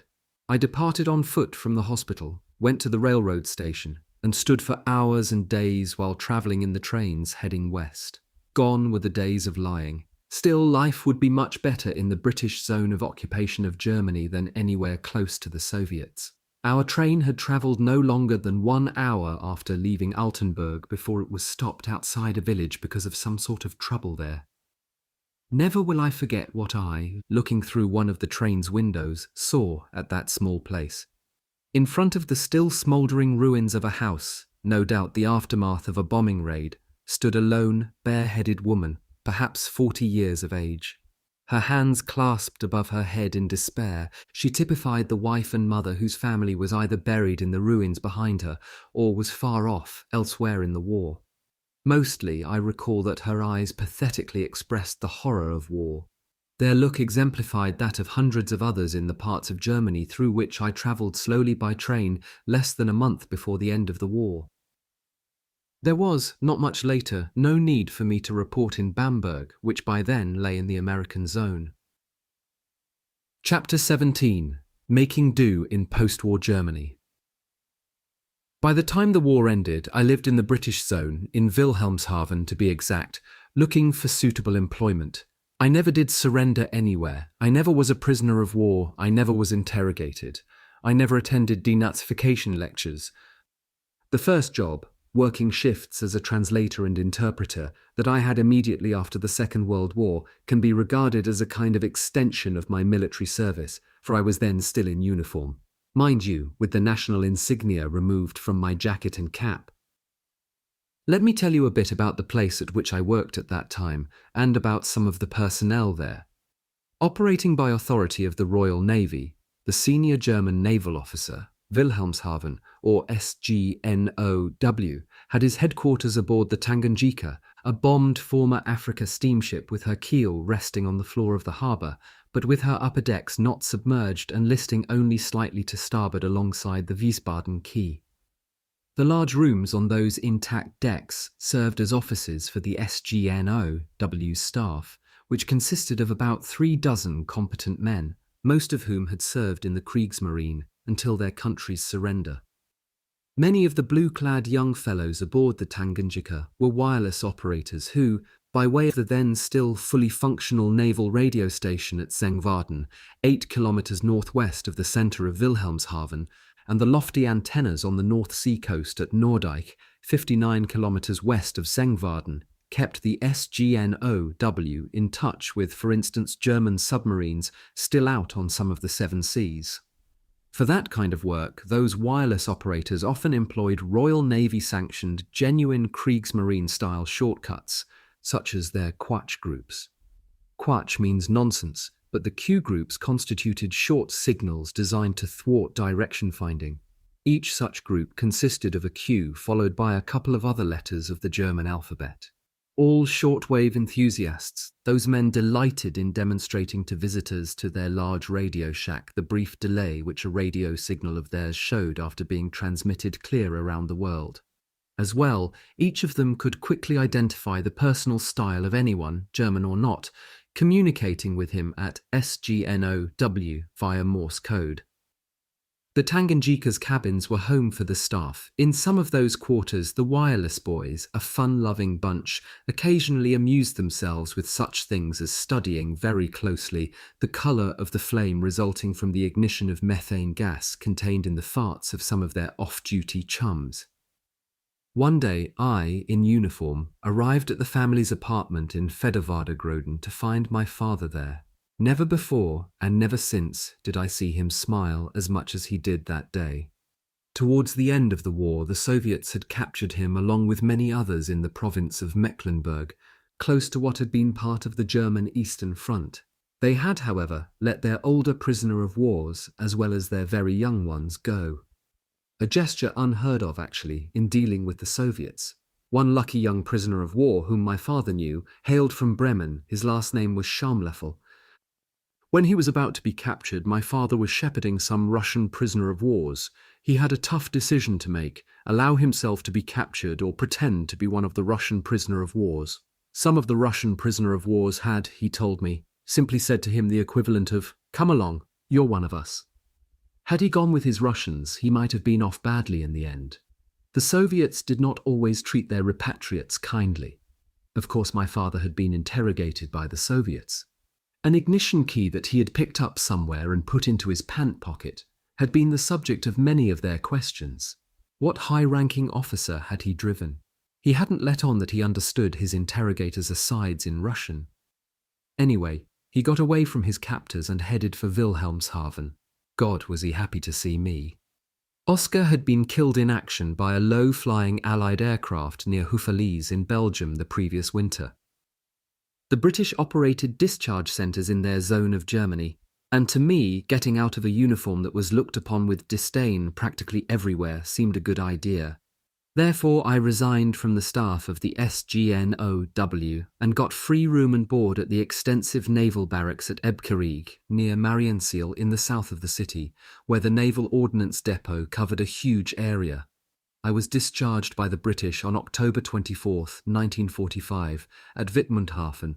Next, I worked as an interpreter-translator for the American Graves Registration Command, concerned with disinterring and then positively identifying, in a requisitioned small German meat packing plant which they used as a morgue, the bodies of many Americans, most of whom had been killed over the Wilhelmshaven area or over the adjoining parts of the North Sea. I still visualize the putrid corpses, and I still readily recall the stories about some of them that we heard from various German civilians. For instance, a farmer showed us a water-filled manhole-sized depression in one of his marshy fields. That hole, the farmer said, had been made by an American airman who, feet first, hit the ground with his parachute unopened. His temporary grave was in the closest churchyard. Ultimately, all of the American dead were conveyed to a military cemetery in Belgium. The HQ of the Graves Registration Command was located in the centre of Jiva. Because the command operated throughout a large district, I had no trouble getting a jeep full of United States soldiers to tour the country north of Jiva and to drop in at Karlsek. It was, of course, the era of post-war denazification, and that normally overbearing lady, Frau Ibben, who, half a dozen years earlier, had thought so very little of my German, looked as though she would suffer a heart attack when she saw real Americans in my company at her door. At that place, there was no more cockiness at all towards the boy who had been the Ibben's Amerikaner. After the command had finished its work, I easily landed a job that combined the work of a mail courier with that of an interpreter and translator at the Kreis, district, HQ of the British element of the Control Commission for Germany at Varel, pronounced Far-El, a small city 20 kilometres south of Wilhelmshaven, and on the same large bay in the North Sea coast. As a mail courier, I got around a lot. To the British Army Post Office in Oldenburg early in the day, then back to Varel, and on to places like Jever and Wilhelmshaven. By that time, the British had established a boarding school called Prince Rupert School in the barracks of the former submarine base at the other side of the high brick wall, opposite the one end of Kasernenstrasse in Wilhelmshaven. Despite my foremost post-war plight at the time, being kept by the Canadian government from returning to Canada, Varel turned out to be an extraordinarily good place for me. In the evening of March 27th, 1947, at the CCG Kreis HQ's own telephone exchange. Two of the fellows who worked that switchboard, as well as I, met three young female telephone operators from the Varel telephone exchange of the German Federal Postal Service, which operated the country's telephone system. The three girls had come to see the place that dealt with so many of the calls that passed through their switchboards. It was during the girls' visit that I, for the first time, admired lovely blue-eyed Helga Christine Marianne Meyer, a 19-year-old native of Varel.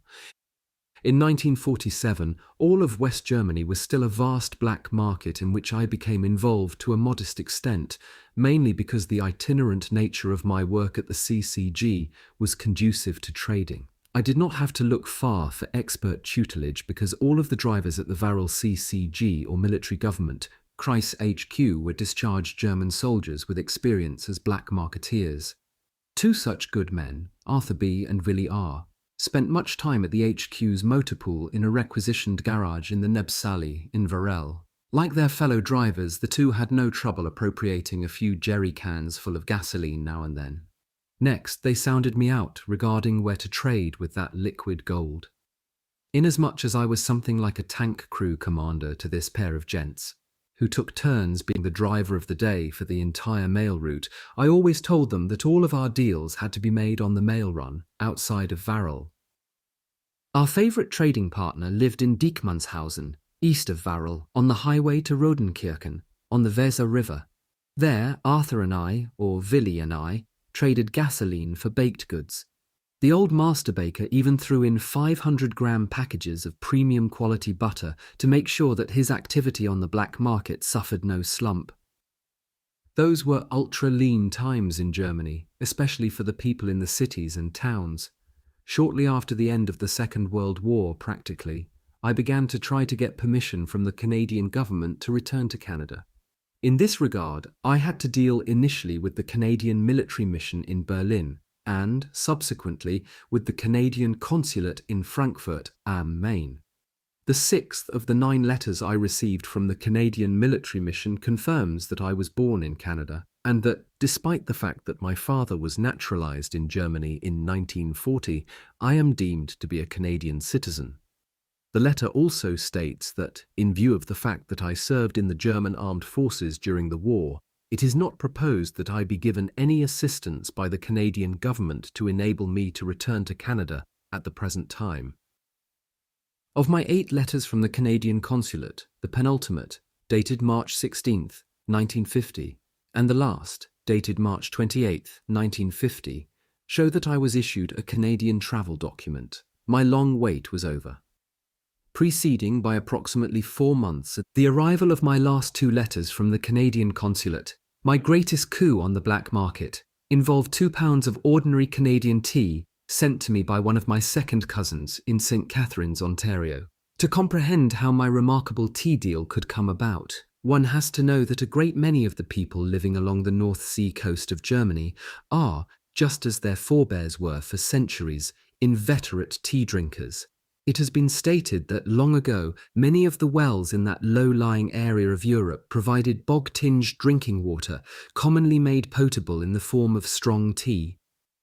At about the time I received my parcel containing the 2 pounds of tea, the aging uncle of one of Helga's neighbourhood girlfriends had come from Los Angeles to visit Varel. Uncle Herman had left Germany many years before the Second World War. Uncle Herman went about doing his old hometown a lot of good. Among other things, he had the 2 crumbling stone pillars with the large wooden gate at the Winderlee entrance to the Varel forest replaced anonymously. He had good use his for large sums of German currency. The transaction might not have made the Guinness Book of World Records, but my 2 pounds of trumpet brand tea, sold on the black market, brought in enough money for me to hand to Uncle Herman in an at-par exchange for the United States dollars I needed to pay at a travel agency in Bremen for an open passage in my name from Hamburg to New York. Yes, the black market in Germany was still active towards the end of 1949, a good 4.5 years after the termination of the Second World War in Europe, and 1.5 years after the country's currency reform. I departed from Hamburg aboard the United States Line steamship Washington on April 29, 1950, and after entering the United States, stayed briefly with Mennonite friends in Doylestown, Pennsylvania. En route by car from Doylestown to St. Catharines for a short sojourn there with relatives from my mother's side of the family, I crossed the Canadian border at Niagara Falls, Ontario, on June 10, 1950. On that day, I was asked at Canadian Customs how long I had remained abroad continuously. Since March of 1939, I answered. From St. Catharines, I travelled straight to Kitchener. Chapter 18. Back in Canada. A year of bachelorhood. A year of bachelorhood. In the summer of 1950, after returning to the Twin Cities, to Kitchener and Waterloo that is, I first reacquainted myself with much of the length of King Street from north to south in Waterloo and from west to east in Kitchener. For one thing, the old dark green cast-iron five-globed streetlights in Waterloo's business district had been replaced. For another, the old streetcars had, not long before, given way to buses. In Kitchener, I purposely walked the stretch of King Street from Frederick Street out to the corner of King East and Kent Avenue, where our last home in Canada had stood. Actually, the old frame house on its spacious sandy lot had belonged to the Kitchener Lumber Company, which, adjacent to the house, sprawled along the eastern side of the King Street end of Kent Avenue, just as it had in 1939. Mr. Houck was still the manager at Kitchener Lumber. His chat with me proceeded civilly despite his telling me emphatically that my parents had not bothered to dispose of their chickens before leaving for Germany. He told me that the Kitchener Daily Record had written about it as a case of pet abandonment. The story was on file in the Record's morgue. My parents' pets. It had to be the two bantam hens that I had left at home in March 1939. The hen's hubby, as beautiful a banty rooster as ever crowed, was killed by a car on Kent Avenue during my time in Kitchener. I doubt that the two widowed hens were confined to a coop. Probably free-ranging, they understandably looked uncared for in the vicinity of a house suddenly deserted. In Waterloo and Kitchener, I had at different times kept pigeons, guinea pigs, rabbits, a cat, and bantam chickens, but not a dog. The other kids in our family never had pets of their own, at least not in those days. At any rate, after mentally placing that fair but embarrassing disclosure by Mr. Hawke under noted well, got around some more, looking up people and places closely connected with my childhood in Canada. Although most of them had not been sent overseas, some of my old Sunday and German school buddies had served in the Canadian forces in the Second World War, and had entered university soon after being discharged. By 1950, they were well prepared for employment.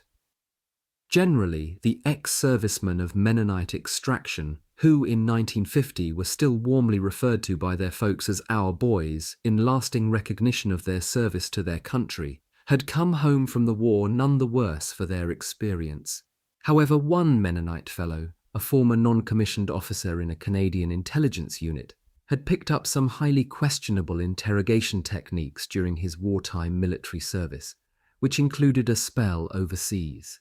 According to him, the least offensive item in his whole assortment of intel interrogation tricks, he liked to dwell on all of those various procedures at his home for the benefit of his guests, consisted of being real nice to persons, military or civilian, who were to be questioned by his unit, with him acting as the interpreter whenever the English and German languages were involved.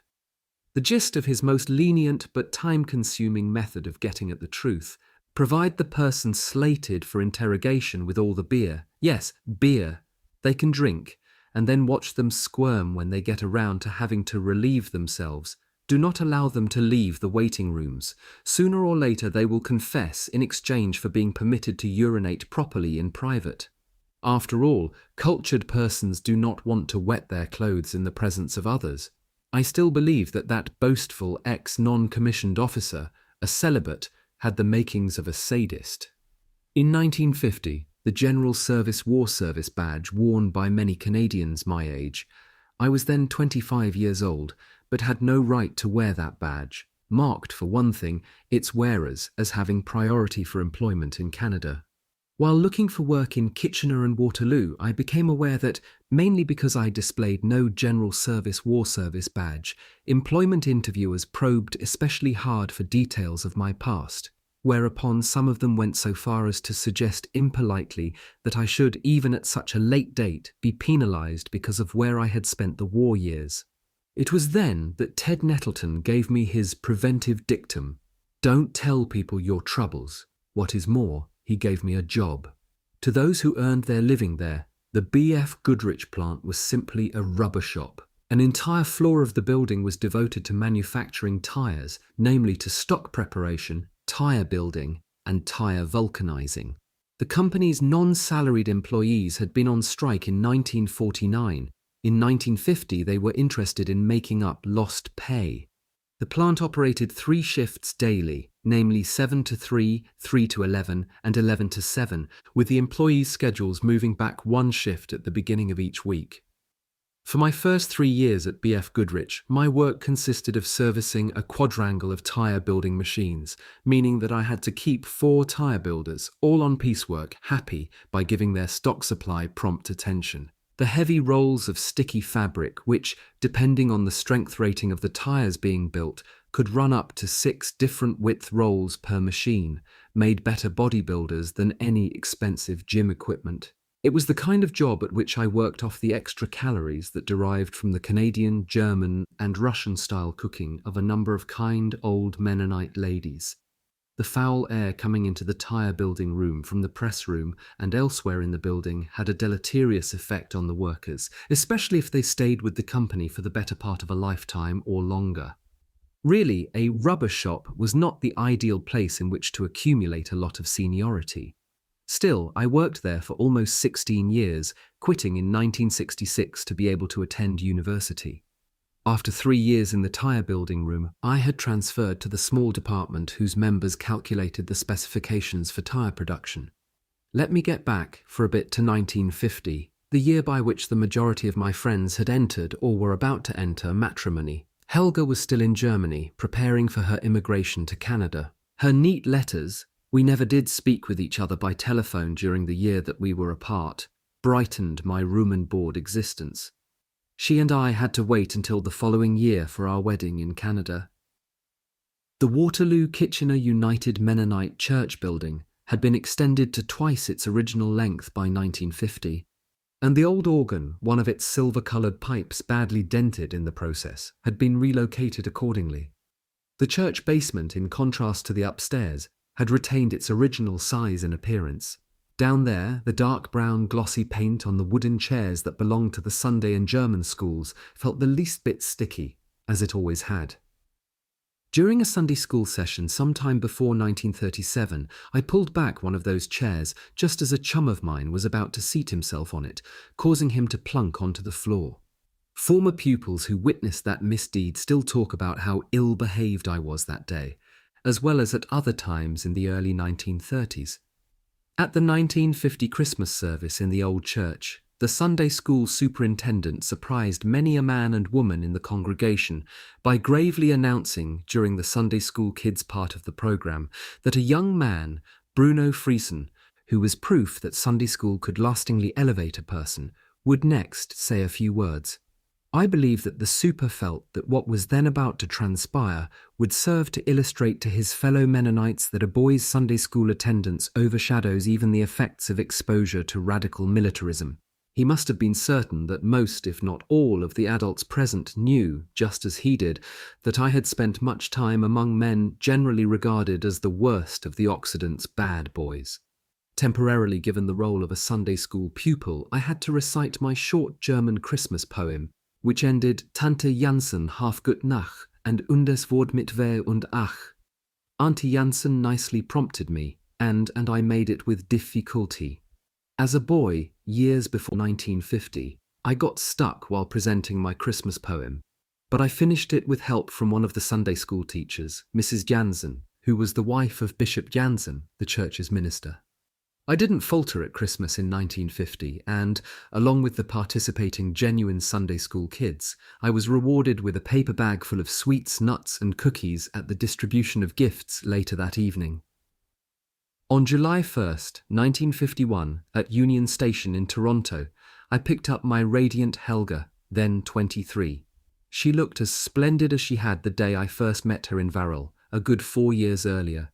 She had come to Canada to stay. She had left her home and had travelled to a far-off country all on account of me. Now, more than 50 years later, I appreciate more than ever that such a fundamental move on her part was a sign of her immense faith in her prospective partner and in a country new to her.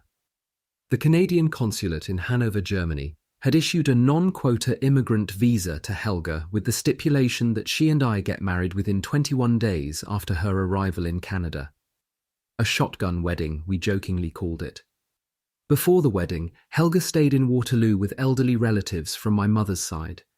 Aunt Lena, one of the best Mennonite cooks in the Twin Cities, and Uncle Cornelius showed Helga off at every opportunity. Besides, a group of girls I knew from Sunday and German schools made Helga a member of their club. For that, I remain very grateful to them. At the 1951 church picnic, Mrs. Dyke, the wife of the farmer on whose property the picnic was held annually, said to me in correct but overly formal German, "Sie haben guten Geschmack." You have good taste. She meant not only that Helga was easy to look at, but also that Helga had the approval of the community. In the Mennonite colonies in the Ukraine, every woman from a Lutheran German colony in the Ukraine who became the bride of a Mennonite was traditionally subject to an extra measure of scrutiny by the ladies. Traces of that old custom shone through at the church picnic. Chapter 19. Married in the absence of close relatives. Recalling the circumstances in which I found myself after returning to Canada, but before Helga and I were married, I chuckle at the carefree view of marriage expressed in the following 4 lines. In der Heimat angekommen, fängt ein neues Leben an, eine Frau wird sich genommen, Kinder bringt der Weihnachtsmann. Returned to his homeland, a guy starts life anew. He gets himself a wife and, brought by Santa, kids ensue. Although none of Helga's relatives and friends were able to attend our marriage at the Waterloo-Kitchener United Mennonite Church on July 21st, 1951, and no one from my immediate family was there, many well-wishers joined the 2 of us, Helga and me, in the sight of God, as the minister put it. The Reverend Henry Epp, whose wife Mary is a none too distant cousin of mine, conducted the ceremony. Mary Toes was Helga's bridesmaid, and Wally Reimer, my best man. Mennonites galore. That day, Joe and Katie Nice of Doylestown, Pennsylvania, jokingly presented Helga with a short-handled wooden paddle made at the Nice's planing mill. Traditionally, such a Pennsylvania Dutch Mennonite utensil served a wife to control her husband, although I have never felt its effect. Our wedding rings we had bought with money a couple of my co-workers had collected on my behalf at B.F. Goodrich. During a lunch break in the shed house, they presented me with $24 in paper currency. Helga, in her wedding dress sewn by her Aunt Henny of Delmenhorst, not far from Bremen, looked splendid.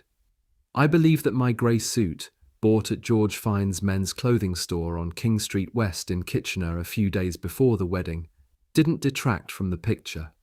Old George was known to many Goodrich guys because his shop was only 4 blocks away from the Goodrich plant.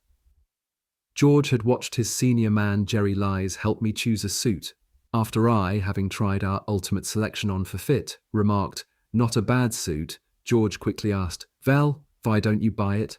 So I did. Chapter 20. Acquiring a formal education and teaching English at a college.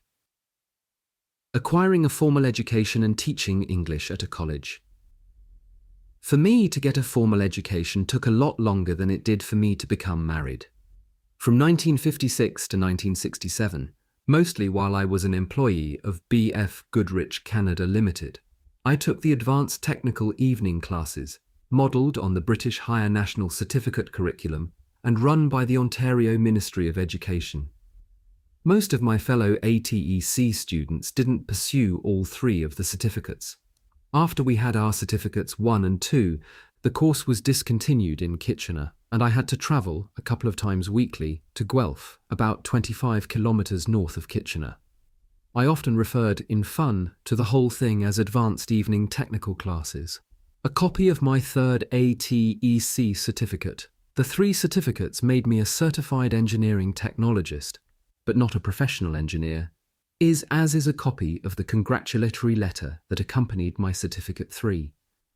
Also shown is a copy of my CET certificate. Working in industry can show a person the good aspects of society and the bad. I experienced an instance of the bad after I had asked the sycophantic manager of the tyre development department in which I worked if he'd like to see my ATEC certificates. That bicycle rider, meaning a person who displays an obsequious posture towards those above him while trampling on those below him, replied, "Not particularly." The tyre industry in Kitchener has long had an overabundance of self-styled engineers, all of them imposters shy of academic qualifications. When one looked about at a picnic, a backyard party or pub sessions, the lickspittles were there, toadying shamelessly. At the age of 41, I was glad to leave engineers-infested BF Goodrich in the summer of 1966, even though I knew that I had years of hard work ahead of me at university. By the time of the fall convocation at the University of Waterloo in September of 1971, I had a BA, an MA English and an ME Phil.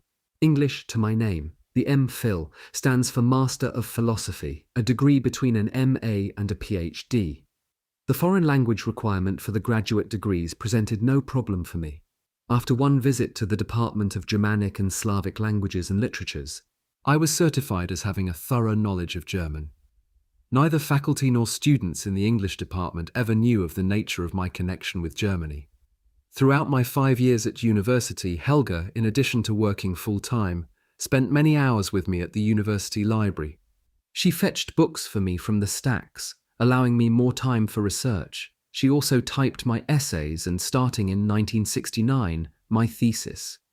Helga could not have received a more sincere and meaningful accolade for all her hard work in supporting my studies than the one expressed in the presence of the members of the committee convened to hear me defend my thesis. Addressing me, George Hibbard, a professor of English, opened the proceedings by saying, "I must congratulate you. I have read your thesis, and I haven't found any typographical errors."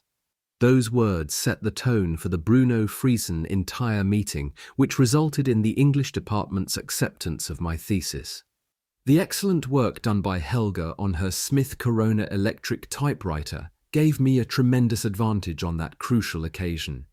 Entitled Meteorological Imagery in the Poetry of Henry V. Owen, my master's thesis deals essentially with the use by the Welsh poet Henry V. Owen (1621–1695) of geocentrism's heavenly phenomena to inspire his contemporaries to lift their eyes contemplatively towards God, who dwelt beyond the primum mobile, the prime mover of the universe.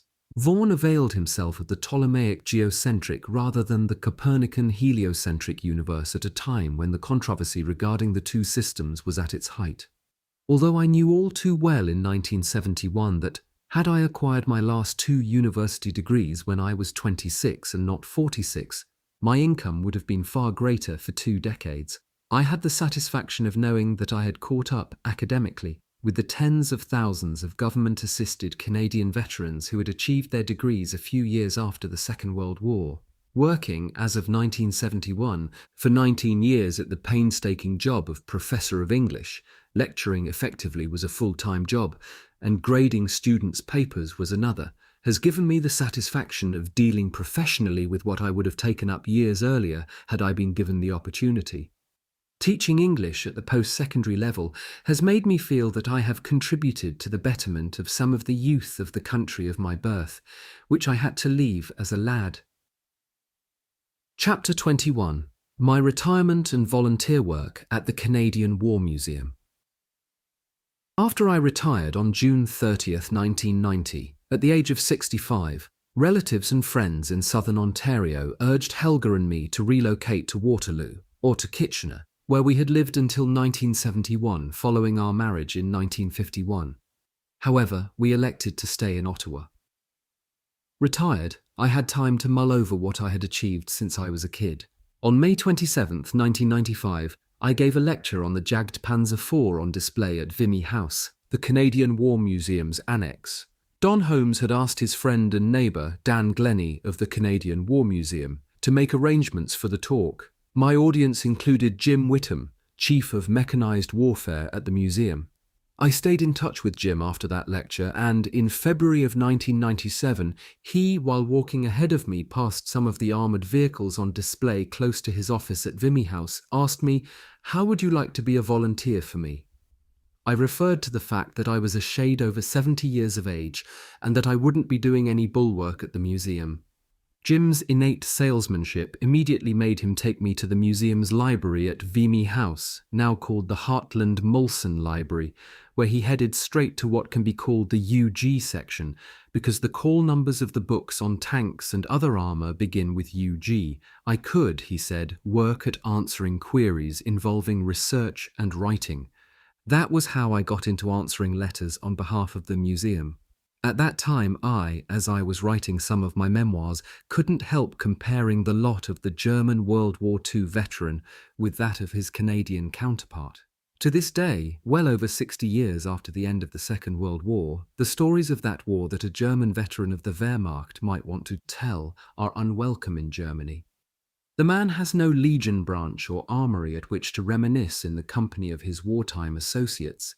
He might have the opportunity to attend, biannually, a regimental or divisional gathering, provided the organisation has not, like the unit that spawned it, passed into oblivion. If his regimental or divisional veterans organisation still does exist, it is compelled by law to masquerade as a benevolent society. Since 1953, Germany was then arming its Bundeswehr. The successor to the Wehrmacht German veterans organisations have had to conform with the decree regarding the common good of December 24, 1953. The Registered Traditional Association for the Assistance of Former Comrades of the 7th Panzer Division, whose activities including get-togethers I was unaware of before 1995, I was a member of that division, was founded in Cologne in 1953. According to the 7th Panzer Division in World War II, the lawful purpose of the association is to promote assistance to comrades and to issue printed material dealing with the purposes of the association. Moreover, to advise continually all authorities somehow having to do with assistance to comrades, to advise all organisations and individuals somehow connected with the work of assisting comrades, as well as to support the dependents of those missing in action and of the needy.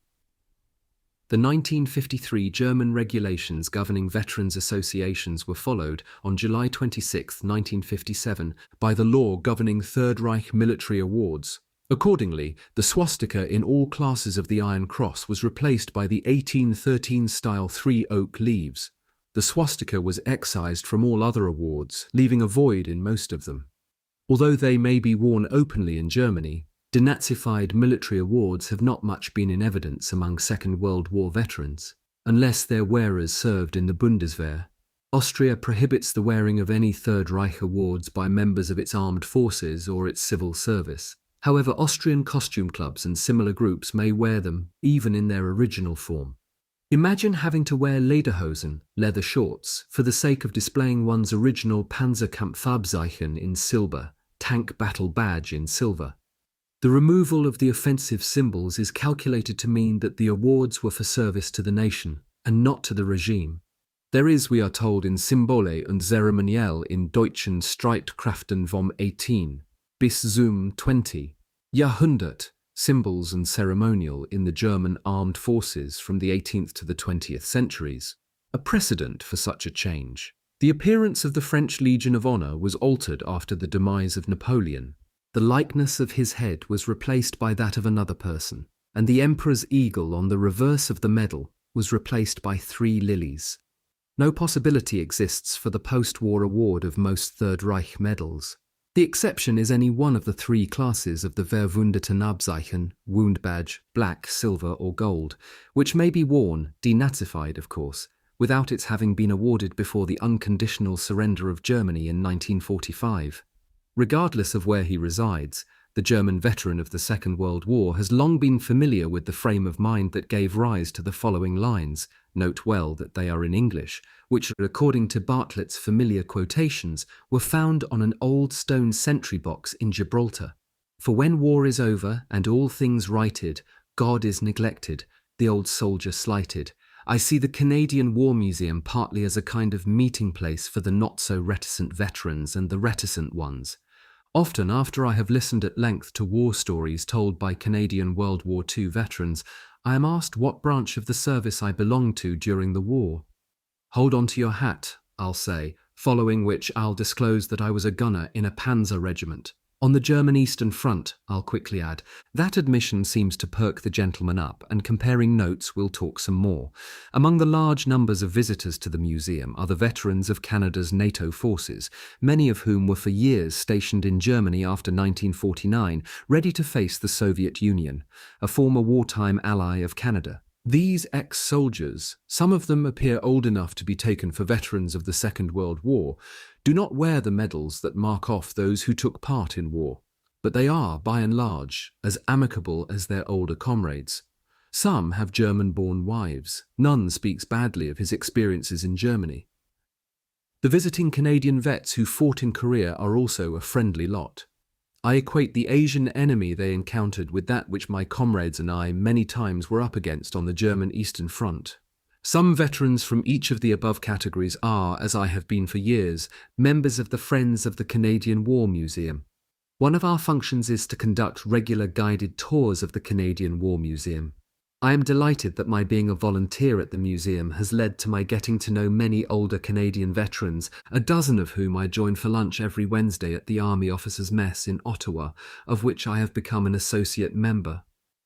A few days before November 11th, 2001, of the 12 fellows who had served with a Canadian armour unit during the war asked me if Germany observes the equivalent of Canada's Remembrance Day. I answered that Germany does not, at least not on as grand a scale as Canada does. From 1920 to 1934, Germany annually observed Volkstrauertag, Day of National Mourning. Subsequently, until 1945, the day was called Heldengedenktag, Heroes' Remembrance Day. Since 1945, it has again been termed Volkstrauertag, a day that should not be confused with Totensonntag or Totenfest, commemoration ceremony, of the Evangelical Church, or with Allerseelen, All Souls' Day, of the Roman Catholic Church. The 1959 edition of Knaus Lexicon gives the following definition of Volkstrauertag: Day of National Mourning for the Dead of Both World Wars, the second Sunday before the first day of Advent. Since Advent begins 4 Sundays before Christmas, Volkstrauertag occurs on the 6th Sunday before Christmas, just about coinciding with November 11th. It is important to note that the government of the Federal Republic of Germany has declared by law that Volkstrauertag must serve to commemorate all victims of despotism as well as all other victims of war. Volkstrauertag is generally void of funereal martial music, medals, marching, speeches, and public wreath-laying. It is instead the day on which each family recalls, at home, the loss of its dead due to war or despotism. However, throughout Germany there are countless powerful mnemonic devices, the artistic old cenotaphs, pertaining in particular to the country's heroes. For instance, on the Warriors' Memorial just outside of the main entrance of the large 12th century church in Varel, a small city between Oldenburg and Wilhelmshaven in northwest Germany, the inscription above the long columns of the names of the community's heroes, those who did not return from the wars, reads as follows: Rausche ewig, du Eichenwald, und verkinde ihren Ruhm. Rustle eternally, you forest of oaks, and spread there our heroes' fame. The above 10 words in English can be understood to mean that, whereas mortal man's remembrance of heroes can fade and die, eternal nature can vigorously commemorate heroes everlastingly. In other words, by means of the above inscription, nature is called upon to help pass the proverbial torch in commemoration of heroes. Maintained exemplarily, German military cemeteries, including those inside Germany, also honour the military dead. The Heroes' Cemetery in Wilhelmshaven, where many of those who died in the Battle of the Skagerrak or Battle of Jutland in 1916 lie, is one such monumental repository. At the Canadian War Museum's WWII House, there is the congenial full-time staff, whose every member has years of experience in his or her field, and who is therefore adept at giving guidance to the museum's volunteers. Of the small number of managers at WWII House, most, and here I think primarily of Dan Glennie, have excellent rapport with the volunteers. My experience at WWII House leads me to believe that by working diligently and with a minimum of supervision, the volunteer carves out for himself more than one niche of expertise. He has the opportunity to practice versatility, which makes his museum work even more interesting to him. However, a volunteer will not attain anything like versatility by constantly asking one supervisor or another what it is that has to be done next. Certainly every volunteer has his preferred sphere of interest. Mine is, you guessed it, armour of all kinds. Still, because many of the museum's artefacts are of German origin, I am just about guaranteed diversity as a researcher without being confined to deal with things German. Typical of the length of the body of each of many letters that I write at WWII House is the following one that I wrote on August 21st, 1998. Thank you for your letter of inquiry dated July 22nd, 1998, which was passed to me with the request that I respond to it on behalf of the museum. The photograph accompanying your letter certainly facilitated identification of the weapon it depicts. In addition to photocopies of the title, the reverse of the title Japanese Combat Weapons enclose a photocopy of the book's one-page description of the 20mm AA and AT automatic cannon model 98, 1938, the weapon you inquire about. Please note, incidentally, that the enclosed photocopy of the front cover of the book shows Second World War combat weapons, Japanese, as its title and subtitle. Records here at the museum show the following dimensions for the museum's Japanese 20mm automatic cannon model 98, height 127 centimeters, length 275 centimeters, and width 120 centimeters.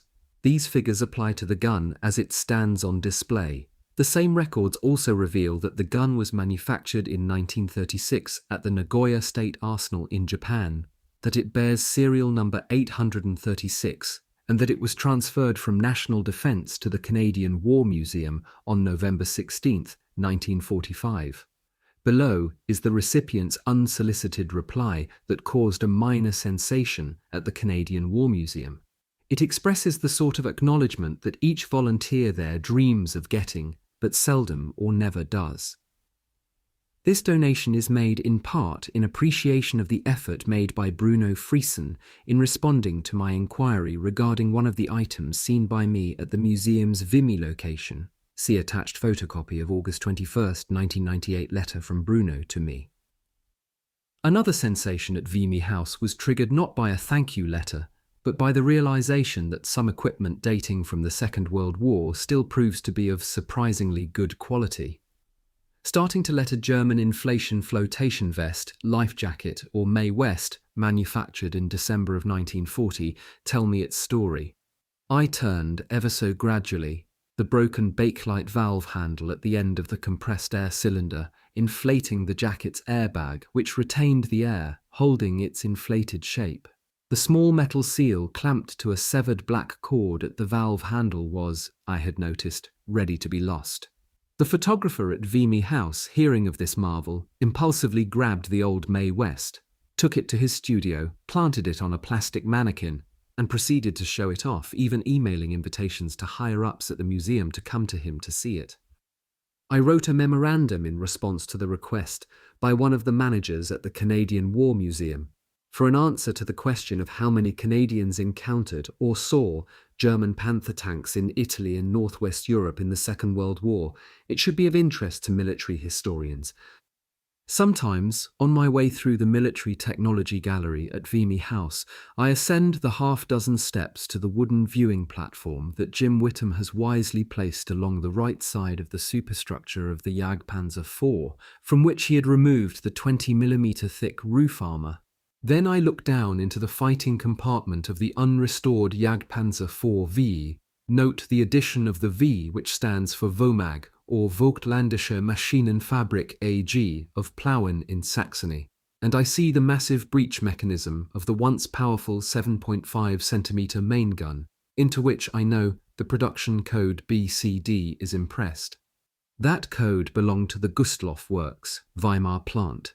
Weimar, in turn, brings to mind Germany's greatest poet, Johann Wolfgang von Goethe, 1749 to 1832, who spent most of his productive years there. The following 4 lines are written by Goethe and entitled Soldier's Consolation, reflect a life differing vastly from that in the fighting compartment. Morgen in ein ander Städtchen, schwarzes Brot und weiße Madchen.